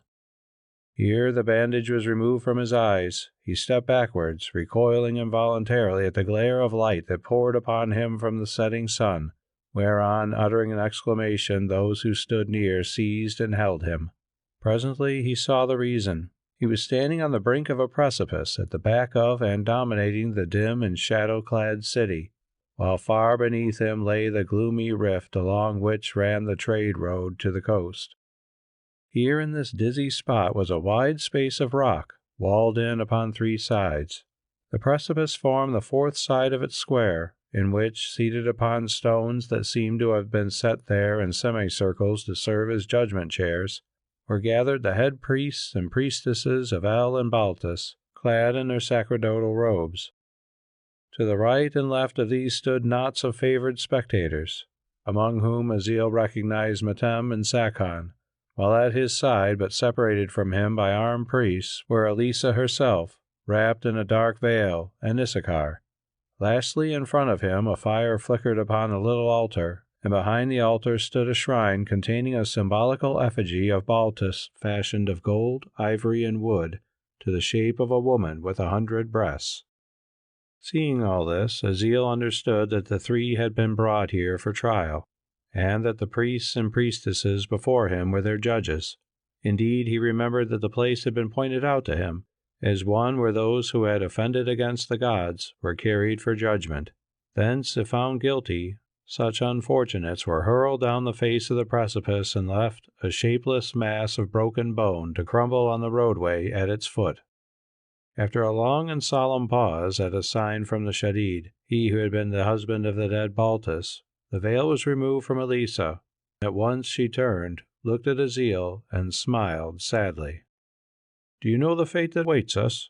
the prince asked of Issachar in Hebrew. "I know, and I am ready," answered the old Levite. "For since my soul is safe, I care little what these dogs may do to my body. But, oh, my son, I weep for you, and cursed be the hour when first you saw that woman's face." "Spare to reproach me in my misfortune," murmured Elissa. "Have I not enough to bear, knowing that I have brought death upon him I love? Oh, curse me not, but pray that my sins may be forgiven me." "That I will do gladly, daughter," replied Issachar more gently, "the more so that, although you seem to be the cause of them, these things can have happened only by the will of heaven. Therefore I was wrong to revile you, and I ask your pardon." Before she could answer, the Shadid commanded silence. At the same moment the woman Mesa stepped from behind the effigy of the goddess on the shrine. "Who are you, and what do you here?" asked the Shadid, as though he did not know her.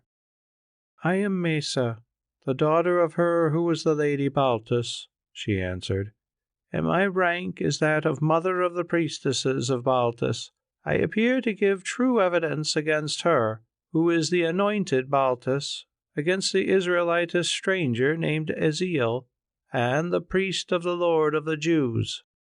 "Lay your hand upon the altar and speak, but beware what you speak," said the Shadid. Mesa bowed her head, took the oath of truth by touching the altar with her fingers, and began. "From the time that she was appointed, I have been suspicious of the Lady Baltus." "Why were you suspicious?" asked the Shadid. The witness let her eyes wander toward Metem, then hesitated. Evidently for some reason of her own she did not wish to implicate him. "I was suspicious," she answered, "because of certain words that came from the lips of the Baltus when she had been thrown into the holy trance before the fire of sacrifice. As is my accustomed part, I bent over her to hear and to announce the message of the gods. But in place of the hallowed words, there issued babblings about this Hebrew stranger and of a meeting to be held with him at 1 hour before moonrise by the pillar of El in the courtyard of the temple. Thereafter, for several nights, as was my duty, I hid myself in the pit of offerings in the courtyard and watched. Last night, at 1 hour before the moonrise, the Lady Baltus came disguised by the secret way and waited at the pillar, where presently she was joined by the Jew Aziel and the Levite, who spoke with her. What they said I could not hear, because they were too far from me, But at length they left the temple, and I traced them to the chambers of the Jew Aziel, in the palace of Sakon. Then, Shadid, I warned you, and the priest and you accompanied me and took them. Now, as mother of the priestesses, I demand that justice be done upon these wicked ones, according to the ancient custom, lest the curse of Baltus should fall upon this city." When she had finished her evidence, with a cold stare of triumphant hate at her rival, Mesa stepped to one side. "You have heard," said the Shadid, addressing his fellow judges. "Do you need further testimony? If so, it must be brief, for the sun sinks." "Nay," answered the spokesman, "for with you we took the three of them together in the chamber of the Prince Aziel. Set out the law of this matter, O judge, and let justice be done according to the strict letter of the law, justice without fear or favour." "Hearken," said the Shadid.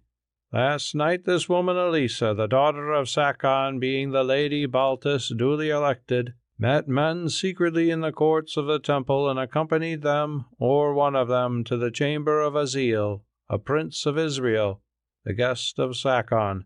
Whether or no she was about to fly with him from the city, which he should have left last night, we cannot tell, and it is needless to inquire. At least she was with him. This, however, is sure, that they did not sin in ignorance of our law, since with my own mouth I warned them both that if the Lady Baltus consorts with any man not her husband, duly named by her according to her right, she must die, and her accomplice with her. Therefore, Aziel the Israelite, we give you to death, dooming you presently to be hurled from the edge of yonder precipice." "I am in your power," said the prince proudly, "and you can murder if you will, because forsooth I have offended against some law of Baal. But I tell you, priest, that there are kings in Jerusalem and Egypt who will demand my blood at your hands. I have nothing more to say except to beseech you to spare the life of the Lady Elissa, since the fault of the meeting was not hers but mine." "Prince," answered the Shadid gravely, "we know your rank, and we know also that your blood will be required at our hands. But we who serve our gods, whose vengeance is so swift and terrible, cannot betray their law for the fear of any earthly kings. Yet thus says this same law, it is not needful that you should die, since for you there is a way of escape that leads to safety and great honor, and she who was the cause of your sin is the mistress of its gate. Elissa, holder of the spirit of Baltus upon earth, if it be your pleasure to name this man husband before us all, then as the spouse of Baltus he goes free, for he whom the Baltus chooses cannot refuse her gift of love, but for so long as she shall live must rule with her as Shadid of El. But if you name him not, then, as I have said, he must die, and now. Speak." "It seems that my choice is small," said Elissa with a faint smile, "praying you to pardon me for the deed. To save your life, Prince Aziel, according to the ancient custom and privilege of the Baltus, I name you consort and husband." Now Aziel was about to answer her when the Shadid broke in hurriedly. "So be it," he said. "Lady, we hear your choice, and we accept it as we must. But not yet, Prince Aziel, can you take your wife, and with her my place and power. Your life is safe indeed, for since the Baltus, being unwed, names you as her mate, you have done no sin. Yet she has sinned, and doom awaits her, for against the law she has chosen as husband one who worships a strange god, and of all crimes that is the greatest. Therefore, either you must take incense and before us all make offering to El and Baltus upon yonder altar, thus renouncing your faith and entering into ours, or she must die, and you, your rank having passed from you with her breath, will be expelled from the city." Now Aziel understood the trap that had been laid for him, and saw it in the handiwork of Sakon and Metem, Elissa having flagrantly violated the religious law, and he being the cause of her crime. Even the authority of the governor of the city could not prevent his daughter and his guest from being put upon their trial. Therefore they had arranged this farce, for so it would seem to them, whereby both the offenders might escape the legal consequences of their offense, trusting doubtless to accident and the future to unravel this web of forced marriage, and to free Azil from a priestly rank which he had not sought. It was only necessary that Elissa should formally choose him as her husband, and that Azil should go through the rite of throwing a few grains of incense upon an altar, and, the law satisfied, they would be both free and safe. What Metem and those who worked with him had forgotten was that this offering of incense to Baal would be the most deadly of crimes in the eyes of any faithful Jew, one indeed which, were he alone concerned, he would die rather than commit. When the prince heard this decree, and the full terror of the choice came home to his mind, his blood turned cold, and for a while his senses were bewildered. There was no escape for him. Either he must abjure his faith at the price of his own soul, or, because of it, the woman whom he loved, now before his eyes, must suffer a horrible and sudden death.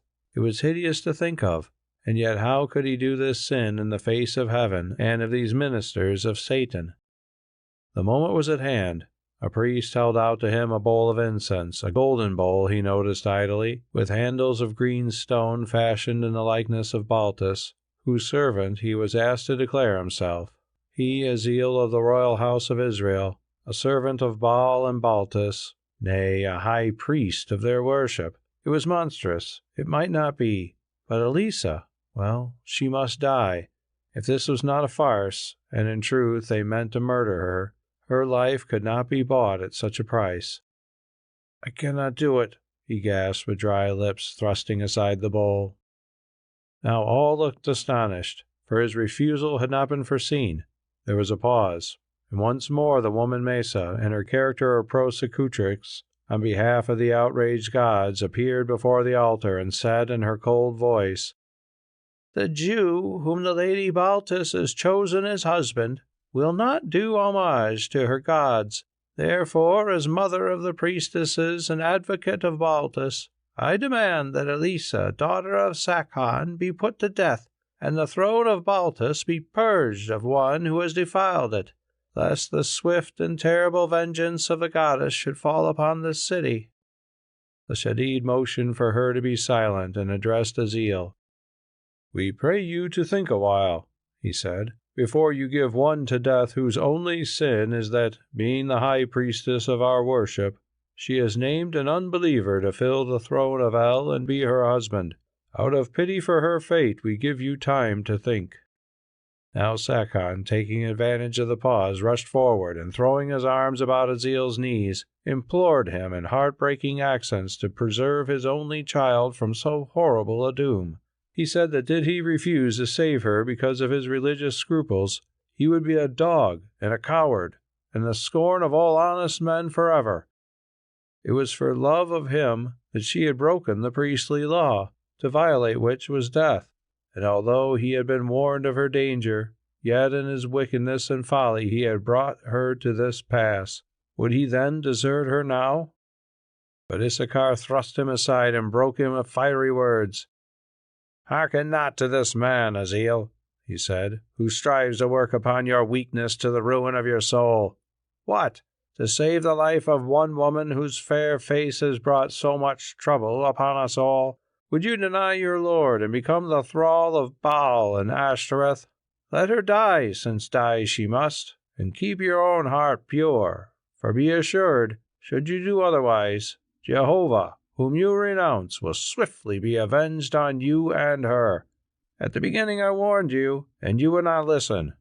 Now, Azil, I warn you again, and woe, woe, woe to you should you shut your ears to my message."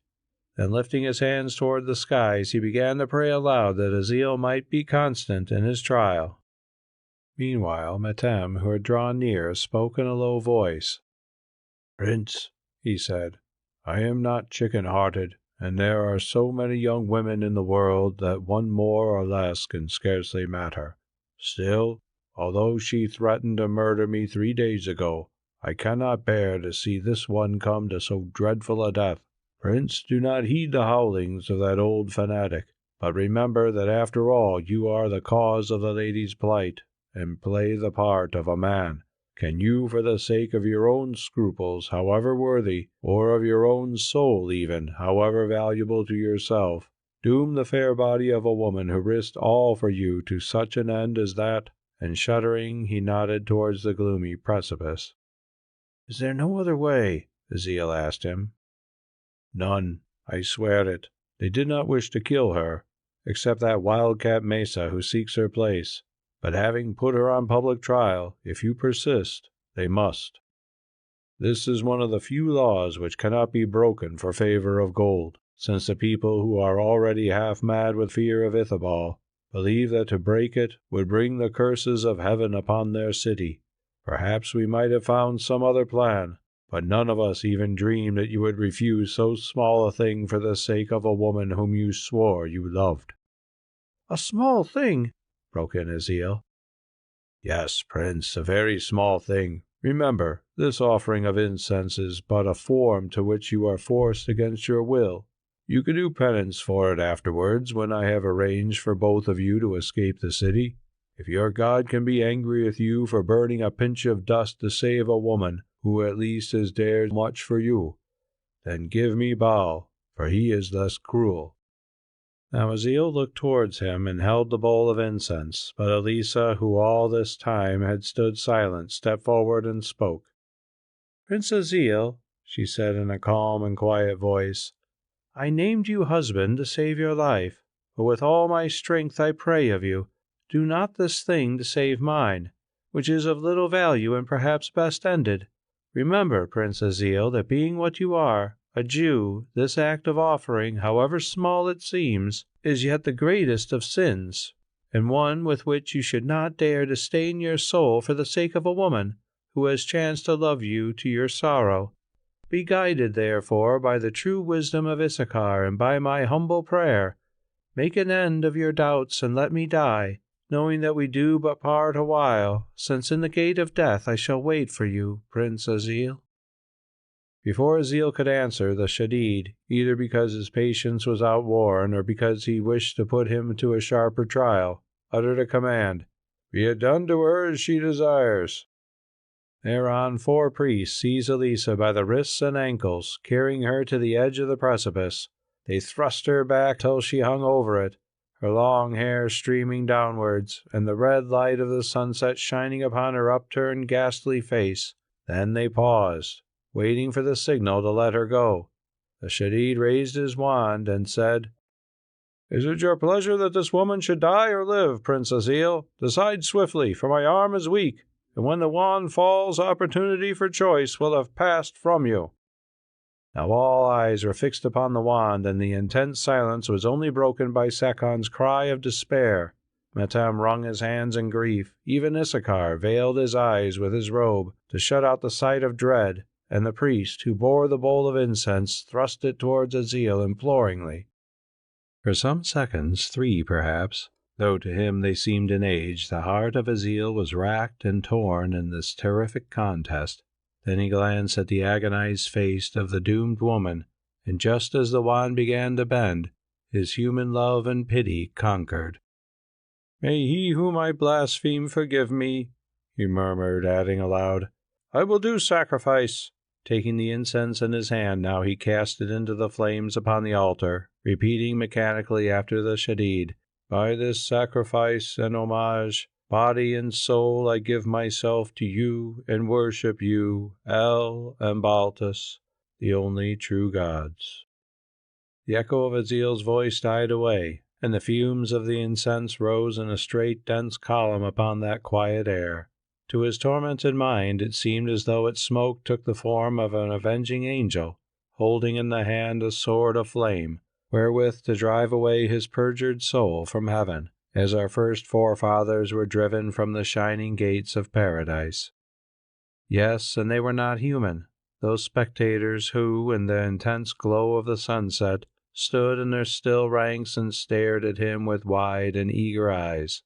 Surely they were fiends red with the blood of men, fiends gathered from the pit to bear everlasting witness to the unpardonable sin of his apostasy. Chapter 14. The Martyrdom of Issachar. It was done. and from the mouths of the circle of priests and priestesses leapt a shrill and sudden cry of triumph, for had not their gods conquered? Had not this high-placed servant of the hated Lord of Israel been caught by the bait of a priestess of Baltus, and seduced by her distress to deny and reject him? Was not evil once more triumphant, and must not they, its ministers, rejoice? Again the Shadid raised his wand, and they were silent. "Brother, you have indeed done well and wisely," he said, addressing Aziel. "Now take to wife the divine lady who has chosen you." And he pointed to Elissa, who lay prostrated on the rock. "Yes, take her and be happy in her love, sitting in my seat, which henceforth is yours, as ruler of the priests of El, and master of their mysteries, forgetting the follies of your former faith, and spitting on its altars. Hail to you, Shadid, lord of the Baltus and chosen of El. Take him, you priests, and with him the divine lady, his wife, to bear them in triumph to their high house." "What of the Levite?" asked the woman Mesa. The Shadid glanced at Issachar, who all this while had stood like one stricken to the soul, woe stamped upon his face, and a stare of horror in his eyes. "Jew," he said, "I had forgotten you. But you also are on your trial, who dared against the law to hold secret meeting with the Lady Baltus. For this sin the punishment is death, nor, as I think, would any woman name you husband to save you. Still, in this hour of joy we will be merciful.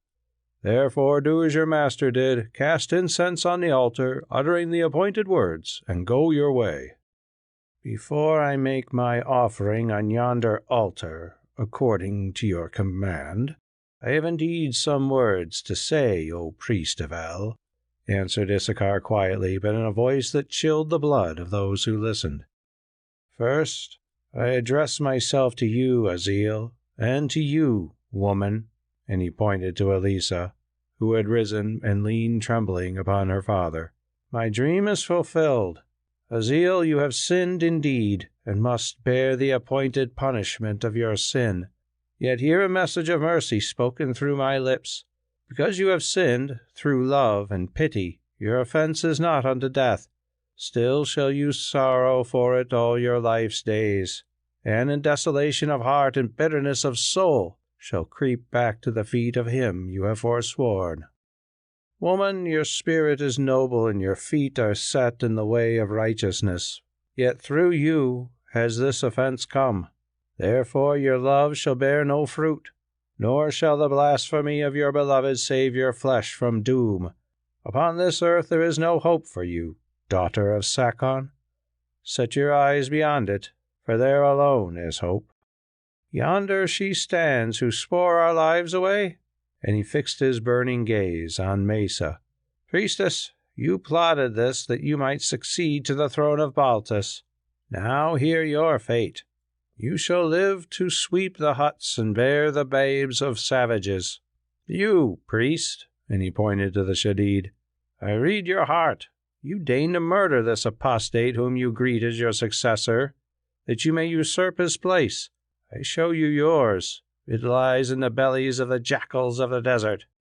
For you priests and priestesses of El and Baltus, think of my words, and raise the loud song of triumph to your gods when you yourselves are there offering, and the red flame of the fire burns you up, all of you, save your sins, which are immortal. O citizens of an accursed city, look on the hilltop yonder and tell me, what do you see in the light of the dying day? A sheen of spears, is it not? They draw near to your hearts, you whose day is done indeed. Citizens of an accursed city, whereof the very name shall be forgotten, and the naked towers shall become but a source of wonder to men unborn. And now, O priest, having said my say, as you bid me, I make my offering upon your altar." Then, while all stood fearful and amazed, Issachar the Levite sprang forward. Seizing the ancient image of Baltus, he spat upon it and dashed the priceless consecrated thing down upon the altar, where it broke into fragments, and was burned with the fire. "My offering is made," he said. "May he whom I serve accept it. Now after the offering comes the sacrifice. Son Azil, fare you well." For a few moments a silence of horror and dismay fell upon the assembly as they gazed at the shattered and burning fragments of their holy image. Then, moved by a common impulse, with curses and yells of fury, the priests and priestesses sprang from their seats and hurled themselves upon Issachar, who stood awaiting them with folded arms. They smote him with their ivory rods, they rent and tore him with their hands and teeth, worrying him as dogs worry a fox of the hills, till at length the life was beaten and trampled out of him, and he lay dead. Thus terribly, but yet by such a death of martyrdom as he would have chosen, perished Issachar the Levite. Unarmed though he was, Azil had sprung to his aid, but Metem and Sakon, knowing that he would bring about his own destruction, flung themselves upon him and held him back. Whilst he was still struggling with them, the end came, and Issachar grew still forever. Then, as the sun sank and the darkness fell, Azil's strength left him, and presently he slipped to the ground, senseless. Thereafter it seemed to Azil that he was plunged in an endless and dreadful dream, and that through its turmoil and shifting visions he could see continually the dreadful death of Issachar, and hear his stern accents prophesying woe to him who renounces the God of his forefathers, to bow the knee to Baal. At length he awoke from that horror-haunted sleep to find himself lying in a strange chamber. It was night, and lamps burned in the chamber, and by their light he saw a man whose face he knew mixing a draught in a glass phial. So weak was he that at first he could not remember the man's name. Then, by slow degrees, it came to him. "Metem," he said, "where am I?" The Phoenician looked up from his task, smiled, and answered, "Where you should be, Prince, in your own house, the palace of the Shadid.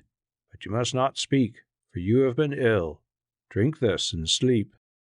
Azil swallowed the draught and was instantly overcome by slumber. When he awoke, the sun was shining brightly through the window place, and its rays fell upon the shrewd, kindly face of Metem, who, seated on a stool, watched him, his chin resting in his hand. "Tell me all that has befallen, friend," said Azil presently, "since—" and he shuddered. "Since you were married after a new fashion, and that bigoted but most honourable fool Issachar went to his reward. Well, I will when you have eaten," answered Metem as he gave him food. "First," he said after a while, "you have lain here for 3 days, raving in a fever, nursed by myself and visited by your wife, the Lady Baltus, whenever she could escape from her religious duties." "Elissa, has she been here?" asked Azil. "Calm yourself, Prince. Certainly she has, and what is more, she will be back soon. Secondly, Ithobal has been as good as his word, and invests the city with a vast army, cutting off all supplies and possibilities of escape. It is believed that he will try an assault within the next week, which many think may be successful. Thirdly, to avoid this risk, it is rumored that the priests and priestesses, at the insistence of the council, are discussing the wisdom of giving over to the king the person of the daughter of Sakon. This, it is said, could be done on the plea that her election as Lady Baltus was brought about with bribery, and is therefore void, as she was not chosen by the pure and unassisted will of the goddess. "But," said Azil, "she is my wife according to their religious law. How then can she be given in marriage to another?" "Nay, Prince, if she is not the Lady Baltus, your husbandship falls to the ground with the rest, for you are not the Shadid, an office with which perchance you can dispense. But all this priestly juggling means little, the truth being that the city in its terror is ready to throw her, or for the matter of that, Baltus herself, if they could lay hands on her, as a sop to Ithobal, hoping thereby to appease his rage. The Lady Elissa knows her danger, but here she comes to speak for herself." As he spoke, the curtains at the end of the chamber were drawn, and through them came Elissa, clad in her splendid robes of office and wearing upon her brow the golden crescent of the moon. "How goes it with the prince, Metem?" she asked in her soft voice, glancing anxiously toward the couch, which was half hidden in the shadow of the wall. "Look for yourself, lady," answered the Phoenician, bowing before her. Elissa! Elissa! cried Aziel, raising himself and opening his arms. She saw and heard. Then, with a low cry, she ran swiftly to him and was wrapped in his embrace. Thus they stayed a while, murmuring words of love and greeting. "Is it your pleasure that I should leave you?" asked Metem presently. "No? Then, Prince, I would have you remember that you are still very weak and should not give way to violent emotions." "Listen, Aziel," said Elissa, untwining his arms from about her neck. "There is no time for tenderness. Moreover, you should show none to one who, in name at least, is still the high priestess of Baltus, though in truth she worships her no longer. It was noble of you indeed to offer incense upon the altar of El that my life might be saved. But when I prayed you not, I spoke from the heart, and bitterly, bitterly do I grieve that for my sake you should have stained your hands with such a sin. Moreover, it will avail nothing, for the doom of the prophet Issachar lies upon us, and I cannot escape from death. Neither can you escape remorse, and, as I think, that worst of all desires, the desire for the dead." "Can we not still flee the city?" asked Aziel. "Metem will tell you that it is impossible. Day and night I am watched and guarded. Yes, Mesa dogs me from door to door. Also, Ithobal holds Zimbabwe so firmly in his net that no sparrow could fly out of it and he not know. And there is worse to tell. Beloved, they propose to give me up as a peace offering to Ithobal. Yes, even my father is of the plot. For in his despair he thinks it his duty to sacrifice his daughter to save the town, if, indeed, that will suffice to save us." "But you are the Baltus and inviolate." "In such a time the goddess herself would not be held inviolate in Zimbabwe, much less her priestess, Aziel. I have discovered that this very night they have laid their plans to seize me. Mesa and others have been chosen for the deed, and afterwards they think to offer me as a bribe to Ithobal, who will take no other price." Aziel groaned aloud. "It were better that we should die," he said. She nodded and answered, "It were better that I should die. But hear me, for I also have a plan, and there is still hope, though very little. Perhaps as you drew near to Zimbabwe by the coast road you may have noted 3 miles or more from the gates of the city, and almost overhanging the path on which you travelled, a shoulder of the mountain where the rock is cut away, showing the narrow entrance to a cave closed with a gate of bronze?" "I saw it," answered Aziel, "and was told that there was the most sacred burying place of the city." "It is the tomb of the high priestesses of Baltus," went on Elissa, "and this day at sunset I must visit it to lay an offering upon the shrine of her who was the Baltus before me, entering alone and closing the gate, for it is not lawful that any one should pass in there with me. Now the plan is to lay hands on me as I go back from the tomb to the palace. But I shall not go back, Aziel, I shall stay in the tomb. Nay, do not fear, not dead. I have hidden food and water there, enough for many days, and there with the departed I shall live, till I am of their number." "But if so, how can it help you, Elissa? For they will break in the gates of the place and drag you away." "Then, Aziel, they will drag away a corpse, and that they will scarcely care to present to Ithobal. See, I have hidden poison in my breast, and here at my girdle hangs a dagger. Are not the two of them enough to make an end of one frail life? Should they dare to touch me, I shall tell them through the bars that most certainly I shall drink the bane or use the knife, and when they know it, they will leave me unharmed, hoping to starve me out or trusting to chance to snare me living." "You are bold," murmured Aziel in admiration, "but self-murder is a sin." "It is a sin that I will dare, beloved, as in past days I would have dared it for less cause, rather than be given alive into the hands of Ithobal, for to whoever else I may be false, to you through life and death I will be true." Now Aziel groaned in his doubt and bitterness of heart. Then turning to Metem, he asked, "Have you anything to say, Metem?" "Yes, Prince, 2 things," answered the Phoenician. "First, that the Lady Elissa is rash indeed, to speak so openly before me who might carry her words to the council or the priests. Nay, Metem, I am not rash, for I know that, although you love money, you will not betray me." "You are right, lady, I shall not, for money would be of little service to me in a city that is about to be taken by storm. Also, I hate Ithobal, who threatened my life, as you did also, by the way, and will do my best to keep you from his clutches. Now for my second point, it is that I can see little use in all this, because Ithobal, being defrauded of you, will attack, and then—" "And then he may be beaten, Metem, for the citizens will at any rate fight for their lives, and the Prince Azil here, who is a general skilled in war, will fight also if he has recovered strength." "Do not fear, Elissa. Give me 2 days, and I will fight to the death," said Azil.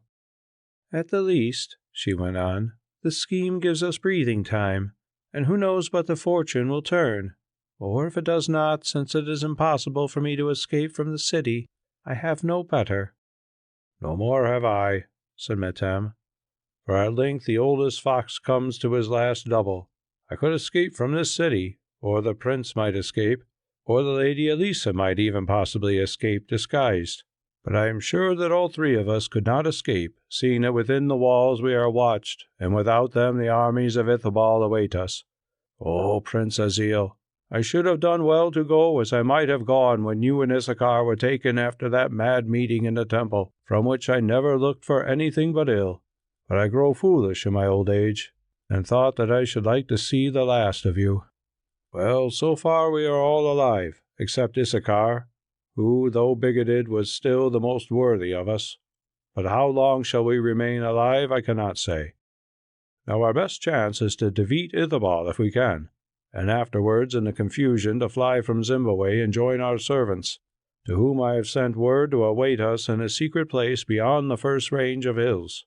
If we cannot, why then we must go a little sooner than we expected to find out who it is that really shapes the destinies of men, and whether or no the sun and moon are the chariots of El and Baltus. But, Prince, you turn pale." "It is nothing," said Azil.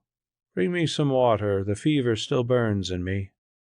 Metem went to seek for water, while Elissa knelt by the couch and pressed her lover's hand. "I dare say no longer," she whispered, "and Azil, I know not how or when we shall meet again, but my heart is heavy, for, alas, I think that doom draws near me. I have brought much sorrow upon you, Azil, and yet more upon myself, and I have given you nothing except that most common of all things, a woman's love." "That most perfect of all things," he answered, "which I am glad to have lived to win." "Yes, but not at the price you have paid for it. I know well what it must have cost you to cast that incense on the flame, and I pray to your God, who has become my God, to visit the sin of it on my head and to leave yours unharmed. Azil, Azil, woman or spirit, while I have life and memory, I am yours, and yours only. Clean-handed I leave you, and if we may meet again in this or in any other world, clean and faithful I shall come to you again. Glad am I to have lived, because in my life I have known you, and you have sworn you love me. Glad shall I be to live again, if again I may know you and hear that oath. If not, it is sleep I seek, for life without you to me would be a hell. You grow weak, and I must go. Farewell, and, living or dead, forget me not. Swear that you will not forget me." "I swear it," he said faintly, "and heaven grant that I may die for you, not you for me." "That is no prayer of mine," she whispered, and bending kissed him on the brow, for he was too weak to lift his lips to hers. Then she was gone. Chapter 15. Elissa Takes Sanctuary. 2 more hours had passed, and in the evening light a procession of priestesses might be seen advancing slowly towards the holy tomb along a narrow road of rock cut in the mountain face. In front of this procession, wearing a black veil over her broidered robes, walked Elissa with downcast eyes and hair unbound in token of grief, while behind her came Mesa and other priestesses bearing in bowls of alabaster the offerings to the dead, food and wine, and lamps of oil, and vases filled with perfumes. Behind these again marched the mourners, women who sang a funeral dirge and from time to time broke into a wail of simulated grief, nor indeed was their woe as hollow as might be thought, since from that mountain path they could see the outposts of the army of Ithobal upon the plain, and note with a shudder of fear the spearheads of his countless thousands shining in the gorges of the opposing heights. It was not for the dead Baltus that they mourned this day, but for the fate which overshadowed them in their city of gold. "May the curse of all the gods fall on her," muttered one of the priestesses as she toiled forward beneath her load of offerings. "Because she is beautiful and pettish, we must be put to the spear, or become the wives of savages." And she pointed with her chin to Elissa, who walked in front, lost in her own thoughts. "Have patience," answered Mesa at her side. "You know the plan. Tonight that proud girl and false priestess shall sleep in the camp of Ithobal." "Will he be satisfied with that?" asked the woman, "and leave the city in peace?" "They say so," answered Mesa with a laugh, "though it is strange that a king should exchange spoil and glory for one round-eyed, thin-limbed girl who loves his rival. Well, let us thank the gods that made men foolish and gave us women wit to profit by their folly. If he wants her, let him take her, for few will be poorer by her loss." "You will at least be richer," said the other woman, "and by the crown of Baltus, well, I do not grudge it you. And as for the daughter of Sakon, she shall be Ithobal's if I take her to him limb by limb." "Nay, sister, that is not the bargain. Remember, she must be delivered to him without hurt or blemish. Otherwise we shall do sacrilege in vain. Be silent, here is the cave."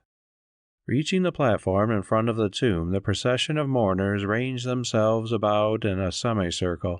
They stood with their backs to the edge of a cliff that rose sheer for 60 feet or more from the plain beneath, across which, but at a little distance from the foot of the precipice, ran the road followed by the caravans of merchants in their journeys to and from the coast. Then, a hymn having been sung, invoking the blessing of the gods on the dead priestess, Elissa, as the Baltus, unlocked the gates of bronze with a golden key that hung at her girdle, and the bearers of the bowls of offerings pushed them into the mouth of the tomb, whose threshold they were not allowed to pass. Next, with bowed heads and hands crossed upon her breast, Elissa entered the tomb, and, locking the bronze gate behind her, took up 2 of the bowls and vanished with them into its gloomy depths. "Why did she lock the gates?" asked a priestess of Mesa. "It is not customary." "Doubtless because it was her pleasure to do so," answered Mesa sharply, though she also wondered why Elissa had locked the gate. When an hour was gone by and Elissa had not returned, her wonder turned to fear and doubt. "Call to the Lady Baltus," she said, "for her prayers are long, and I fear lest she should have come to harm." So they called, setting their lips against the bars of the gate, till presently Elissa, holding a lamp in her hand, came and stood before them. "Why do you disturb me in the sanctuary?" she asked. "Lady, because they set the night watch on the walls," answered Mesa, "and it is time to return to the temple." "Return, then," said Elissa, "and leave me in peace." "What, you cannot, Mesa?" "Nay, and I shall tell you why. Because you had plotted to deliver me this night to those who should lead me as a peace offering to Ithobal, and when you come to them empty-handed, they will greet you with harsh words.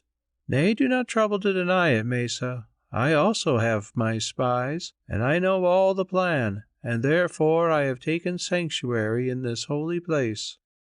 Now Mesa pressed her thin lips together and answered, "Those who dare to lay hands upon the person of the living Baltus will not shrink from seeking her in the company of her dead sisters." "I know it, Mesa, but the gates are barred, and here I have food and drink in plenty." "Gates, however strong, can be broken," answered the priestess. "So, lady, do not wait till you are dragged hence like some discovered slave." "Aye," replied Elissa with a little laugh. But what if rather than be thus dishonored, I should choose to break another gate, that of my own life? Look, traitress, here is poison, and here is bronze. And I swear to you that should any lay hand upon me, by one or another of them I will die before their eyes. Then, if you will, bear these bones to Ithobal, and take his thanks for them. Now be gone, and give this message to my father and to all those who have plotted with him, that since they cannot bribe Ithobal with my beauty, they will do well to be men and to fight him with their swords." Then she turned and left them, vanishing into the darkness of the tomb. Great indeed was the dismay of the councillors of Zimbabwe and of the priests who had plotted with them when, an hour later, Mesa came not to deliver Elissa into their hands, but to repeat to them her threats and message. In vain did they appeal to Sakon, who only shook his head and answered, "Of this I am sure, that what my daughter has threatened that she will certainly do if you force her to the choice. But if you will not believe me, go ask her and satisfy yourselves. I know well what she will answer you, and I hold that this is a judgment upon us, who first made her Baltus against her will, then threatened her with death because of the Prince Azil, and now would do sacrilege to her sacred office and violence to herself by tearing her from her consecrated throne, breaking her bond of marriage, and delivering her to Ithobal." So the leaders of the councillors visited the holy tomb and reasoned with Elissa through the bars, but they got no comfort from her, for she spoke to them with the vial of poison in her bosom and the naked dagger in her hand, telling them what she had told Mesa, that they had best give up their plottings and fight Ithobal like men, seeing that even if she surrendered herself to him, when he grew weary of her, the war must come at last. "For 100 years," she added, "the storm has gathered, and now it must burst. When it has rolled away, it will be known who is master of the land, the ancient city of Zimbabwe, or Ithobal, king of the tribes." So they went back as they had come, and next day at the dawn, with a bold face but heavy hearts, received the messengers of King Ithobal, and told them their tale. The messengers heard and laughed. "We are glad," they answered, "since we, who are not in love with the daughter of Sakon, desire war and not peace, holding as we do that the time has come when you upstart white men, you outlanders, who have usurped our country to suck away its wealth, should be set beneath our heel. Nor do we think that the task will be difficult, for surely we have little to fear from a city of low money-seekers, whose councillors cannot even conquer the will of a single maid." Then, in their despair, the elders offered other girls to Ithobal in marriage, as many as he would, and with them a great bribe in money. But the envoys took their leave, saying that nothing would avail, since they preferred spear thrusts to gold, for which they had little use, and Ithobal their king had fixed his fancy on one woman alone. So with a heavy and foreboding heart the city of Zimbabwe prepared itself to resist attack, for as they had guessed, when he learned all, the rage of Ithobal was great, nor would he listen to any terms that they could offer save one which they had no power to grant, that Elissa should be delivered unharmed into his hands. Councils of war were held, and to these, as soon as he was sufficiently recovered from his sickness, the Prince Azil was bidden, for he was known to be a skilled captain. Therefore, though he had been the cause of much of their trouble, they sought his aid. Also, should the struggle be prolonged, they hoped through him to win Israel, and perhaps Egypt, to their cause. Azil's counsel was that they should sally out against the army of Ithobal by night, since he expected to attack and not be attacked. But to that advice they would not listen, for they trusted to their walls. Indeed, in this Metem supported them, and when the prince argued with him, he answered, "Your tactics would be good enough, Prince, if you had at your back the lions of Judah or the wild Arab horsemen of the desert. But here you must deal with men of my own breed, and we Phoenicians are traders, not fighting men. Like rats, we fight only when there is no other chance for our lives, nor do we strike the first blow. It is true that there are some good soldiers in the city, but they are foreign mercenaries, and as for the rest, half-breeds and freed slaves, They belong as much to Ithobal as to Sakon, and are not to be trusted. No, let us stay behind our walls, for they at least were built when men were honest and will not betray us." Now in Zimbabwe there were 3 lines of defense. First, that of a single wall built about the huts of the slaves upon the plain, then that of a double wall of stone with a ditch between thrown round the Phoenician city, and lastly the great fortress temple and the rocky heights above. These, guarded as they were by many strongholds within whose circle the cattle were herded, as it was thought, could only be taken with the sword of hunger. At last the storm burst, for on the 5th morning after Elissa had barred herself within the tomb, Ithobal attacked the native town. Uttering their wild battle cries, tens of thousands of his savage warriors, armed with great spears and shields of oxhide, and wearing crests of plumes upon their heads, charged down upon the outer wall. Twice they were driven back, but the work was in bad repair and too long to defend, so at the 3rd rush they flowed over it like lines of marching ants, driving its defenders before them to the inner gates. In this battle some were killed, but the most of the slaves threw down their arms and went over to Ithobal, who spared them, together with their wives and children. Through all the night that followed, the generals of Zimbabwe made ready for the onslaught which must come. Everywhere within the circuit of the inner wall troops were stationed, while the double southern gateway, where Prince Azil was a captain in command, was built up with loose blocks of stone. A while before the dawn, just as the eastern sky grew grey, Azil, watching from his post above the gate of the wall, heard the fierce war song of the tribes swell suddenly from 50,000 throats and the measured tramp of their innumerable feet.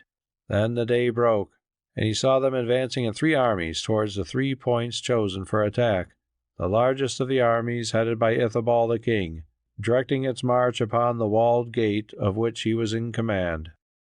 It was a wondrous and fearful sight, that of these hordes of plumed warriors, their broad spears flashing in the sunrise, and their fierce faces alight with hereditary hate and the lust of slaughter, never had Azil seen such a spectacle, nor could he look upon it without dreading the issue of the war. For if they were savages, these foes were brave, as the lions of their own plains, and had sworn by the head of their king to drag down the sheltering walls of Zimbabwe with their naked hands or die to the last man. Turning his head with a sigh of doubt, Azil found Metem standing at his side. "Have you seen her?" he asked eagerly. "No, Prince. How could I see her at night when she sits in a tomb like a fox in his burrow? But I have heard her." "What did she say? Quick, man, tell me." "But little, Prince, for the tomb is watched and I dare not stay there long.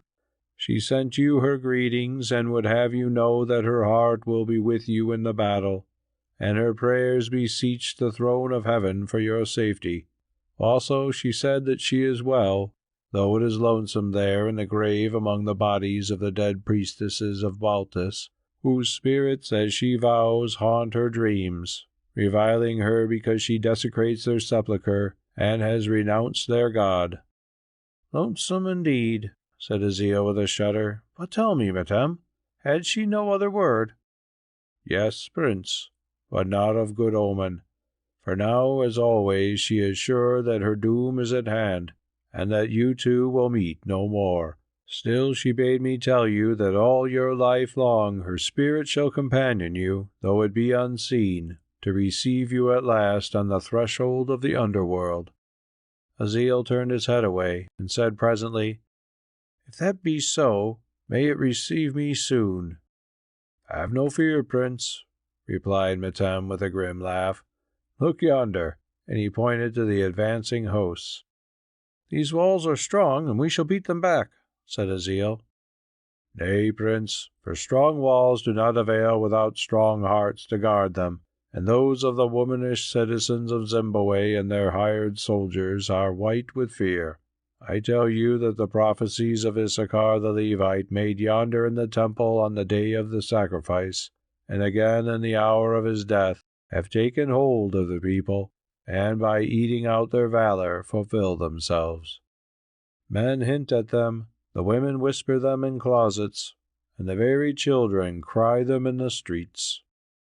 More, one man last night pointed to the skies and shrieked that in them he saw that fiery sword of doom, of which the prophet spoke, hanging point downwards above the city, whereon all present vowed they saw it too, though, as I think, it was but a cross of stars.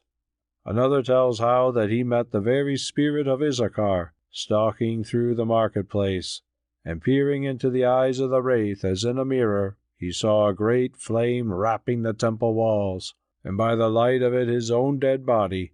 This man was the priest who first struck down the holy Levite yonder in the place of judgment.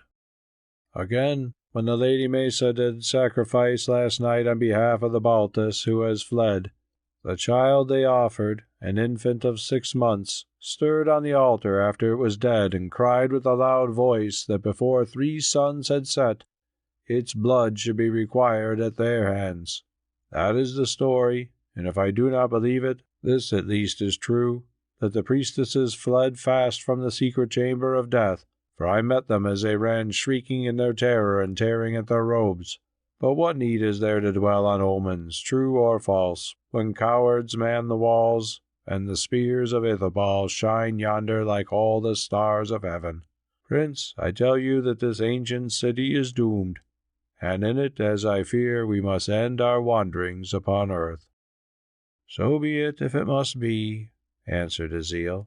"At the least, I will die fighting." "And I also will die fighting, Prince, not because I love it, but because it is better than being butchered in cold blood by a savage with a spear. Oh, why did you ever chance to stumble upon the Lady Elissa making her prayer to Baltus? And what evil spirit was it which filled your brains with this sudden madness of love towards each other? That was the beginning of the trouble, which, but for those eyes of hers, would have held off long enough to see us safe at Tyre, though doubtless soon or late it must have come. But see, yonder marches Ithobal at the head of his guard. Give me a bow. The fight is long, but perchance I can reach his black heart with an arrow." "Save your strength," answered Aziel. "The rage is too great, and presently you will have enough shooting." And he turned to talk to the officers of the guard. Chapter 16. The Cage of Death. An hour later the attack commenced at chosen points of the double wall, one of them being the southern gate. In front of the advancing columns of savages were driven vast numbers of slaves, many of whom had been captured or had surrendered in the outer town. These men were laden with faggots to fill the ditch, rude ladders wherewith to scale the walls, and heavy trunks of trees to be used in breaching them. For the most part they were unarmed, and protected only by their burdens, which they held before them as shields, and by the arrows of the warriors of Ithobal. But these did little harm to the defenders, who were hidden behind the walls, whereas the shafts of the garrison rained on them from above, killed or wounded the slaves by the scores, who, poor creatures, when they turned to fly, were driven outward by the spear points of the savages, to be slain in heaps like game in a pitfall. Still some of them lived, and running under the shelter of the wall began to breach it with the rude battering rams, and to raise the scaling ladders till death found them, or they were worn out with excitement, fear, and labor. Then the real attack began. With fierce yells the threefold column rushed at the wall, and began to work the rams and scale the ladders, while the defenders above showered spears and arrows upon them, or crushed them with heavy stones, or poured upon their heads boiling pitch and water, heated in great cauldrons which stood at hand. Time after time they were driven back with heavy loss, and time upon time fresh hordes of them advanced to the onslaught. Thrice at the southern gate were the ladders raised, and thrice the stormers appeared above the level of the wall to be hurled back, crushed and bleeding, to the earth beneath. Thus the long day wore on, and still the defenders held their own. "We shall win!" shouted Aziel de Metem, as a fresh ladder was cast down with its weight of men to the death-strewn plain. "Yes, here we shall win, because we fight," answered the Phoenician. "But elsewhere it may be otherwise." Indeed, for a while the attack upon the south gate slackened. Another hour passed, and presently to the left of them rose a wild yell of triumph, and with a shout of "Fly to the second wall! The foe is in the fosse!" Metem looked, and there, down the great ditch, 300 paces to their left, a flood of savages poured towards them.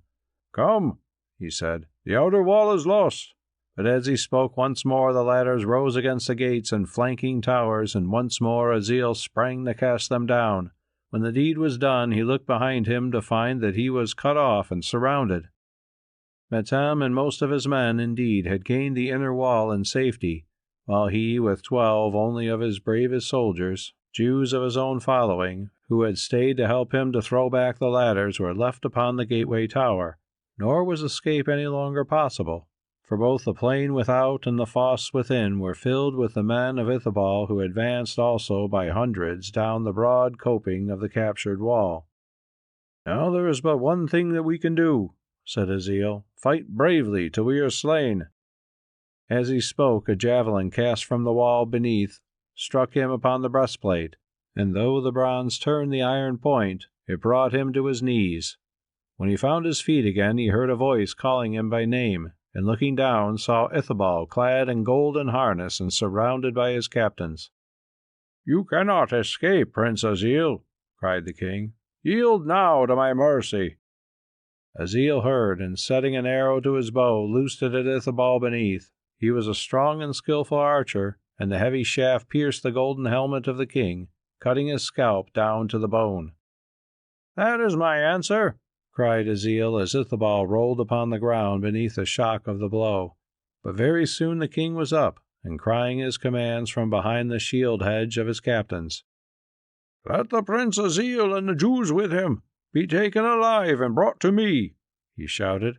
"I will give a great reward in cattle to those who capture them unharmed, but if do them any hurt, they themselves shall be put to death." Captains bowed and issued their orders, and presently Azil and his companions saw lines of unarmed men creeping up ladders set at every side of the lofty tower. Again and again they cast off the ladders, till at length, being so few, they could stir them no more because of the weight upon them, but must hack at the heads of the stormers as they appeared above the parapet, killing them one by one.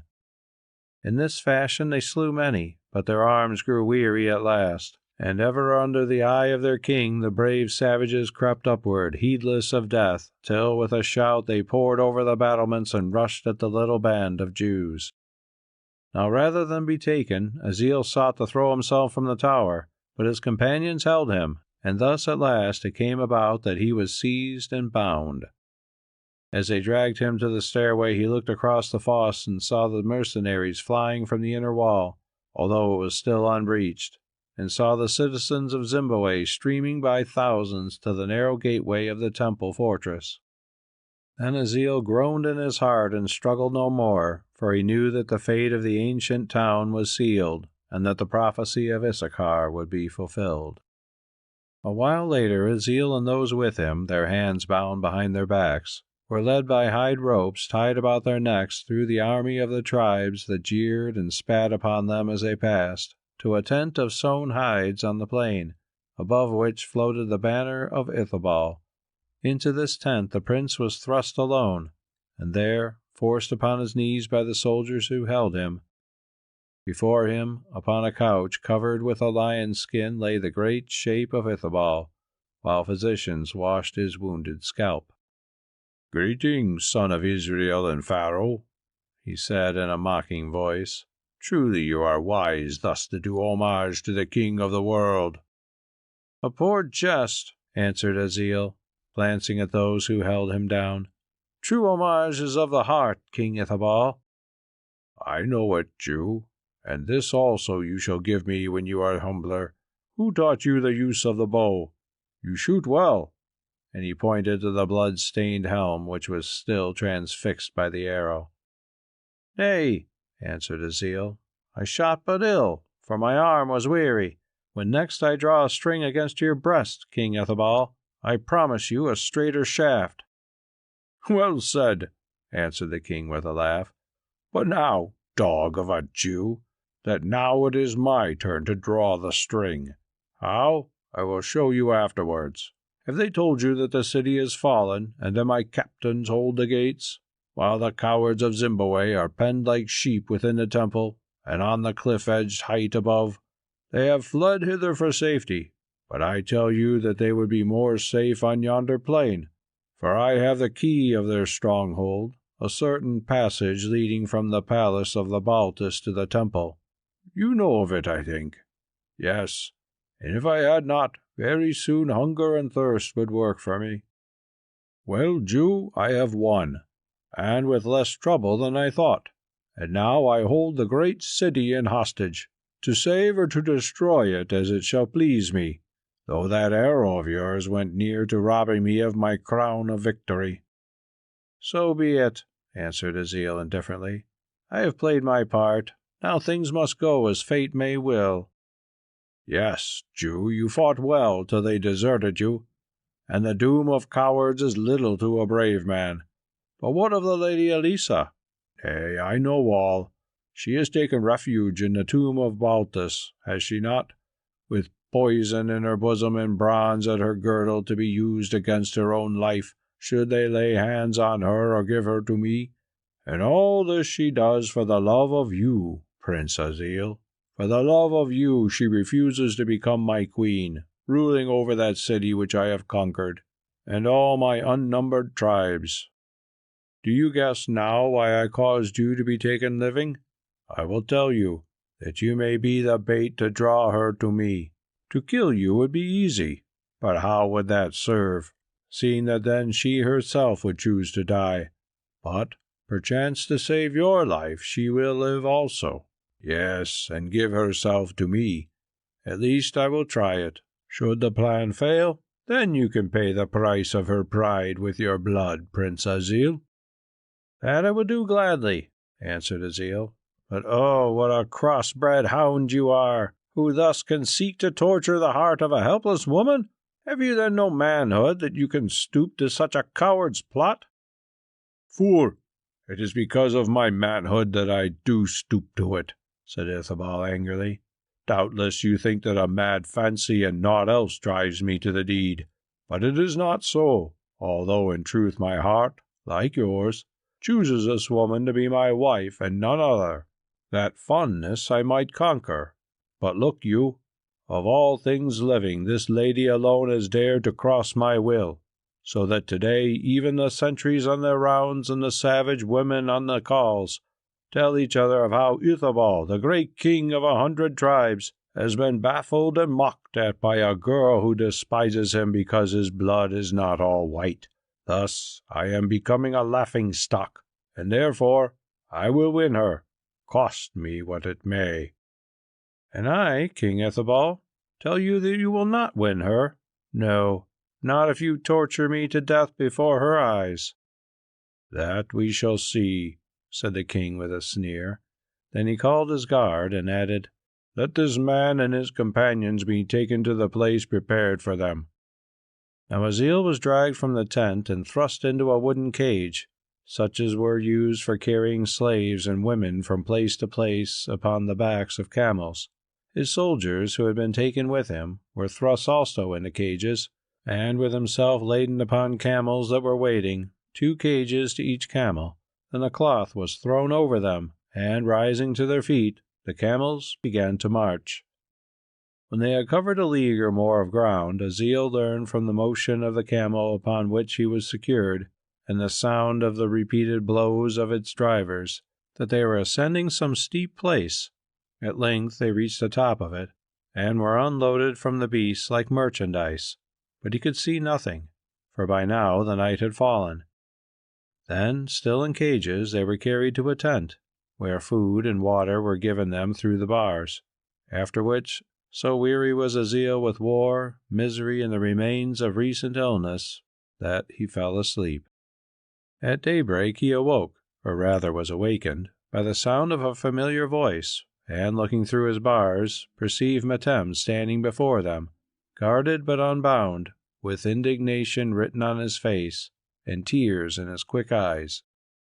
"Alas," he cried, "that I should have lived to see the seed of Israel and Pharaoh thus fastened like a wild beast in a den, while barbarians make a mock of him. Oh, Prince, it were better that you should die rather than endure such shame." "Misfortunes are the master of man. not man of his misfortunes, madame," said Azil quietly, "and in them is no true disgrace. Even if I had the means to kill myself, it would be a sin. Moreover, I might bring another to her death. Therefore, I await my doom, whatever it may be, with such patience as I can, trusting that my sufferings and ignominy may expiate my crimes in the sight of him whom I renounced. But how come you are here, madame?" "I came under the safe conduct of Ithobal, who gave me leave to visit you, doubtless for some ends of his own. Have you heard, Prince, that he holds the gates of the city, though as yet no harm has been done to it, and that its inhabitants are crowded within the temple and upon the heights above? Also, that in his despair Sakon has fallen on his sword and slain himself." "Is it so?" answered Azil. "Well, Issachar foretold as much.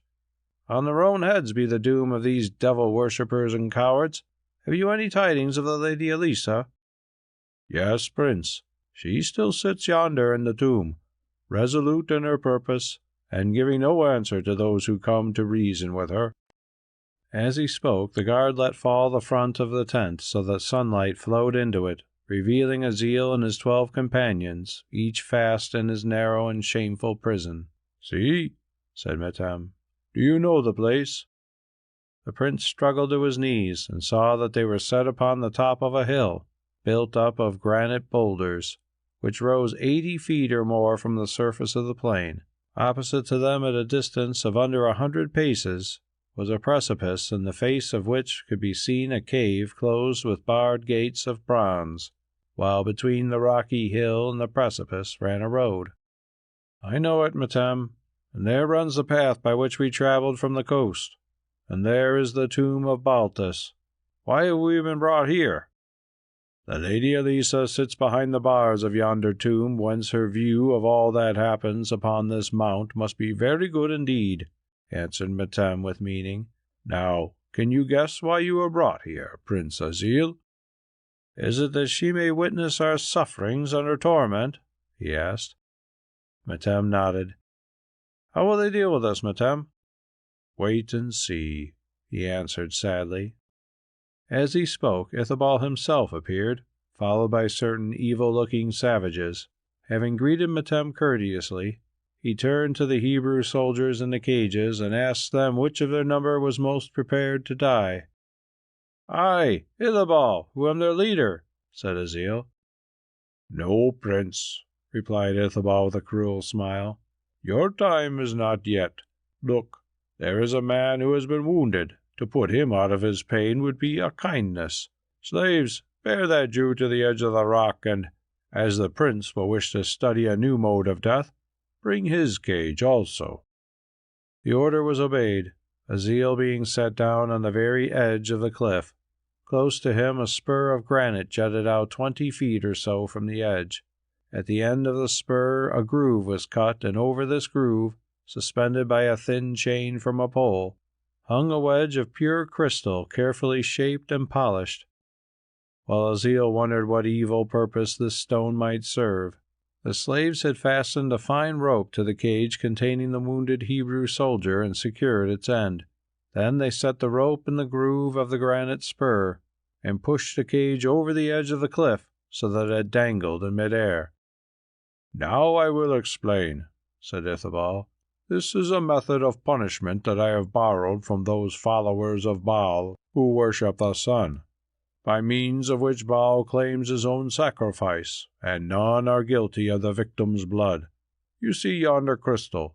Well, at any appointed hour, for it can be hung as you will, the rays of the sun shining through it cause the fibres of the glass rope to smoke and smoulder, till at length they part, and Baal takes his sacrifice. Should a cloud hide the sun at the appointed hour, then, Baal having spared him, the victim is set free. But, as you will note, at this season of the year there are no clouds. What, Prince? Have you nothing to say?" he went on, for Azil had listened in silence to the tale of this devilish device. "Well, learn that it depends upon the Lady Elissa yonder whether or not this fate shall be yours. Send now and pray her to save you. Think what it will be to hang as this moment your servant hangs over that yawning gulf of space, waiting through the long hours till at last you see the little wreaths of smoke begin to curl from the tinder of the cord. Why, before the end found them, I have known men go mad, and like wolves tear with their teeth at the wooden bars. You will not. Then, madame, do you plead for your friend?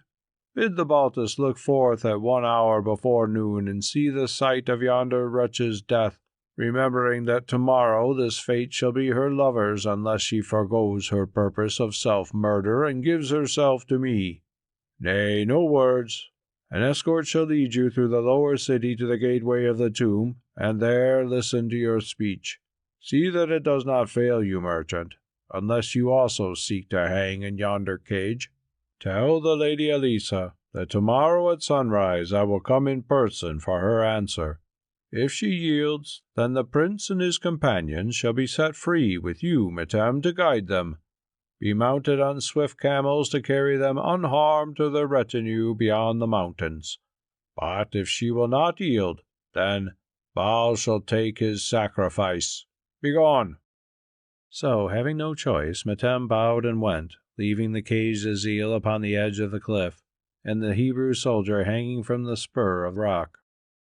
Now Azil roused himself from the horror of which his soul was sunk, and strove to comfort his doomed comrade, praying with him to heaven. Slowly as they prayed, the hours drew on, till at length, upon the opposite cliff, he saw men whom he knew to be Metem and his escort approach the mouth of the tomb, and faintly heard him call through the bars of the gateway. Turning himself in his cage, Azil glanced at the rope, and watched the spot of light born from the burning glass of the crystal creep to its side. Now the fatal moment was at hand, and Azil saw a little wreath of smoke rise in the still air, and bade his wretched servant close his eyes. Then came the end. Suddenly the taut rope, eaten through by the sun's fire, flew back, and the cage with the soldier in it vanished from his sight, while from far below rose the sound of a heavy fall, and from the tomb of Baltus rang the echo of a woman's shriek. Chapter 17. There is Hope. It was dawn. Ithobal the king stood without the gates of the tomb of Baltus, the grey light glimmering faintly on his harness, and knocked upon the brazen bars with the handle of his sword. "Who troubles me now?" said a voice within. "Lady, it is I, Ithobal, as I promised by Metem the Phoenician, am come to learn your will as to the fate of my prisoner, the Prince Azil. Already he hangs above the gulf, and within 1 short hour, if you decree it, he will fall and be dashed to pieces. Or, if you so decree it, he will be set free to return to his own land." "At what price will he be set free, King Ithobal?" "Lady, you know the price. It is yourself. Oh, I beseech you, be wise. Spare his life and your own. Listen, spare his life, and I will spare this city which lies in the hollow of my hand, and you shall rule it with me." "You cannot bribe me thus, King Ithobal. My father, whom I loved, is dead, and shall I give myself to you for the sake of a city and a faith that would have betrayed me into your hands?" "Nay, but for the sake of the man to whom you are dear, you shall do even this, Elissa. Think, if you refuse, his blood will be upon your head, and what will you have gained?" "Death, which I seek, for I weary of the struggle of my days." "Then end it in my arms, lady. Soon this fancy will escape your mind, and you will remain one of the mightiest queens of men." Elissa returned no answer, and for a while there was silence. "Lady," said Ithobal at length, "the sun rises, and my servants yonder await a signal." Then she spoke like one who hesitates. "Are you not afraid, King Ithobal, to trust your life to a woman won in such a fashion?" "Nay," answered Ithobal, "for though you say that their fate does not concern you, the lives of all those penned up thousands are hostages for my own. Should you by chance find a means to stab me unawares, then tonight fire and sword would rage through the city of Zimbabwe. Nor do I fear the future, since I know well that you who think you hate me now very soon will learn to love me." "You promise, King Ithobal, that if I yield myself, you will set the Prince Azil free. But how can I believe you who twice have tried to murder him?" "Doubt me if you will, Elissa. At least, you cannot doubt your own eyes. Look, his road to the sea runs beneath this rock. Come from the tomb and take your stand upon it, and you shall see him pass. Yes, and should you wish, speak with him in farewell, that you may be sure that it is he and alive. Further, I swear to you by my head and honour, that no finger shall be laid upon you till he is gone by, and that no pursuit of him shall be attempted. Now choose." Again there was silence for a while. Then Elissa spoke in a broken voice. "King Ithobal, I have chosen. Trusting to your royal word, I will stand upon the rock, and when I have seen the Prince Azil go by in safety, then, since you desire it, you shall put your arms about me and bear me whither you will. You have conquered me, King Ithobal. Henceforward these lips of mine are yours and no other man's. Give the signal, I pray you, and I will cast aside the dagger and the poison, and come out living from this tomb." Azil hung in his cage over the abyss of air, awaiting death, and glad to die, because now he was sure that Elissa had refused to purchase his life at the expense of her own surrender. There he hung, dizzy and sick at heart, making his prayer to heaven and waiting the end, while the eagles that would prey upon his shattered flesh swept past him. Presently from the opposing cliff came the sound of a horn blown thrice. Then, while Azil wondered what this might mean, the cage in which he lay was drawn in gently over the edge of the precipice, and carried down the steps of the granite hill, as it had been carried up them. At the foot of the hill its covering was torn aside, and he saw before him a caravan of camels, and seated on each camel a comrade of his own. But one camel had no rider, and Metem led it by a rope. The servants of Ithobal took him from the cage and set him upon this camel, though they did not loosen the bonds about the wrists. "This is the command of the king," said the captain to Metem, "that the arms of the Prince Azil shall remain bound until you have travelled for 6 hours. Be gone in safety, fearing nothing." "What happens now, Metem?" asked Azil as the camels strode forward. "And why am I set free who is expecting death? Is this some new artifice of yours, or has the Lady Elissa—" And he ceased. "Upon the word of an honest merchant, I cannot tell you, Prince. Yesterday, as I was forced, I gave the message of King Ithobal to the Lady Elissa yonder in the tomb. She would answer me only one thing, which she whispered in my ear through the bars of the holy tomb, that if we could escape we should do so, moreover that you must have no fear for her, since she also had found a means of escape from Ithobal, and would certainly join us upon the road." As Metem spoke, the camels passed round the little hill on the path that ran beneath the tomb of Baltus. There, standing upon the rock some 50 feet above them, was Elissa, and with her, but at a distance, Ithobal the king. "Halt, Prince Azil," she called in a clear voice, "and hearken to my farewell. I have bought your life, and the lives of your companions, and you are free, for the road is clear, and nothing can overtake the 12 swiftest camels in Zimbabwe. Go therefore and be happy, forgetting no word that has passed my lips. For all my words are true, even to a certain promise which I made you lately by the mouth of Metem, and which I now fulfill, that I would join you on your road, lest you should deem me faithless to the troth which I have so often sworn to you. King Ithobal, this shape is yours. Come now and take your prize. Prince Azil, my soul is yours. In life it shall companion you, and in death await you. Prince Azil, I come to you." Then before he could answer a single word, with one swift and sudden spring she hurled herself from the cliff edge to fall crushed upon the road beneath. Azil saw. In his agony he strained so fiercely at the bonds which held him that they burst like rushes. He leapt from the camel and knelt beside Elissa. She was not yet dead, for her eyes were open and her lips stirred. "I have kept faith," Keep it also, Azil. The story is not yet done, she gasped. Then her life flickered out, and her spirit passed. Azil rose from beside the corpse and looked upward. There upon the edge of the rock above him, leaning forward, his eyes blind with horror, stood Ithobal the king. Azil saw him, and a fury entered into his heart because this man, whose jealous rage and evil doing had bred such woe and caused the death of his beloved, still lived upon the earth. By the prince was Metem, who for once had no words, and from his hand he snatched a bow, set an arrow on the string, and loosed. The shaft rushed upwards. It smote Ithobal between the joints of his harness, so that the point of it stuck through his neck. "This gift, King Ithobal, from Azil the Israelite," he cried as the arrow sped. For a moment the great man stood still.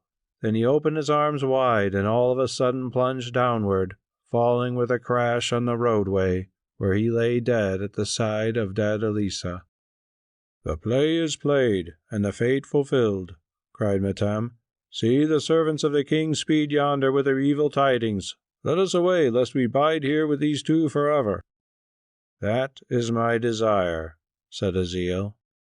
"A desire which may not be fulfilled," answered Metem. "Come, prince, since we cannot go without you. Surely you do not wish to sacrifice the lives of all of us as an offering to the great spirit of the lady who is dead? It is one that she would not seek." Then Azil knelt down and kissed the brow of the dead Elissa, and went his way, saying no word. That night, when darkness fell, the sky behind these travellers grew red with fire. "Behold, the end of the golden city," said Metem. "Zimbabwe is food for flames, and his children for the sword. Issachar was a prophet indeed, who foretold that it should be so." Azil bowed his head, remembering that Issachar had foretold also that for Elissa and for him there was hope beyond the grave. As he thought it, a wind beat upon his brow, and through it a soft voice seemed to murmur to his heart, "Be of good courage, beloved, there is hope." So turning from the death behind him, this far-away forgotten lover set his face to the sea of life and passed it, and long ago, at his appointed hour, gained its further shore, to be welcomed there by her who watched for him. And thus, because of the fateful and predestined loves of Azil the prince, and Elissa the priestess and daughter of Sakon, 3,000 years and more ago, the ancient city of Zimbabwe fell at the hand of King Ithobal and his tribes, so that today there remain of it nothing but a desolate grey tower of stone, and beneath the crumbling bones of men. If you liked the video, put a like, subscribe to the channel and click on the bell to not miss our new videos.